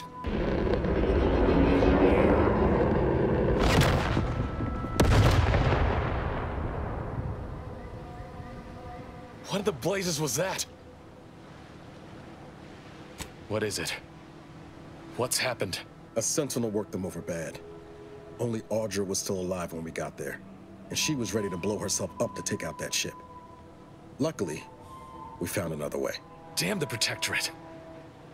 At least you were able to get through to Audra, and still find a way to avenge your fallen comrades. And what of the Cypher? Thank you. I was beginning to fear I'd have to decipher this intelligence the hard way.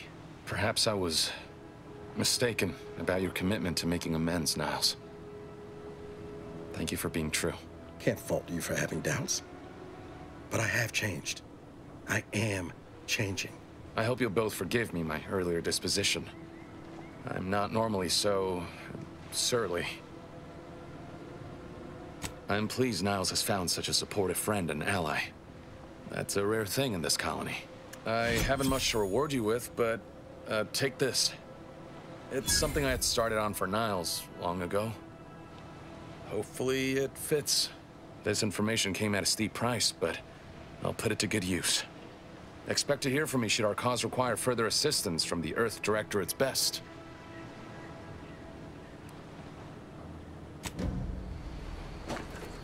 No offense to Val, but it's real nice having someone watching my back who ain't in constant need of recalibration. Anyway, need something, Commander?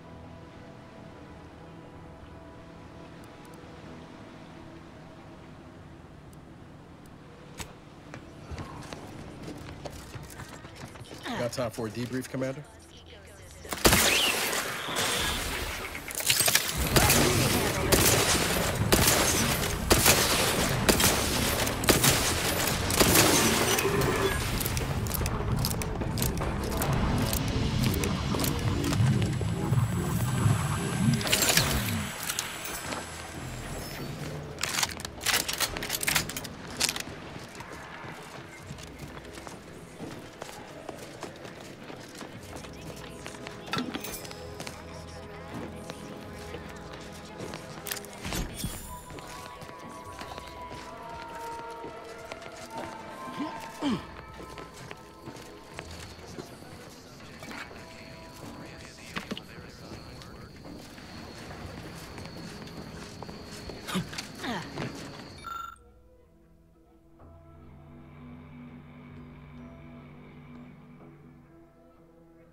I was sad for a moment because my house got submerged in the flooding.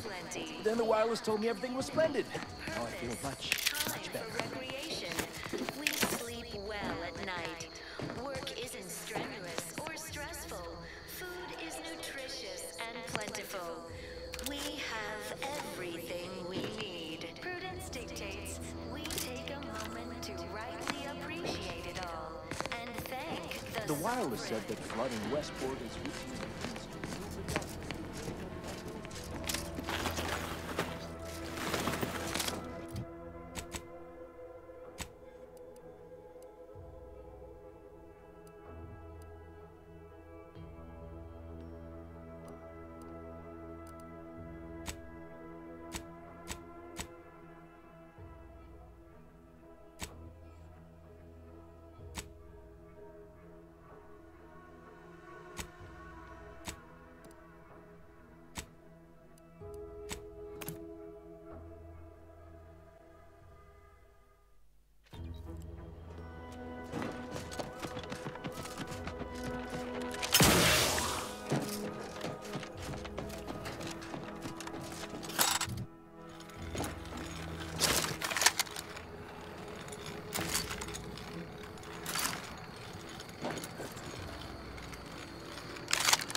Oh, these damned bodies.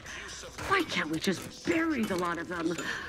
I politely request you cease defiling the corpses of our fallen brethren. You are approaching. Be forewarned. We are in a heightened state of alarm due to unprecedented events. Unless you have official business here, I suggest you move on. Move on and leave me to hang all of these bodies, which I must shamefully confess may be beyond my capabilities, even without your distraction. Is that you there? Why do you have an Auntie's Choice abomination in tow? Careful now. You're speaking to a soldier who could put one between your eyes at 100 paces back. Lucky for you, I'm here in good faith. Ugh, no matter. I cannot afford to worry over you. I have a grave number of bodies to hang and not enough time to hang them. Now, what is it that you want? Vigilant Hogarth sent you? I wish I could help, but he's been named a traitor. These credentials might as well be stained in Protectorate blood. That being said, I am from Westport. If Hogarth trusts you, let's just say I'm willing to listen. The Brigadier sees enemies everywhere, sappers in every shadow. Approaching him under questionable license is to risk being shot. It's too dangerous for us both.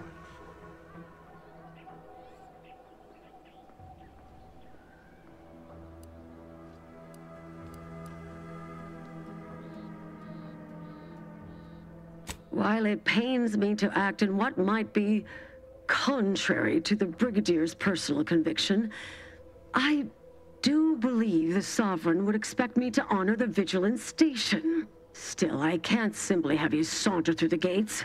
It would cause a terrible stir. Though there must be a way. The gibbets. There is little view of who's within them, so I can use them to haul you into the station without notice. I won't lock them, so you can free yourself once inside.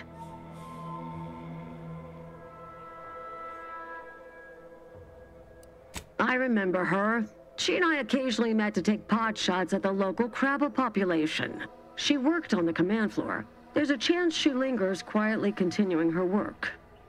Or she could be dead. Regardless, it has been quite some time since I saw her. You may leave, or you may be carried within the walls. The choice is yours.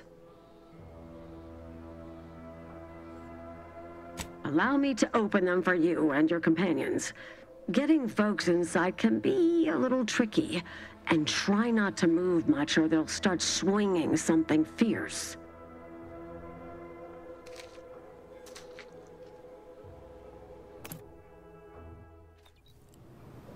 Hope I never see the inside of one of those again. This cannot be happening. Not again.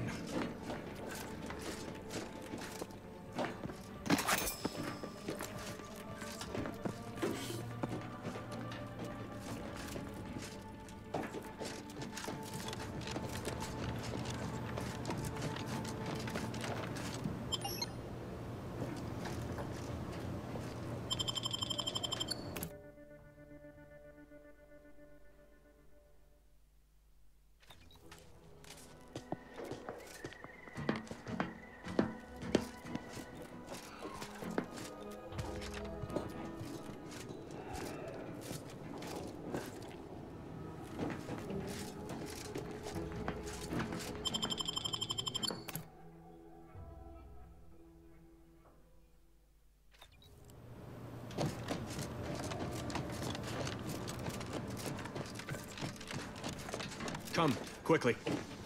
We must all bear witness. Technicians Acna and Gastrell, you stand accused of manufacturing a fatal flaw in one of our valued dragoons. Have you any last words to express your shame? That dragoon was already defective. Oh, we were only rebuilding the logic assembly so that... At last, the truth alights. I hope this belated confession unburdens your conscience, though it will do nothing to commute your sentence. On the charges of sabotage and treason, most contemptible, I find you both guilty. No, please! This is all a misunderstanding! We're loyal!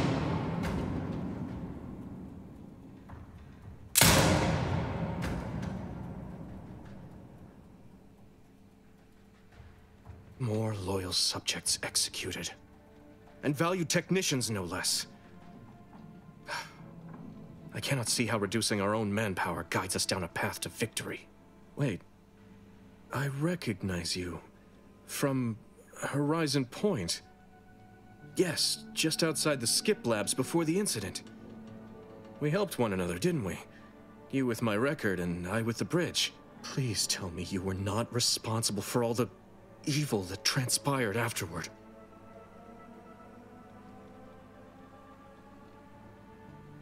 Others named Hogarth a traitor, but I never believed it. If anything, Montelli is inflicting more injury to the Protectorate right now than the whole of what Hogarth is accused of. In any case, the writ all but obliges me to aid you. Perhaps now we can put an end to all of this lunacy. If I can just speak with Montelli, maybe I can persuade him to stand down. Go to his terminal. Search for any information on it that may be deployed against him. Also, while you're there, notify High Command that I'm taking control of the station.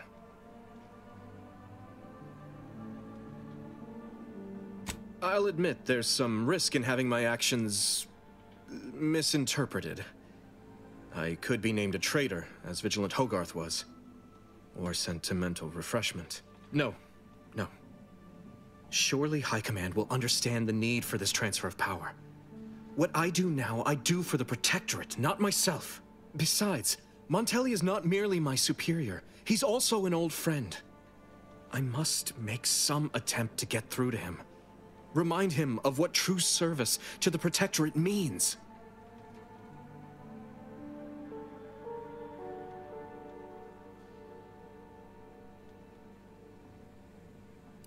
You will need your own access card to get upstairs. Blank keycards can often be found in the contraband room, and there's a terminal for encoding access in the security office. Head through the door to the right and continue down the hall. You should find your way without much trouble. Oh, but mind the guards. They'll still attack you on sight. My commitment to the Protectorate is unwavering. Obviously, I wouldn't be attempting something so foolhardy if I was not devoted to protecting cause above self. Remember, our success hinges on sending my notice and gathering any information you can from Montelli's terminal. Don't fail me in this, or it will be both our graves. I will join you as soon as you go to confront Montelli. In the meantime, I'll gather what weapons and allies I can, just in case things go poorly.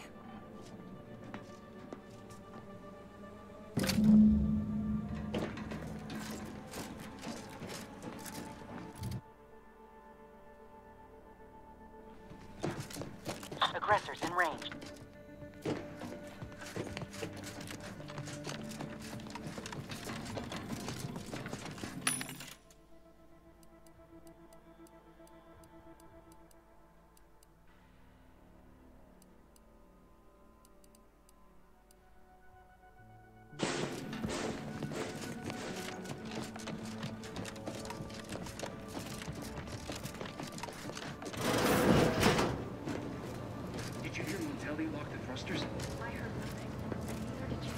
But if the box relay launches, we won't be able to change its trajectory.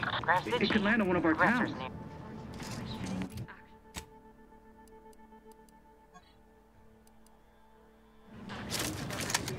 No, of course not. A perfect society demands perfect thoughts. Imperfection is impossible when the mind is a thing of symmetry.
Commander.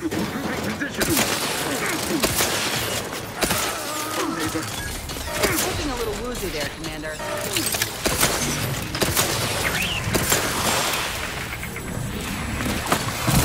Prescription filled.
society demands perfect thought. Give the order, and I'll take care of him, Commander.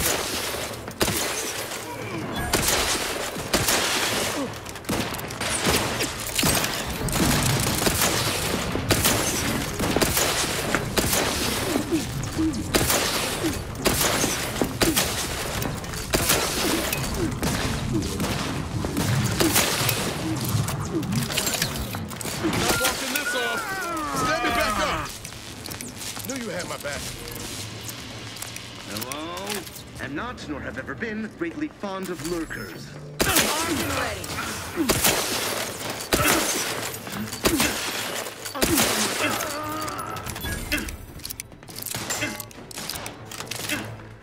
Attacking selflessly without complaint. Seeking cover. What's in there, Commander?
Go. Can I remain unsullied under the command of a rambling, nonsensical persecutor?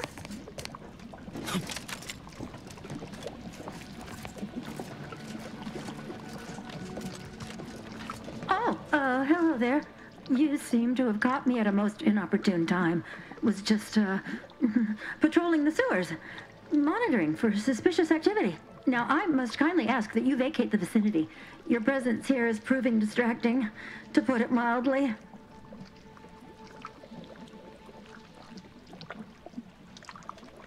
The what? Word to the wise.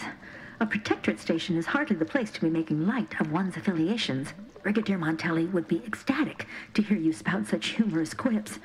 You'd be labeled a heretic, but I'm sure he'd chuckle as you swung from the gallows. Forgive my unease. I thought Montelli sent you to see to my execution, or some other absurdity. I don't know what's going on here. The station's changed. It's become a damn charnel house, stained with the blood of my brothers and sisters. I don't know what to do. I just don't wish to die. I can't... That'd be a fine idea. If only there weren't a group of starving raptidons that saw fit to make a den so close to the grate. I can? Oh. I suppose I'm now off to a world filled with uncertainty. Savage wildlife. And miscreants always on your heels. Here. This key card should unlock a storage cache up above. It has some supplies in it that'll likely do you more good than they have me. Raptidons have a weak spot, don't they?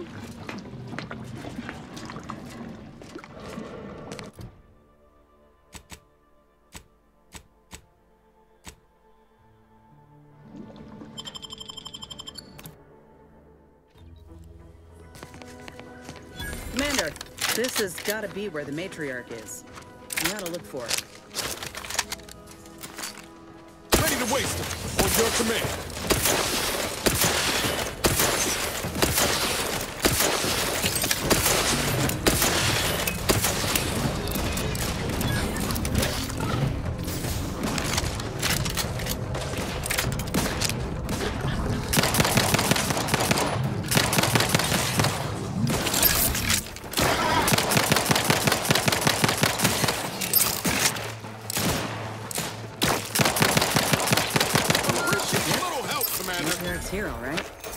Let's put our heads together.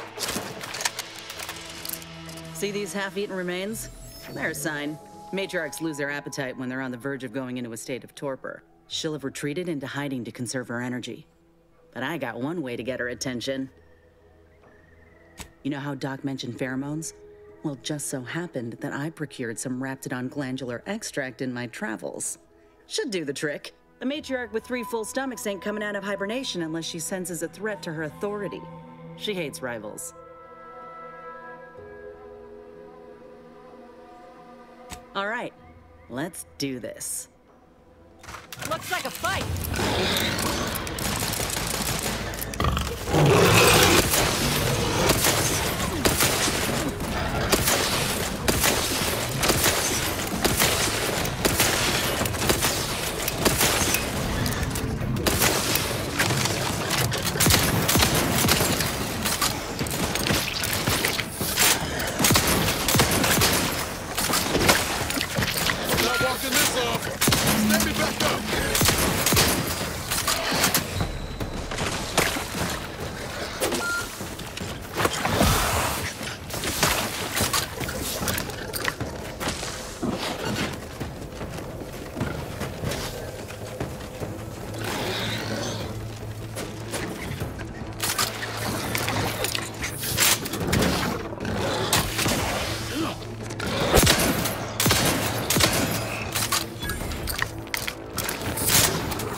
Keep howling. We're coming for you.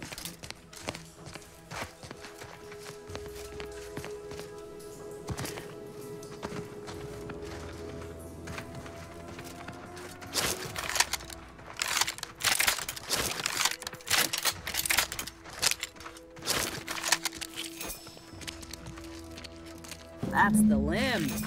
Bring it here, would you? Time to earn my commission. Give the order and I'll take care of it, Commander.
wonder if our assignment here will never end?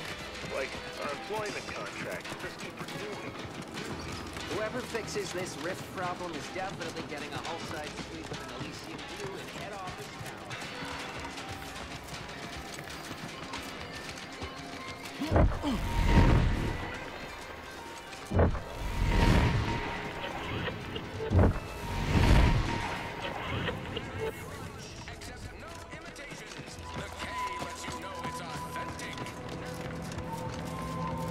Back again? I hope the hunting has gone well. Certainly, if you've procured the right materials. I've been fine-tuning the procedure in the meantime. I do believe it'll be as smooth as Crabble butter. I'm gonna assume Crabble butter's especially smooth, because I'm ready to feel like myself again. The material we harvested from the skeleton Crabble could allow me to fire off scalding shell shards. They'd pierce through armor easily, I imagine. And the part from the Raptidon Matriarch should let me camouflage myself at will, like other Raps can. I'd be able to close the distance and heal you up without the enemy noticing. I believe either option would suit me fine. Care to share your thoughts?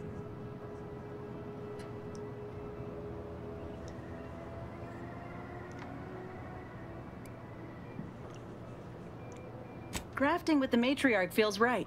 The Enhanced Soldier Division was designed with Raptidons in mind, and there's nary a specimen finer than our late Matriarch.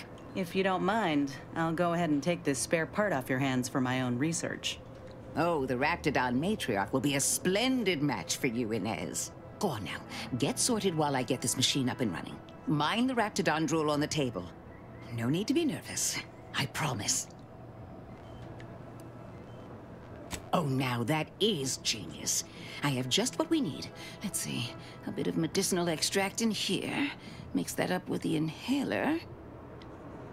And here we are. Breathe deeply, dear. This should put your mind at ease. Is this spearmint flavored? Why, Doc Tinsley, you think of everything. Enough distractions, please. I need the utmost focus for my work.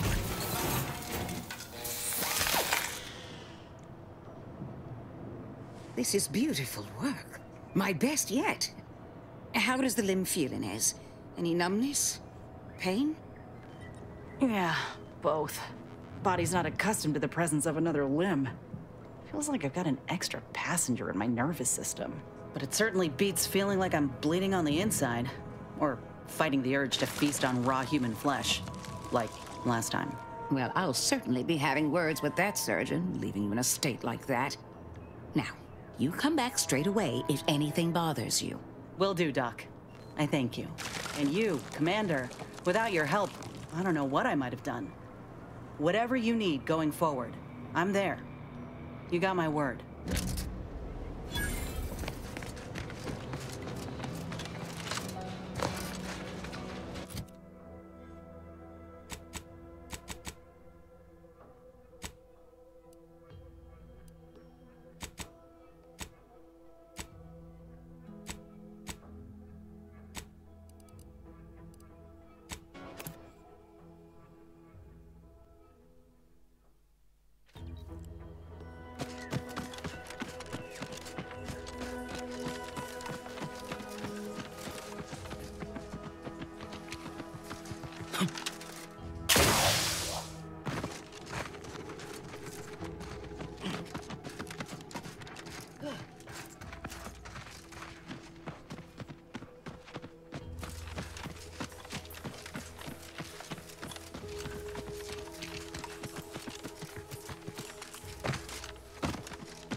now's not really the time for a chat.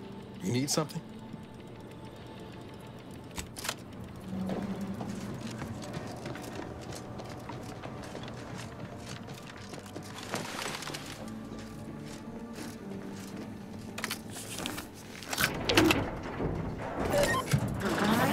System abides.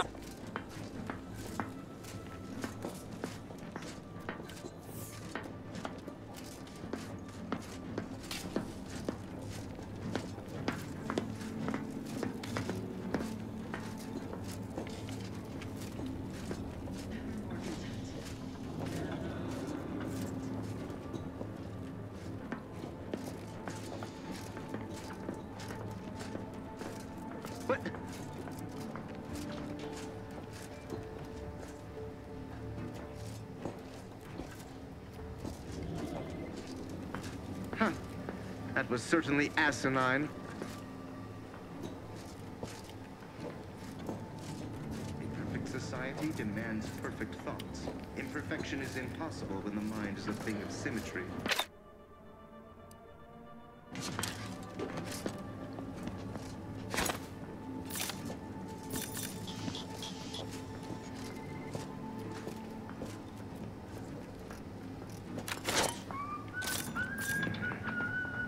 Slack way of faffing about. It's over there?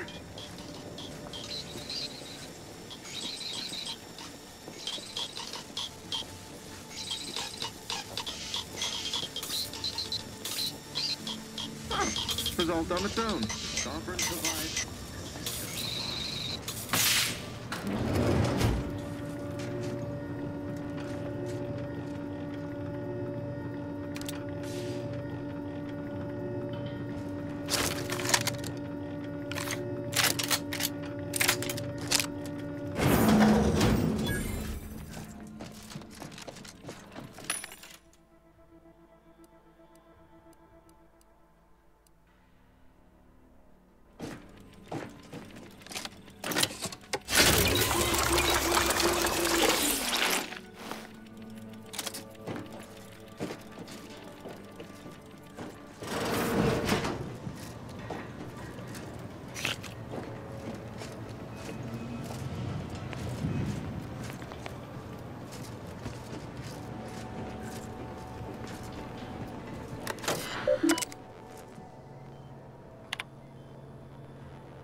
Huh.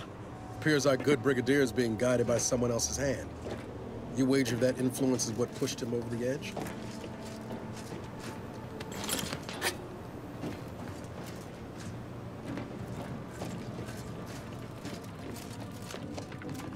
Admittedly, yes.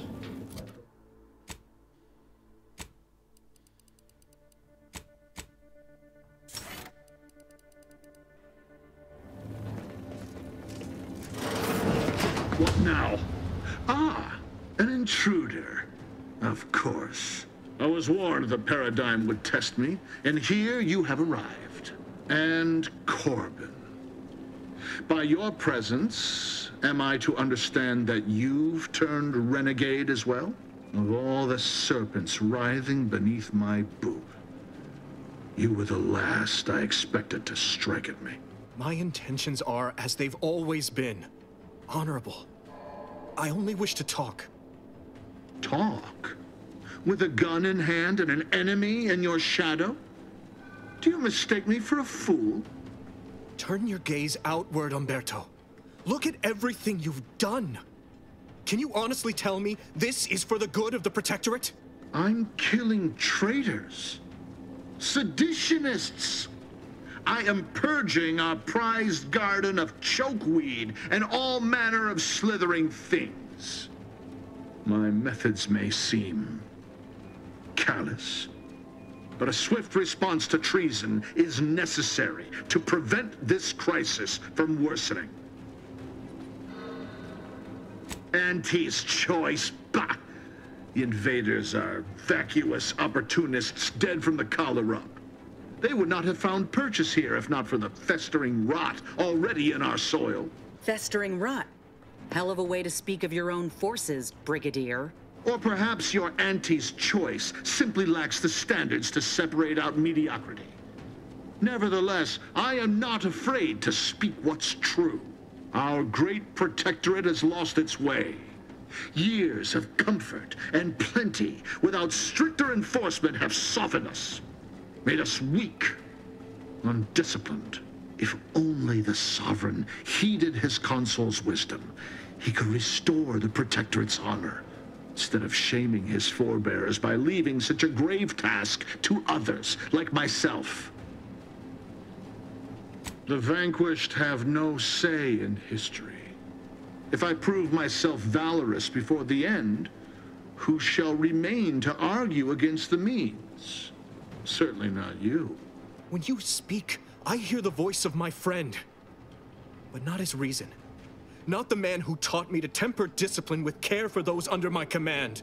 If any vestige of that man remains, I believe he'd recognize the need to be relieved of command, and would welcome the friend who gave him the opportunity to do so bloodlessly. The only thing I would welcome in this moment is your head upon a pike, you fraternizer. What do you know of it? I know you have only ever wanted one thing: to serve the Protectorate. Right now, you're only doing it harm. But perhaps if relieved from the pressures of command... You speak of an impossibility. Were it so easy to choose another path, do you think either of us would be here?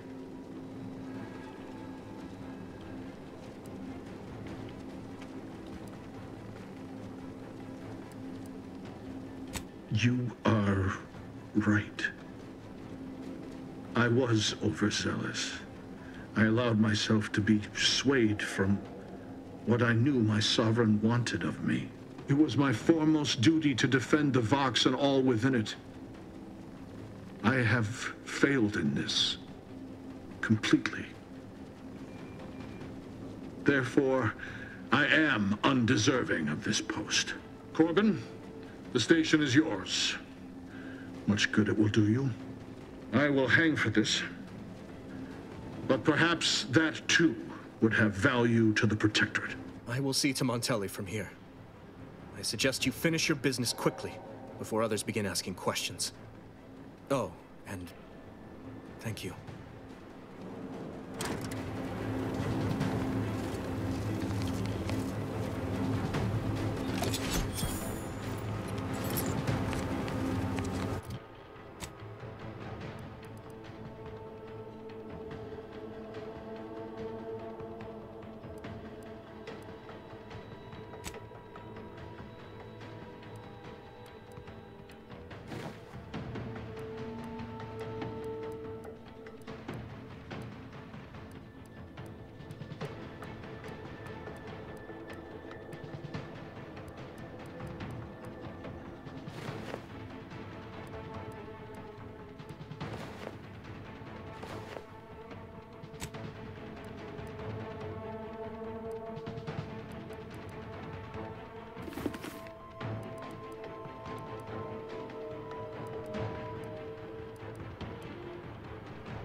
Control room.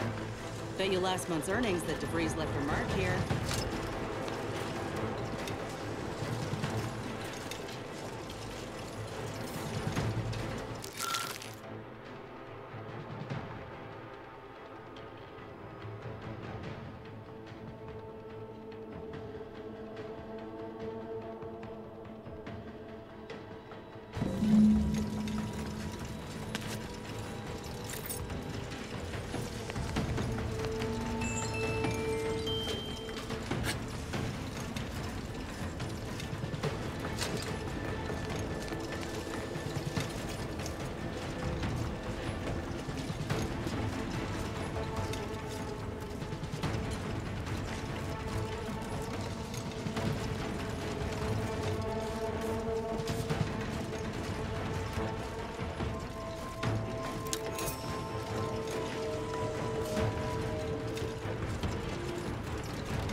don't know who you are or how you accessed my private terminal, but it won't do for prying eyes to have evidence of my activities. I've triggered the Vox Relay fail-safe ejection routine. But worry not. After launching, the station will take several minutes to achieve its pre-programmed self-destruct altitude, so you'll have plenty of time to enjoy the ride before your death.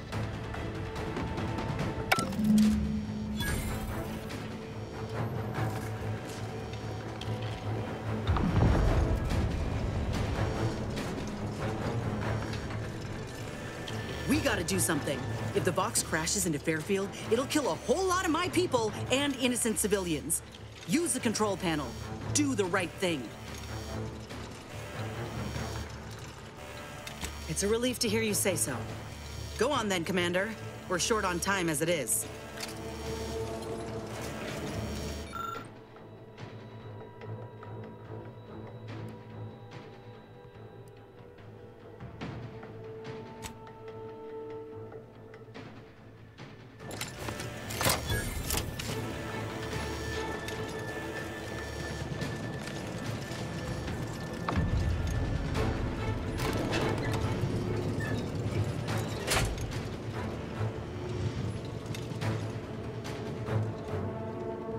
Cutting it close here.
Ah, there you are. I was expecting you 4 minutes and 27 seconds ago.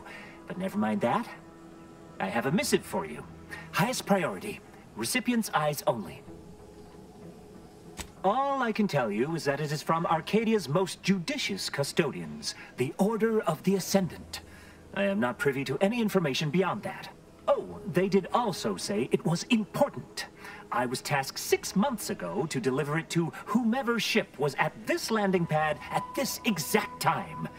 Well, 4 minutes ago, like I said.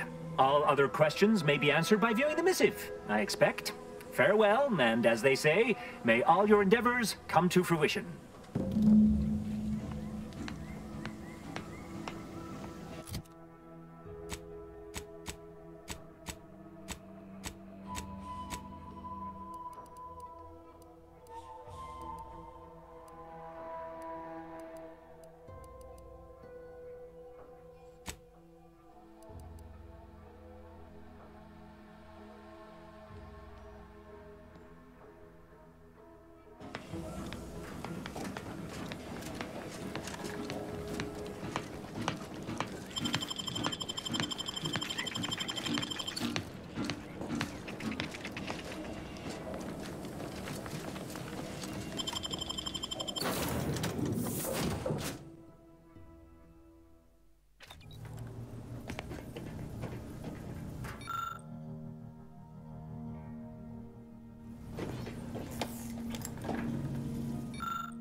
Time to watch whatever it was the messenger had for us. Greetings, Agent of the Earth Directorate. I am Ruth Bassar, presiding bishop of the Order of the Ascendant. At this time, I can only presume you think us your enemy, directly responsible for your colleague Augustine DeVries' actions way back on Horizon Point. I assure you, we were not. A splinter group was behind that heresy. The collective of scientists and scholars I lead are committed to elevating humanity by pursuing a greater understanding of reality. I believe our goals are not incompatible. We both oppose the Protectorate, and we both wish to preserve Arcadia from ruin. We can help each other. I entreat you to speak with Abbot Newell. He can be found in Golden Ridge at Matriarch's mercy. He will aid you in your mission, and hopefully, you will see fit to aid us in ours. Nav key coordinates to the Golden Ridge landing pad on Dorado are embedded in this message. Go forth as was determined, and may the plan guide you. Reckon we've got our work cut out for us. Let's head to Golden Ridge. Commander, the nav key coordinates supplied by the presiding bishop of the Order have been verified. Landing in Golden Ridge is now possible. Additionally, we are also able to land in Free Market Station due to the Astrogator's progress with the updates necessitated by its rebuild.